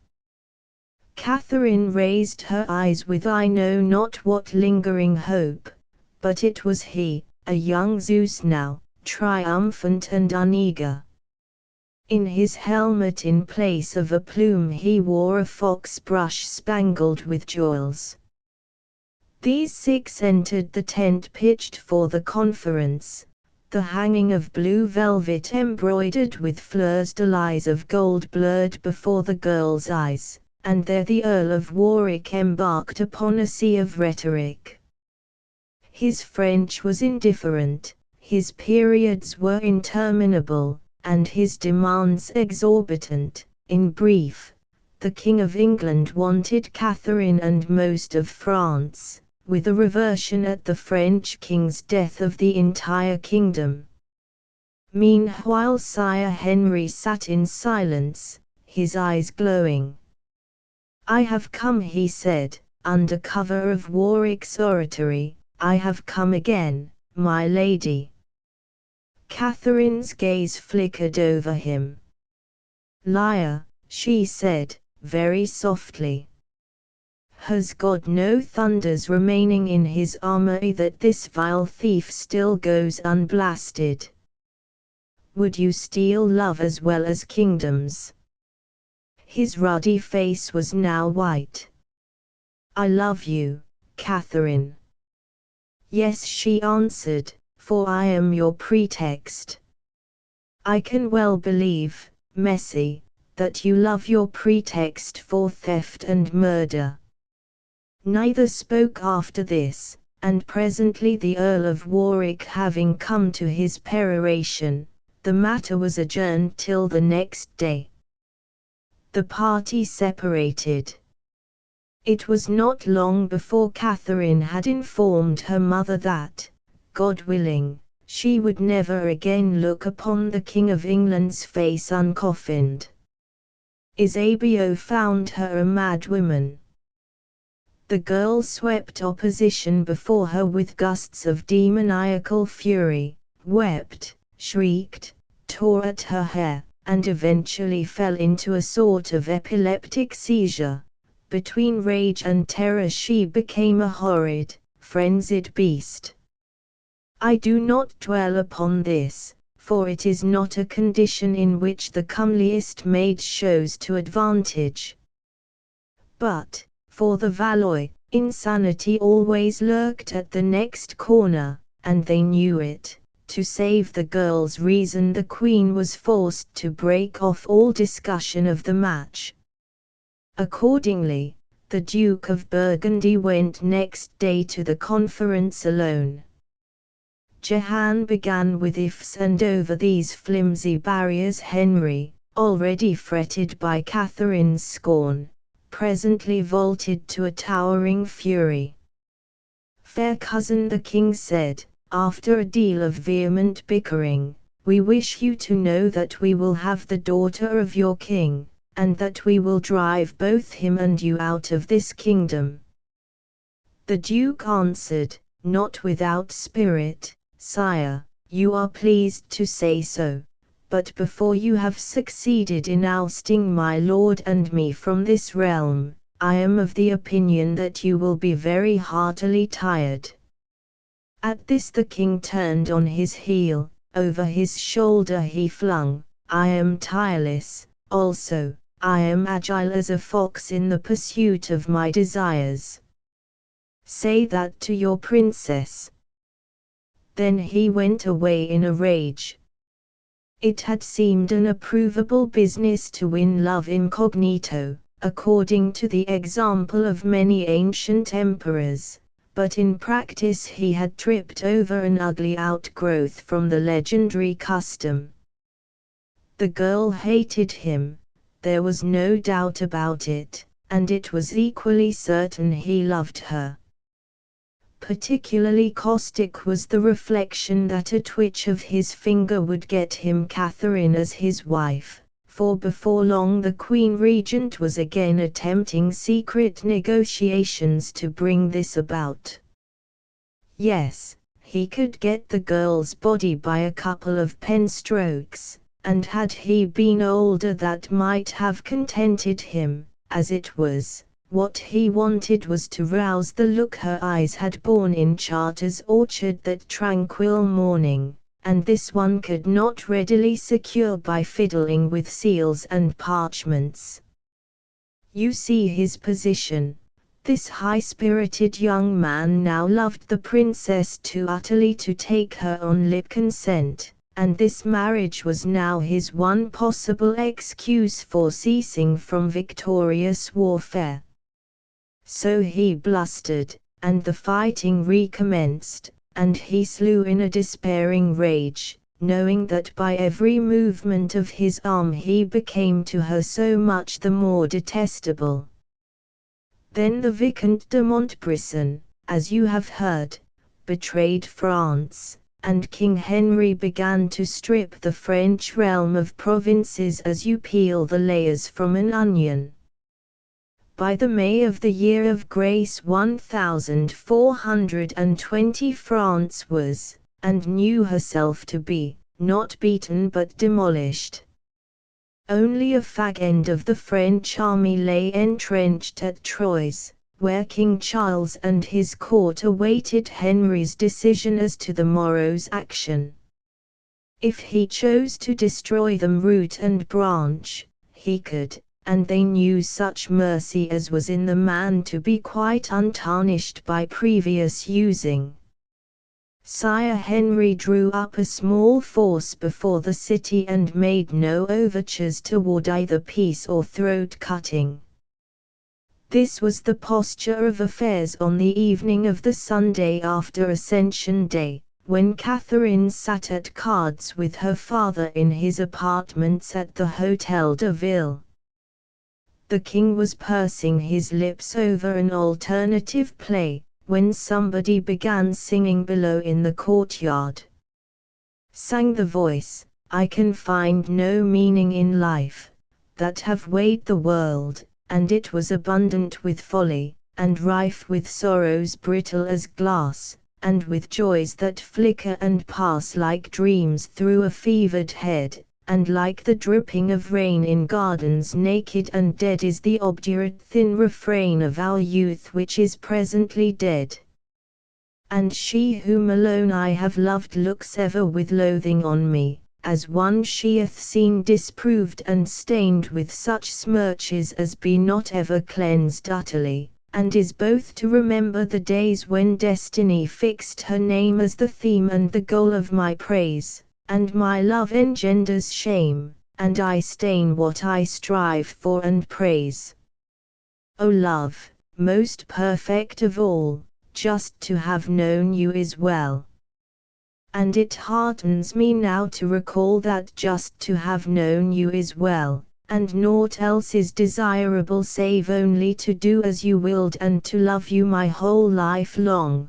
But this heart in me is filled with hunger cruel and strong, and with hunger unfulfilled. Fond heart, though thy hunger be as a flame that wanders unstilled, there is none more perfect than she. Malice now came into the room, and, without speaking, laid a fox brush before the princess. Catherine twirled it in her hand, staring at the card-littered table. So you are in his pay, Malice. I am sorry. But you know that your employer is master here. Who am I to forbid him entrance? The girl went away silently, abashed, and the princess sat quite still, tapping the brush against the table. They do not want me to sign another treaty, do they? Her father asked timidly. It appears to me they are always signing treaties, and I cannot see that any good comes of it. And I would have won the last game, Catherine, if Malice had not interrupted us. You know I would have won. Yes, father, you would have won. Oh, he must not see you.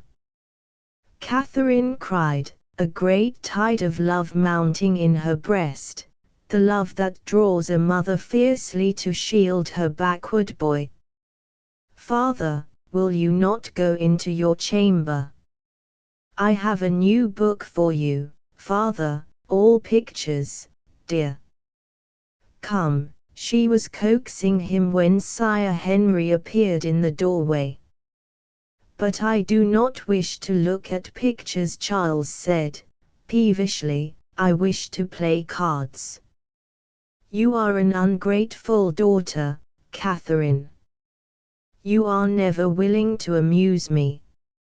He sat down with a whimper and began to pluck at his dribbling lips. Catherine had moved a little toward the door. Her face was white. Now welcome, sire, she said. Welcome, O great conqueror, who in your hour of triumph can find no nobler recreation than to shame a maid with her past folly. It was valorously done, sire. See, father, here is the King of England come to observe how low we sit that yesterday were lords of France. The King of England, echoed Charles, and he rose now to his feet. I thought we were at war with him. But my memory is treacherous. You perceive, brother of England, I am planning a new mousetrap, and my mind is somewhat preempted.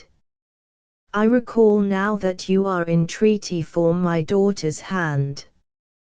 Catherine is a good girl, a fine upstanding girl, but I suppose, he paused, as if to regard and hear some invisible counselor, and then briskly resumed, yes, I suppose policy demands that she should marry you. We trammelled kings can never go free of policy, my compere of England. No, it was through policy I wedded her mother, and we have been very unhappy, Isabeau and I. A word in your ear, son-in-law. Madame Isabeau's soul formerly inhabited a sow, as Pythagoras teaches, and when our Saviour cast it out at Gadara, the influence of the moon drew it hither. Henry did not say anything. Steadily his calm blue eyes appraised Dame Catherine. And King Charles went on, very knowingly, "Aho! These Latinists cannot hoodwink me, you observe, though by ordinary it chimes with my humour to appear content. Policy again, son-in-law, for once roused, I am terrible. Today in the great hall window, under the bleeding feet of Lazarus, I slew 10 flies, very black they were, the black shriveled souls of parricides, and afterward I wept for it. I often weep, the Mediterranean hath its sources in my eyes, for my daughter cheats at cards. Cheats, sir, and I her father." The incessant peering, the stealthy cunning with which Charles whispered this, the confidence with which he clung to his destroyer's hand, was that of a conspiring child. "Come, Father," Catherine said. "Come away to bed, dear. Hideous basilisk," he spat at her, "dare you rebel against me? Am I not King of France, and is it not blasphemy for a King of France to be mocked? Frail moths that flutter about my splendor," he shrieked, in an unheralded frenzy, "beware of me, beware, for I am omnipotent. I am King of France, heaven's regent. At my command the winds go about the earth, and nightly the stars are kindled for my recreation. Perhaps I am mightier than God, but I do not remember now. The reason is written down and lies somewhere under a bench. Now I sail for England. EIA. EIA. I go to ravage England, terrible and merciless. But I must have my mouse-traps, goodman devil, for in England the cats of the Middle Sea wait unfed." He went out of the room, giggling, and in the corridor began to sing, 100,000 times goodbye. I go to seek the evangelist, for here all persons cheat and lie. All this while Henry remained immovable, his eyes fixed upon Catherine. Thus, she meditated, he stood among Frenchmen, he was the bolder, and they the waters that babbled and fretted about him. But she turned and met his gaze squarely. She noted now for the first time how oddly his left eyebrow drooped. Catherine said, "And that is the king whom you have conquered. Is it not a notable conquest to overcome so wise a king? To pilfer renown from an idiot? There are cutthroats in Troyes, rogues doubly damned, who would scorn the action. Now shall I fetch my mother, sire? The commander of that great army which you overcame. As the hour is late, she is by this time tipsy, but she will come. Or perhaps she is with some paid lover, but if this conqueror, this second Alexander, wills it, she will come.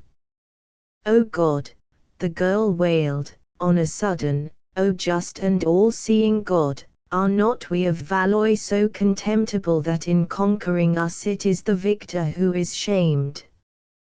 Flower of the marsh, he said, and his voice pulsed with tender cadences, flower of the marsh, it is not the King of England who now comes to you, but Alan the harper. Henry Plantagenet God has led hither by the hand to punish the sins of this realm, and to reign in it like a true king. Henry Plantagenet will cast out the Valois from the throne they have defiled, as Darius cast out Belshazzar, for such is the desire and the intent of God. But to you comes Alan the harper, not as a conqueror but as a suppliant, Alan who has loved you wholeheartedly these 2 years past, and who now kneels before you entreating grace. Catherine looked down into his countenance, for to his speech he had fitted action. Suddenly and for the first time she understood that he believed France to be his by divine favor and heaven's peculiar intervention.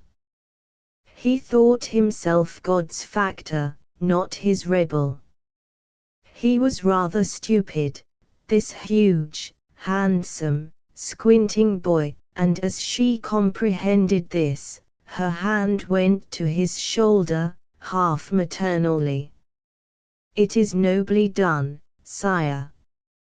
But I understand. You must marry me in order to uphold your claim to France. You sell, and I with my body purchase, peace for France. There is no need of a lover's posture when hucksters meet. So changed, he said, and he was silent for an interval, still kneeling. Then he began, you force me to point out that I do not need any pretext for holding France. France lies before me prostrate. By God's singular grace I reign in this fair kingdom, mine by right of conquest, and an alliance with the house of Valois will neither make nor mar me. She was unable to deny this, unpalatable as was the fact. But I love you, and therefore as man woos woman I sue to you. Do you not understand that there can be between us no question of expediency? Catherine, in Charter's orchard there met a man and a maid we know of, now in Troyes they meet again, not as princess and king, but as man and maid, the wooer and the wooed. Once I touched your heart, I think. And now in all the world there is one thing I covet, to gain for the poor king some portion of that love you would have squandered on the harper. His hand closed upon her hand. At his touch the girl's composure vanished.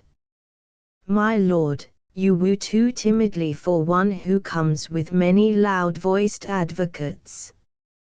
I am daughter to the King of France, and next to my soul's salvation I esteem the welfare of France.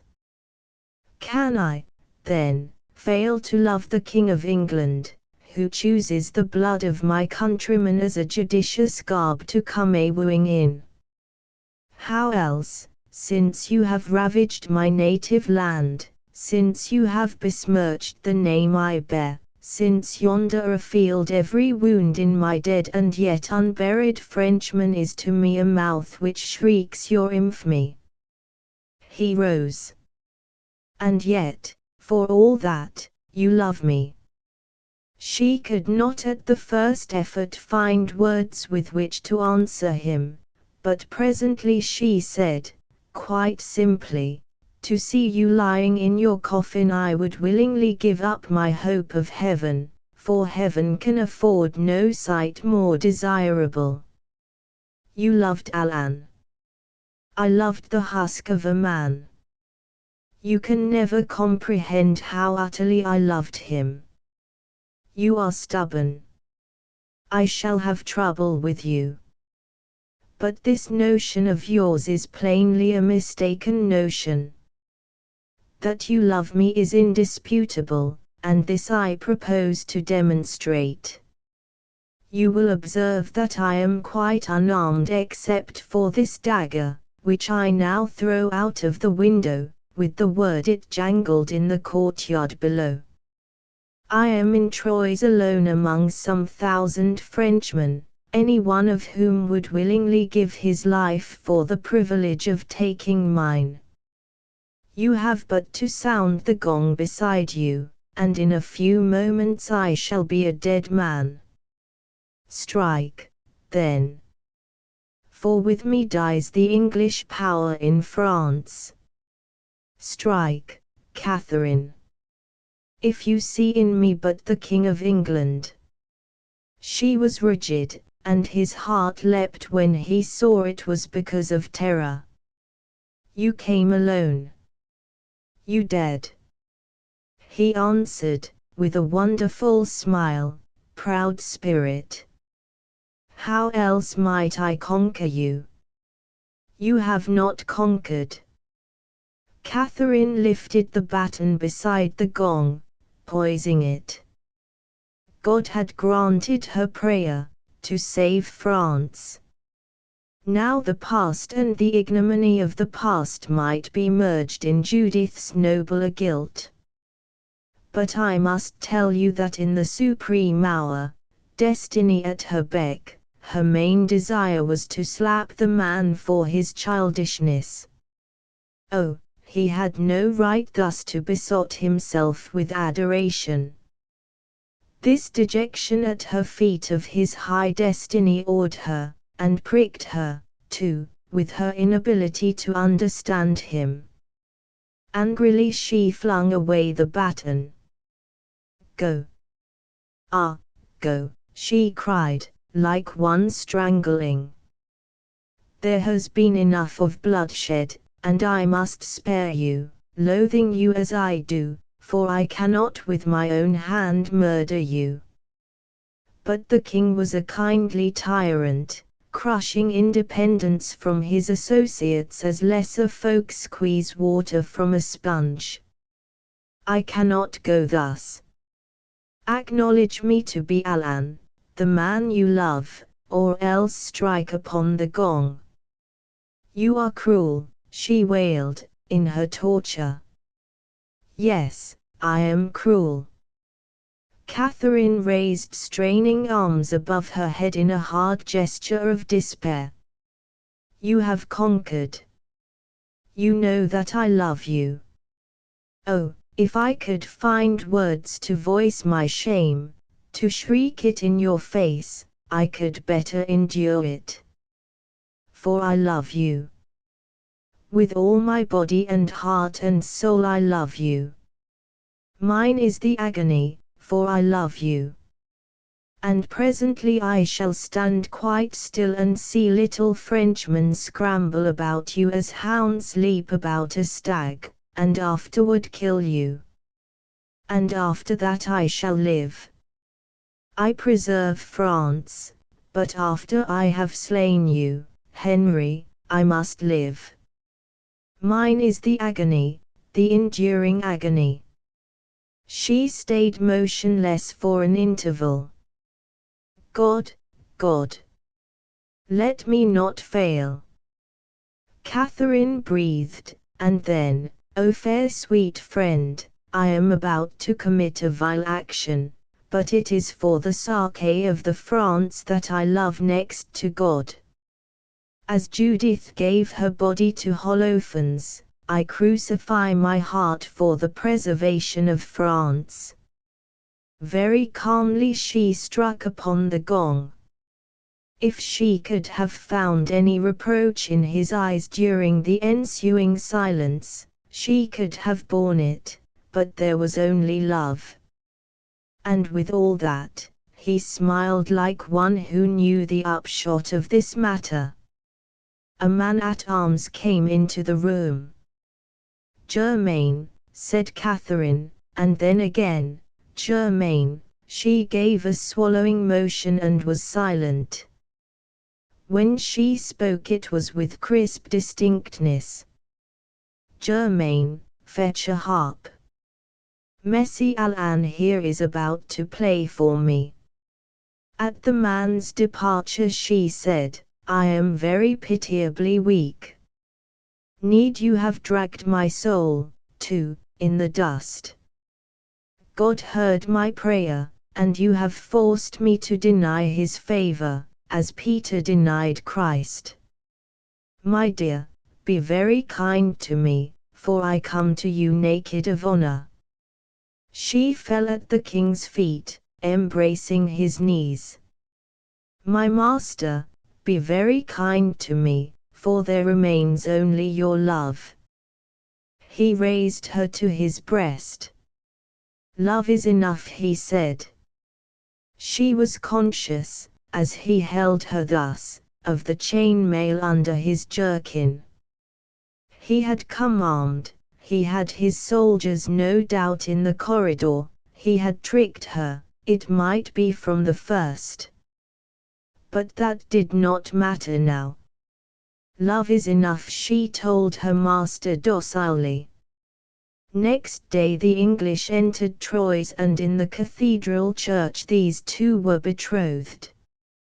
Henry was there magnificent in a curious suit of burnished armor. In place of his helmet plume he wore a fox brush ornamented with jewels, which unusual ornament afforded great matter of remark among the busybodies of both armies.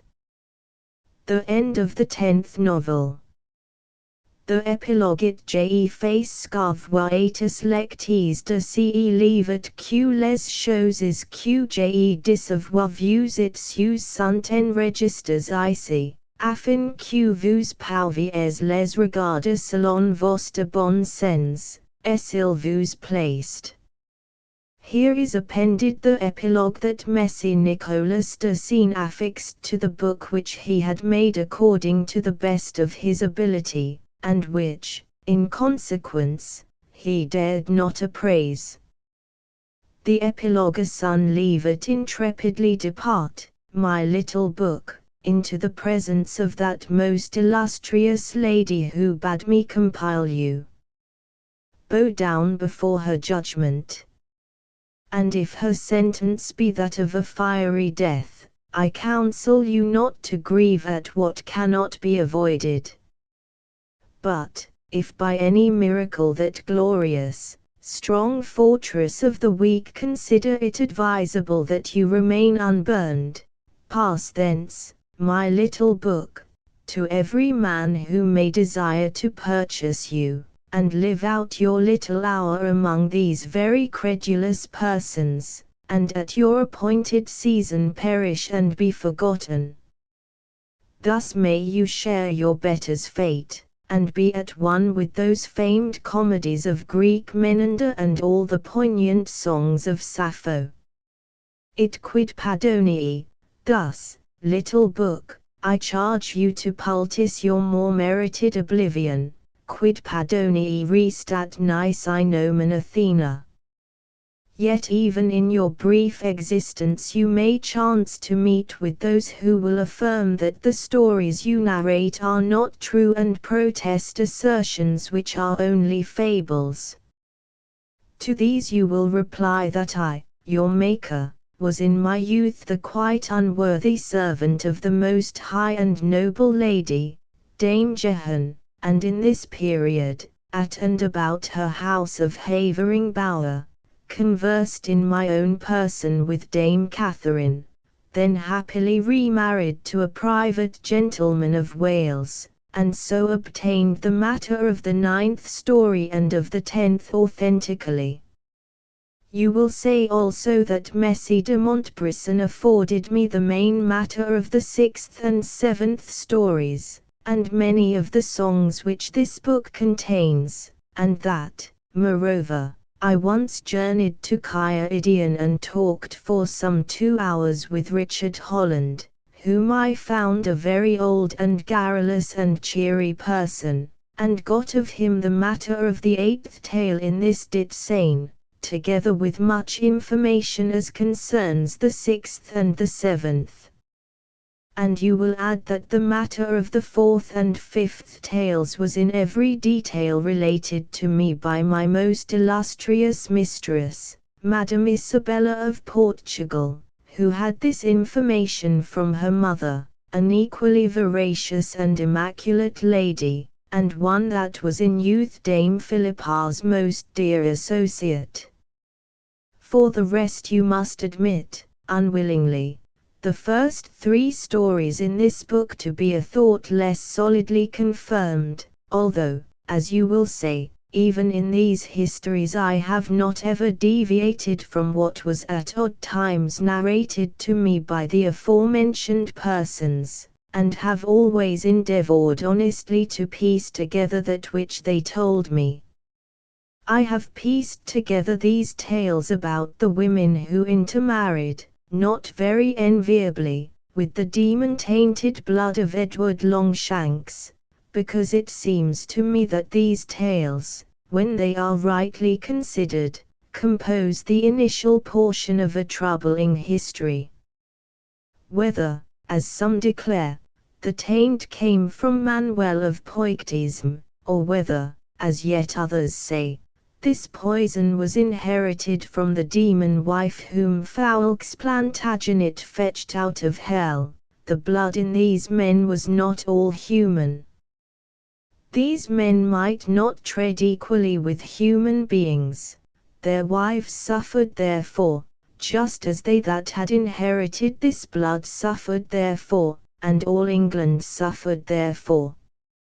And the upshot of it I have narrated elsewhere, in the book called and entitled The Red Cuckold, which composes the final portion of this history, and tells of the last spilling and of the extinction of this blood. Also, my little book, you will encounter more malignant people who will jeer at you, and will say that you and I have cheated them of your purchase money. To these you will reply, with Plutarch, non me aurum posco, nec me pretium. Secondly you will say that, of necessity, the tailor cuts the coat according to his cloth, and that he cannot undertake to rope an Ephialtes or a towering Orion suitably when the resources of his shop amount to only a few yards of cambric. Indeed, had I the power to make you better, my little book, I would have exercised that power to the utmost. A good conscience is a continual feast, and I summon high heaven to be my witness that had I been Homer you had awed the world, another Iliad. I lament your inability to do this, as heartily as any person living, yet heaven willed it, and it is in consequence to heaven these aforementioned cavillers should rightfully complain. So to such impious people do you make no answer at all, unless indeed you should elect to answer them by repetition of this song which I now make for you, my little book, at your departure from me. And the song runs in this fashion: depart, depart, my book, and live and die dependent on the idle fantasy of men who cannot view you, quite, as I. For I am fond, and willingly mistake my book to be the book I meant to make, and cannot judge you, for that phantom Sake. Yet pardon me if I have wrought too ill in making you, that never spared the will to shape you perfectly, and lacked the skill. Ah, had I but the power, my book, then I had wrought in you some wizardry so high that no man but had listened.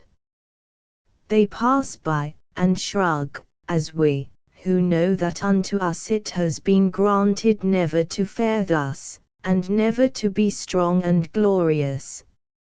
is it denied me to perpetuate what so much loving labor did create. I hear oblivion tap upon the gate, and acquiesce, not all disconsolate. For I have got such recompense of that high-hearted excellence which the contented craftsman knows, alone, that to loved labor goes, and daily does the work he chose, and counts all else impertinence. Explicit Dicus Reginarum footnotes 1. For this perplexing matter the curious may consult Paul Verville's Notice sur la vie de Nicolas Dizain, p. 93 et seq. The indebtedness to Antoine Rixai is, of course, conceded by Nicolas in his epilogue. Return, 2. She was the daughter of King Ferdinand of Leon and Castile, whose conversion to sainthood the inquisitive may find recorded elsewhere. Return, 3. Not without indulgence in anachronism. But Nicolas, be it repeated, was no Gregorian. Return, 4. Nicolas gives this ballad in full, but, for obvious reasons, his translator would prefer to do otherwise. Return, 5. Nicolas unaccountably omits to mention that during the French wars she had ruled England as regent with signal capacity, although this fact, as you will see more lately, is the pivot of his chronicle. Return. Asterisk end of the Project Gutenberg ebook Chivalry. Dizain des Reines updated editions will replace the previous one, the old editions will be renamed. Creating the works from print editions not protected by U.S. copyright law means that no one owns a United States copyright in these works, so the Foundation, and you, can copy and distribute it in the United States without permission and without paying copyright royalties. Special rules, set forth in the general terms of use part of this license, apply to copying and distributing Project Gutenberg trademark symbol electronic works to protect the Project Gutenberg trademark symbol concept and trademark. Project Gutenberg is a registered trademark, and may not be used if you charge for an ebook, except by following the terms of the trademark license, including paying royalties for use of the Project Gutenberg trademark. If you do not charge anything for copies of this ebook, complying with the trademark license is very easy. You may use this ebook for nearly any purpose such as creation of derivative works, reports, performances and research. Project Gutenberg ebooks may be modified and printed and given away. You may do practically anything in the United States with ebooks not protected by U.S. copyright law. Redistribution is subject to the trademark license, especially commercial redistribution. Start. Full license. The full Project Gutenberg license. Please read this before you distribute or use this work to protect the Project Gutenberg trademark symbol mission of promoting the free distribution of electronic works, by using or distributing this work, or any other work associated in any way with the phrase Project Gutenberg. You agree to comply with all the terms of the full Project Gutenberg trademark symbol license available with this file or online at www.gutenberg.org/license. Section 1. General terms of use and redistributing Project Gutenberg trademark symbol electronic works 1.0. By reading or using any part of this Project Gutenberg trademark symbol electronic work, you indicate that you have read, understand, agree to and accept all the terms of this license and intellectual property, trademark/copyright, agreement. If you do not agree to abide by all the terms of this agreement, you must cease using and return or destroy all copies of Project Gutenberg trademark symbol electronic works in your possession. If you paid a fee for obtaining a copy of or access to a Project Gutenberg trademark symbol electronic work and you do not agree to be bound by the terms of this agreement, you may obtain a refund from the person or entity to whom you paid the fee as set forth in paragraph 1.e.8.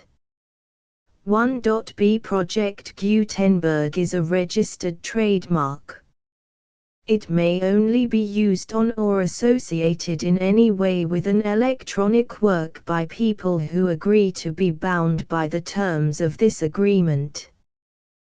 There are a few things that you can do with most Project Gutenberg trademark symbol electronic works even without complying with the full terms of this agreement. See paragraph 1.c below. There are a lot of things you can do with Project Gutenberg trademark symbol electronic works if you follow the terms of this agreement and help preserve free future access to Project Gutenberg trademark symbol electronic works. See paragraph 1.e below. 1.c. The Project Gutenberg Literary Archive Foundation, the Foundation or PGLAF, owns a compilation copyright in the collection of Project Gutenberg trademark symbol electronic works. Nearly all the individual works in the collection are in the public domain in the United States. If an individual work is unprotected by copyright law in the United States and you are located in the United States, we do not claim a right to prevent you from copying, distributing, performing, displaying or creating derivative works based on the work as long as all references to Project Gutenberg are removed. Of course, we hope that you will support the Project Gutenberg trademark symbol mission of promoting free access to electronic works by freely sharing Project Gutenberg trademark symbol works in compliance with the terms of this agreement for keeping the Project Gutenberg trademark symbol name associated with the work. You can easily comply with the terms of this agreement by keeping this work in the same format with its attached full Project Gutenberg trademark symbol license when you share it without charge with others. 1.d. The copyright laws of the place where you are located also govern what you can do with this work. Copyright laws in most countries are in a constant state of change. If you are outside the United States, check the laws of your country in addition to the terms of this agreement before downloading, copying, displaying, performing, distributing or creating derivative works based on this work or any other Project Gutenberg trademark symbol work. The Foundation makes no representations concerning the copyright status of any work in any country other than the United States. 1.e Unless you have removed all references to Project Gutenberg, 1.e.1. The following sentence, with active links to, or other immediate access to, The full Project Gutenberg trademark symbol license must appear prominently whenever any copy of a Project Gutenberg trademark symbol work, any work on which the phrase Project Gutenberg appears, or with which the phrase Project Gutenberg is associated, is accessed, displayed, performed, viewed, copied or distributed. This ebook is for the use of anyone anywhere in the United States and most other parts of the world at no cost and with almost no restrictions whatsoever. You may copy it, give it away or reuse it under the terms of the Project Gutenberg license included with this ebook or online at www.gutenberg.org. If you are not located in the United States, you will have to check the laws of the country where you are located before using this ebook. 1.e.2 If an individual Project Gutenberg trademark symbol electronic work is derived from texts not protected by U.S. copyright law, does not contain a notice indicating that it is posted with permission of the copyright holder, the work can be copied and distributed to anyone in the United States without paying any fees or charges. If you are redistributing or providing access to a work with the phrase Project Gutenberg associated with or appearing on the work, you must comply either with the requirements of paragraphs 1.e.1 through 1.e.7 or obtain permission for the use of the work and the Project Gutenberg trademark symbol trademark as set forth in paragraphs 1.e.8 or 1.e.9. 1.e.3 If an individual Project Gutenberg trademark symbol electronic work is posted with the permission of the copyright holder, your use and distribution must comply with both paragraphs 1.e.1 through 1.e.7 and any additional terms imposed by the copyright holder. Additional terms will be linked to the Project Gutenberg trademark symbol license for all works posted with the permission of the copyright holder found at the beginning of this work. 1.e.4 Do not unlink or detach or remove the full Project Gutenberg trademark symbol license terms from this work, or any files containing a part of this work or any other work associated with Project Gutenberg trademark symbol. 1.e.5 Do not copy, display, perform, distribute or redistribute this electronic work, or any part of this electronic work, without prominently displaying the sentence set forth in paragraph 1.e.1 with active links or immediate access to the full terms of the Project Gutenberg trademark symbol license. 1.e.6 You may convert to and distribute this work in any binary, compressed, marked up, non-proprietary or proprietary form, including any word processing or hypertext form. However, if you provide access to or distribute copies of a Project Gutenberg trademark symbol work in a format other than plain vanilla ASCII or other format used in the official version posted on the official Project Gutenberg trademark symbol website, www.gutenberg.org, you must, at no additional cost, fee or expense to the user, provide a copy, a means of exporting a copy, or a means of obtaining a copy upon request, of the work in its original plain vanilla ASCII or other form. Any alternate format must include the full Project Gutenberg trademark symbol license as specified in paragraph 1.e.1. 1.e.7.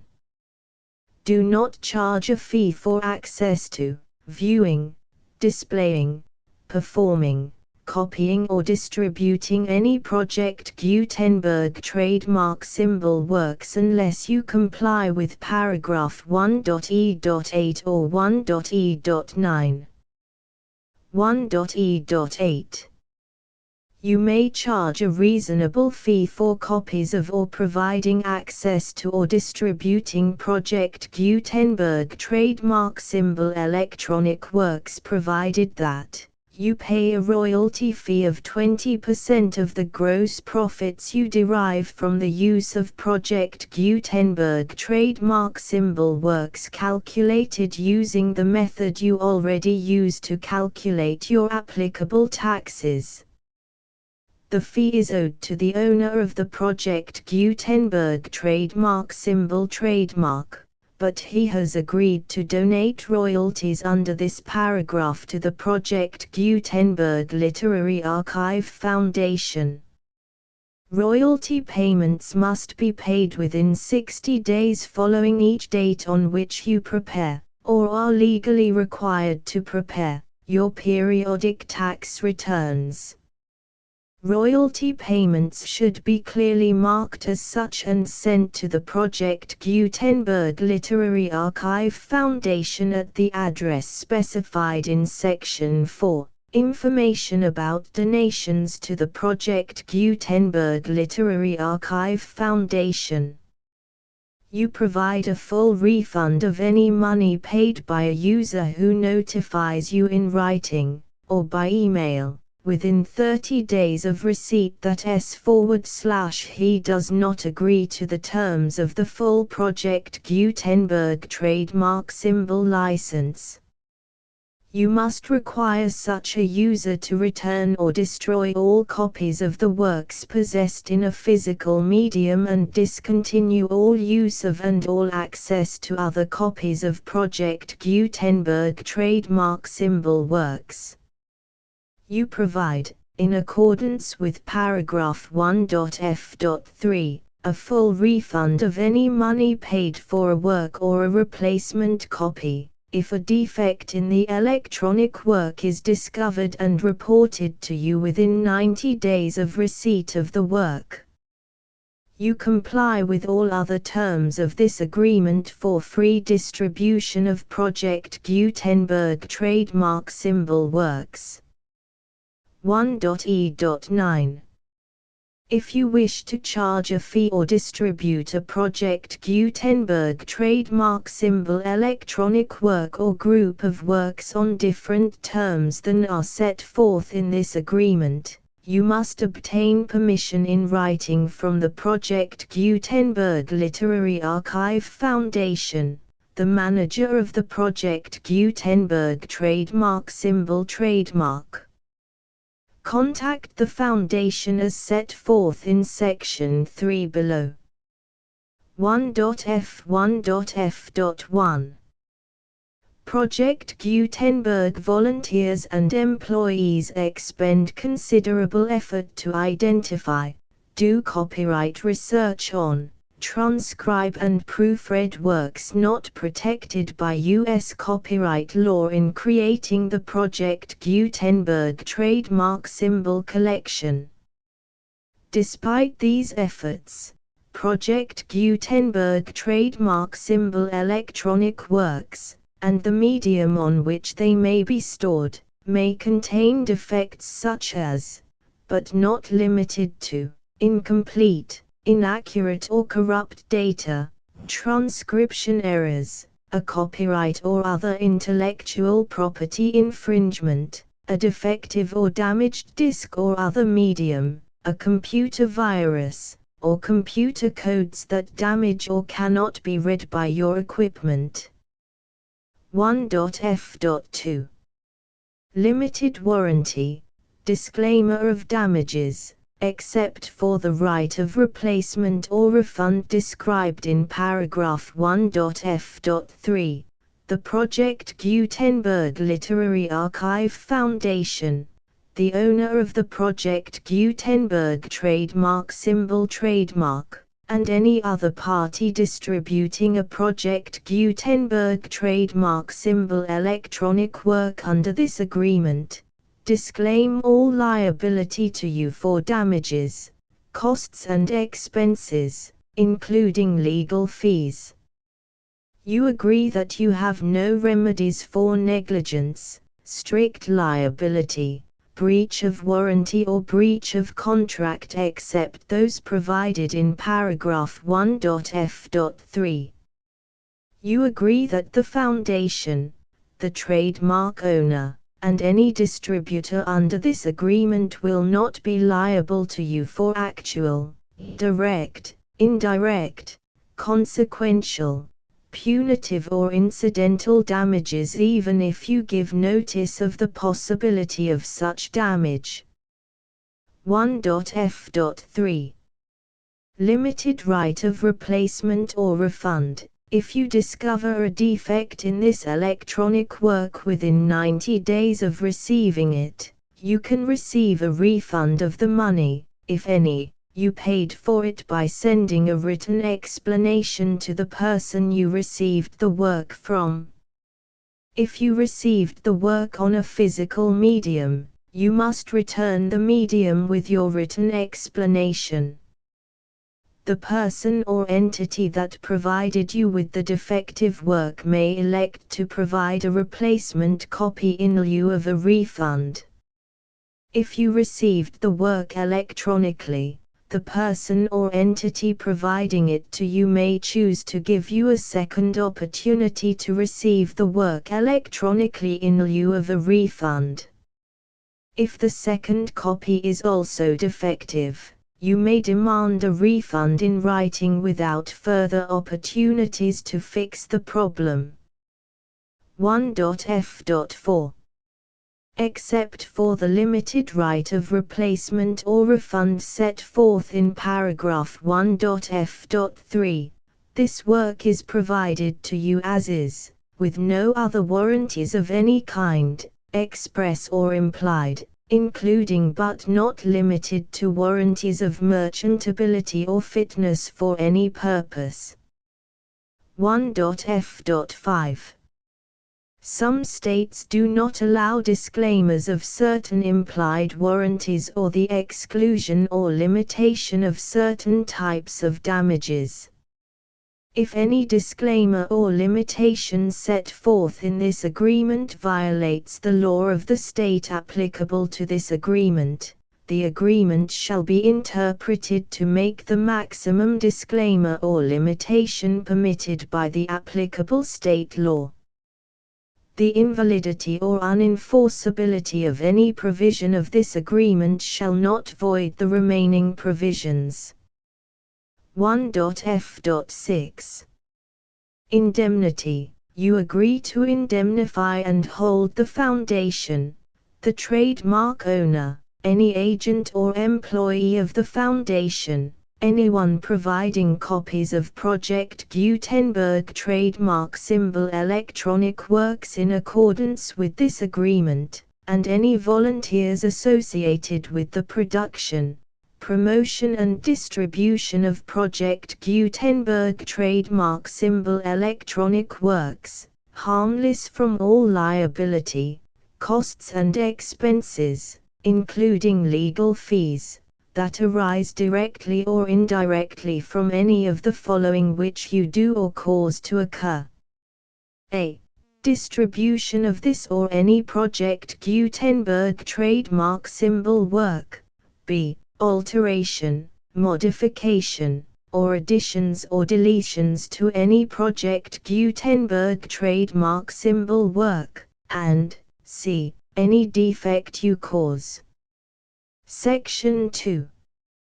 Information about the mission of Project Gutenberg trademark symbol. Project Gutenberg trademark symbol is synonymous with the free distribution of electronic works in formats readable by the widest variety of computers, including obsolete, old, middle-aged and new computers. It exists because of the efforts of hundreds of volunteers and donations from people in all walks of life.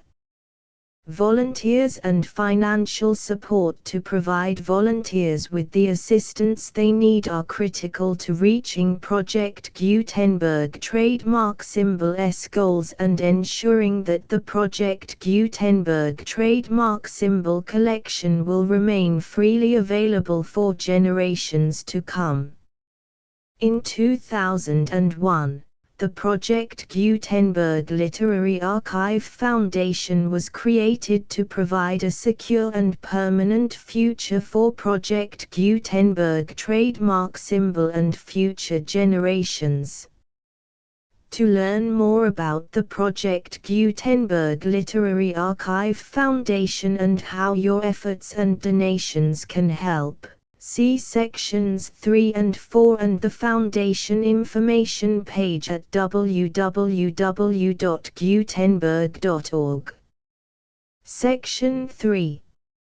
Information about the Project Gutenberg Literary Archive Foundation. The Project Gutenberg Literary Archive Foundation is a non-profit 501(c)(3) educational corporation organized under the laws of the state of Mississippi and granted tax-exempt status by the Internal Revenue Service.